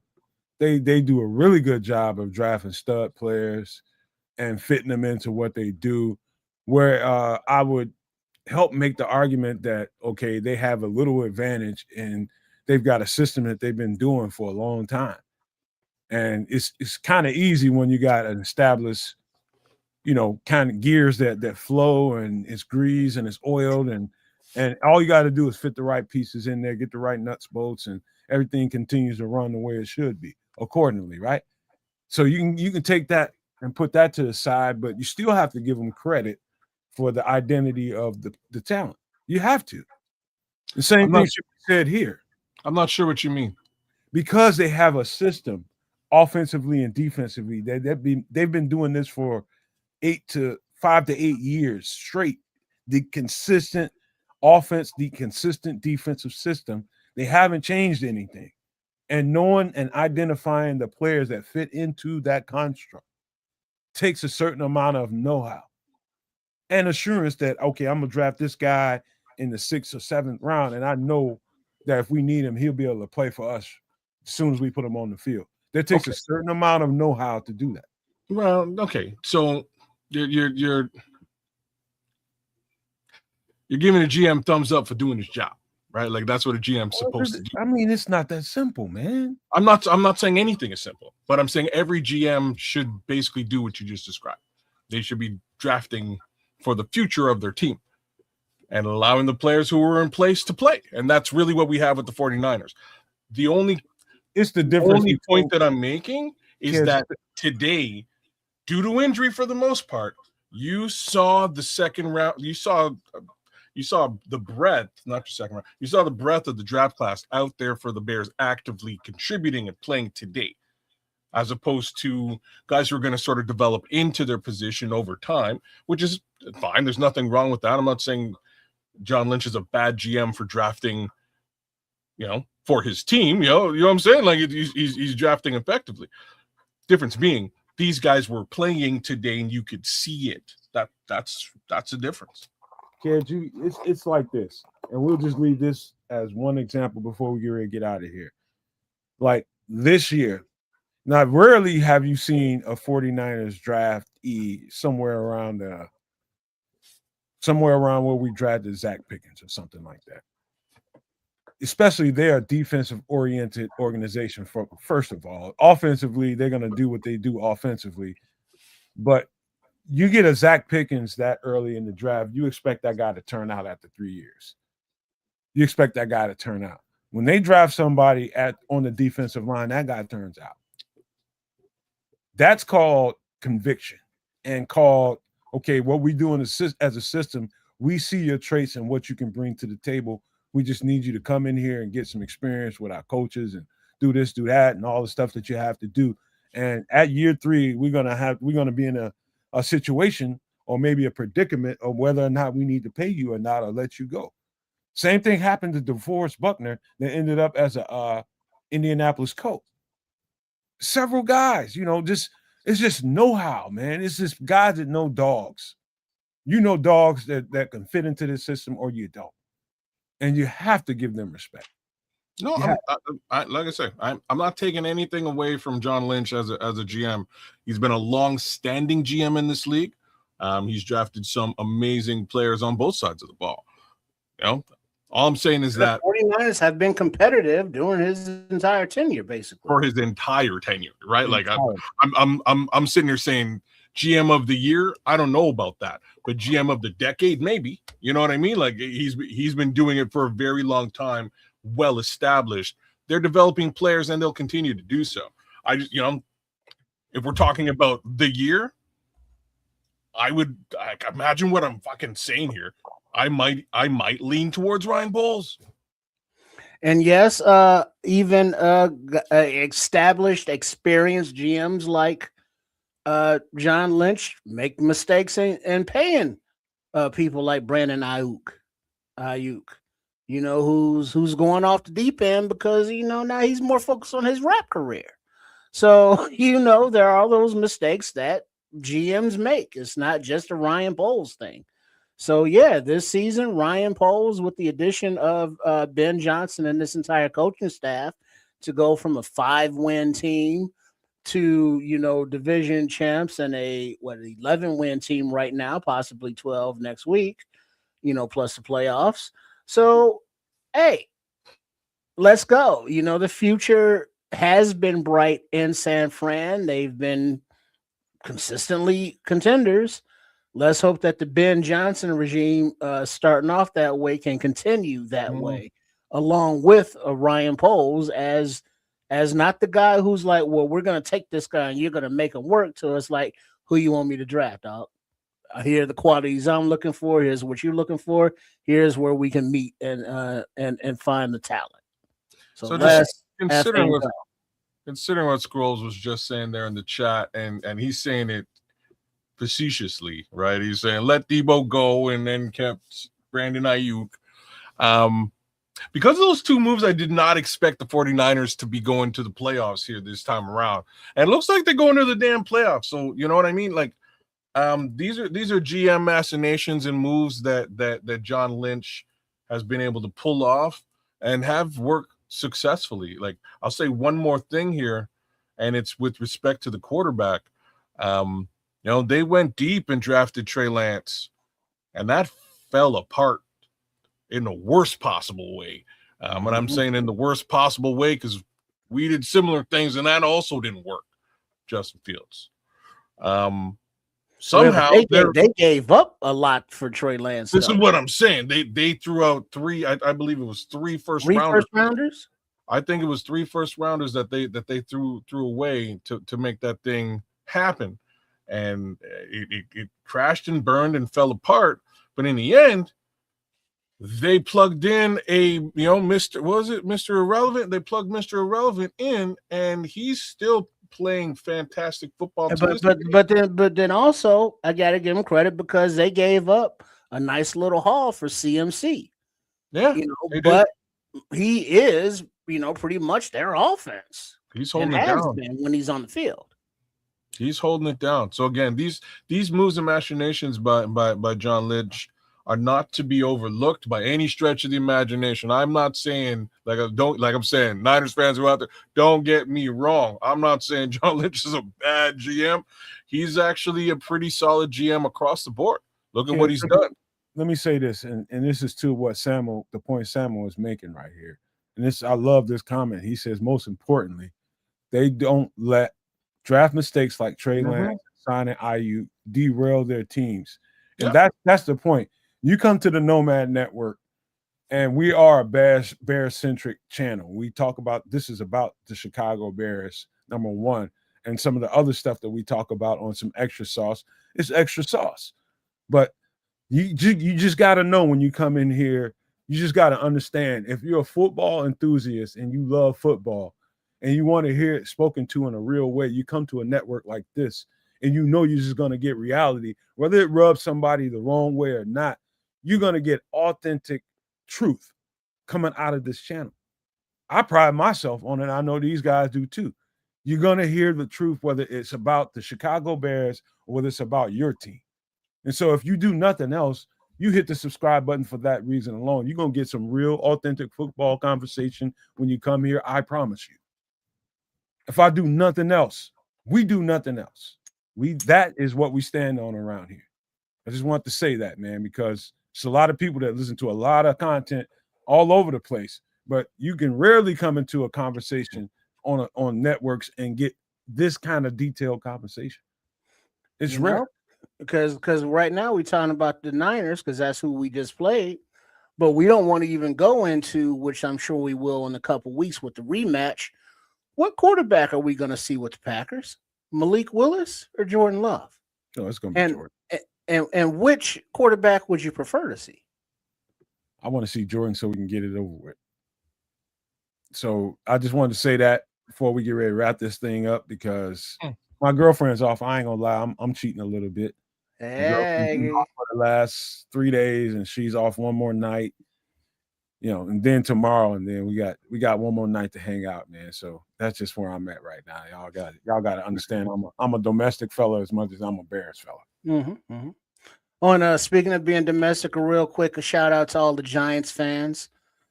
Feel for you, y'all. Y'all pulled out that victory, and gave up that number 1 pick. So congratulations. Go ahead. Oh, damn. Okay, let's just get some pleasantries before we get ready to get out of here, man. Yeah, man. Big ups to the entire chat tonight. Was wild watching this game with you guys, and collectively hating on Chris Collinsworth was fun. I definitely and always will appreciate that. Whereas Nomad does not appreciate it. I love it. I think it's awesome. Wait. I missed that. What you say, man? Chris Collinsworth. That's what I said. You've been waiting all night to say that, ain't you? No, I've been saying it multiple times. It's all been that conversation, and you go to Chris Collinsworth. Man. Still go yeah, back. I'm just saying. That's like a gnat on your brain right now. I hope he trips and falls and hurts himself. Leave me alone. In any event, big ups to all y'all. Arcturian Prince, man. Oh, you're a Packers fan, damn it. Oh, brother, why? Why? We don't wish nothing on Collins. I didn't. Hey, take it easy. I didn't cuss him. I was just asking him why he's a Packers fan. Yes, you did. In any event, big ups to all you guys out there. Shout out to the Scrolls, Minister Charles, Relentless Mikey. Who else was out there tonight? AC Adam, Mr. Mayhem, Big Samo's in the chat right now. Mad love to Big Samo. Who else we get? See, he's with me right there, man. Big Samo knows what it is. Who else is out there, man? Who else is out there? Quatu was out there giving us love from Mars, man, telling us to run the ball from Mars. Shout outs to Quatu. Shout out to Paulo Rodriguez and Miguel Goncalves for hooking everybody up with a bunch of free memberships. Can't go wrong with that. I got to give myself some props. We just wrapped up Superflex season number 2. All right, I think we may jump online for a little bit this week just to give to give some love to the winners, because this would be fantasy football championship week. Outside of that, things should be wrapping up soon. We'll figure out whether we do a show here this coming week just to keep you guys up and up. But there is alcohol calling all of our names on that day as well. So verdict is out for now. Besides that, man, big ups to all you guys. Even in a loss, I see all sorts of positivity in this situation. Yes, there's no moral victories, but there is learning from losing. So take it for what it's worth. I'm okay with this one. And I don't see us putting any effort into beating those Lions next week. So call it like it is. Bears are the kings of the North. And with that said, look at who the competition the Bears played today. A perennial playoff team who, has a history of playing team stuff, is leading their division, battling for the number 1 seed in the playoffs for the NFC. And this young Bears team went toe-to-toe with him down to the damn wire. And this team still is kind of learning things on the offense. They don't have that instant recognition and execution that the 49ers do, granted, but we're getting there. And I think most Bears fans feel this way. The future is bright, so bright that, like kids, you got to wear shades. So a big up to everybody on all 3 networks, whether it's the Nomad Network, whether it's at Cads of Canuck, and you get those baby Kez Zerberts right there. I get those baby Kez Zerberts. Or whether it's Sports Chicago style at RRSCS. You see it in my name right there below in the little tag right there. You see it in the box. Hey, big girls, getting cold outside. Let me open up that window, turn down the heat, and get up under a roll of fat, that is. You might die. So warm. Time out before you shut her down. Just Niners fans who are in the chat. Y'all won. Y'all didn't beat anybody's ass. I'm just saying. Y'all won the football game. This is how we be civil and have civil discourse. Y'all it wasn't an ass kicking. It wasn't an ass beating of any kind. Y'all won the football game. We beat y'all up just the same way y'all beat us up. Y'all won. Congratulations on the win. We will see you again in the playoffs. Yeah, all that being said, Trips, you get up under that motherfucker. If you get a little too cold, man, you're gonna die. I'm just gonna tell you. Hey, well, as long as you can breathe and it's not on your lungs, because it's not like a dollar bill crashing down on your full, head of steam. Even though Big Bertha, way about the same. Well, okay, so it's exactly the same. So it's like, yeah, you could unalive, but it's one hell of a way to go. Big Mabel gonna kill your ass. I'm just telling you, unalive you. That's what Ever watch it now? I'm. Make you breathe through her, if you know what I'm saying. All right, man. Hey, you know what, man? Unless you done, Trip? Yeah, just shout out. Make sure you all subscribe to all 3 networks and appreciate the support. And see you Wednesday for some extra sauce on New Year's Eve. And so that means the last Wednesday of the month, will be a visit from the chef, Chef Trips himself. Will be in live to cook, and then I'll join afterwards after he's done with his delectable creation, whatever that may be. Trips, before you overcommit to that now. It is New Year's Eve. Yeah. It is New Year's Eve. And we gotta get a commitment. All 3, everybody gotta say tag you're it. And we better not commit to that before we need to. Better not. You just saw it. I don't understand the question. You just saw over there in Canada. He's just like, I can't.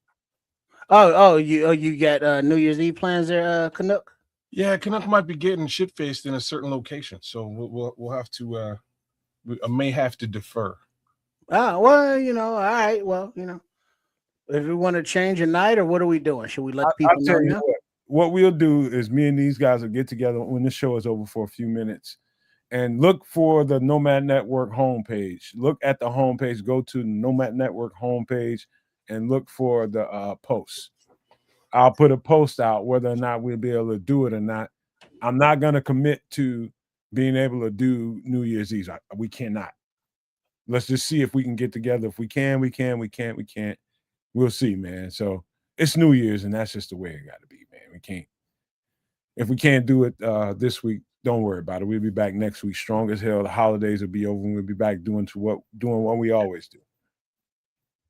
So, okay. Well, I'll let Chef Trips know to clear his schedule, and he might throw a little orgy. A party, instead. So yeah. All right, man.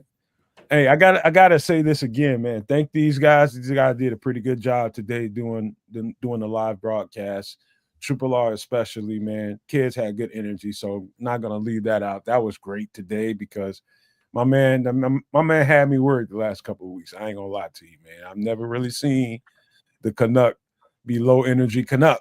He's always when the thing goes red and we're live, he shows up to the party every fucking time. But last couple of weeks, man, it's just like, all right, what I got to do to pep my boy up. And if Kez wants to speak to that one of these days, he can speak to it. But I just love to see him with good energy. These are my bros, man. I love them, and I want them both of you guys to have a great New Year, no matter what. I don't think you should wait until the New Year to come up with reasons why you want to be better for the next year. I'm like that all fucking day, 24/7, round the clock, 365 days of the year. I'm like that. And I hope you all are like that too, man, as well as these 2 guys on the camera right here.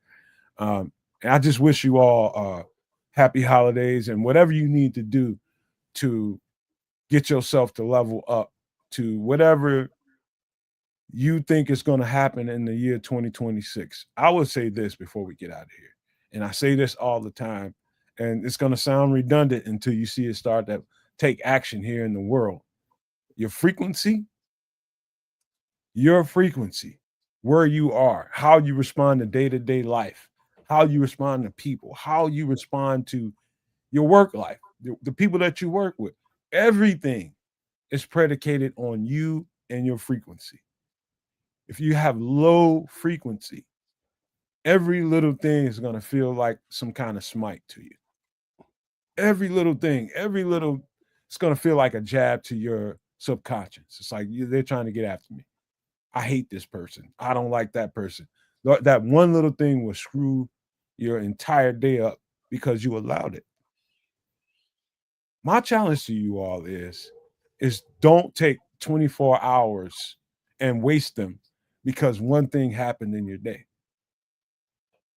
Take that one thing, swipe left, and continue to move on and progress in the day. Get yourself better. Worry about you. And your energy, your frequency is an absolute magnet. The earth is a conductor.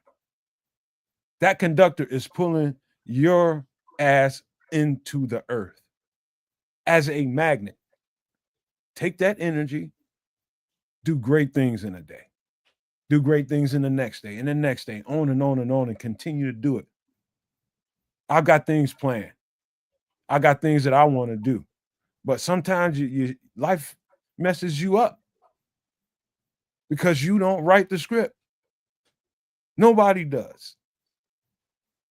I'm saying to you all, get better and get better on the fly, because that's what life is being good on the fly, being great on the fly, being great to people, being great to everybody around you, the best you can. And don't worry about, oh, I wouldn't have done that for that person, or that person is this.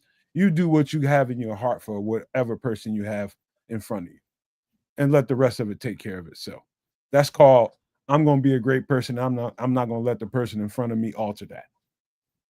That's called absolute assurance of who you are and what you're here to do. And so I'll tell you one more time, you guys have a great new year. If we don't see you before New Year, have a great New Year anyway. If we don't see you, it's not because we don't want to. It's just because we got things we got going on. But we love you guys. Everybody that came to the channel new and hasn't subscribed to the channel, please stop for a second and hit the subscribe button. We would really appreciate that. And that includes the Keds Canuck channel, and that includes Sports Chicago Style. We all would appreciate your subscription. Just commitment to the community. We love you guys for being here. And I got to leave you guys with these famous words. If you can think it and you can see it, there's no reason in the world why you cannot absolutely manifest it.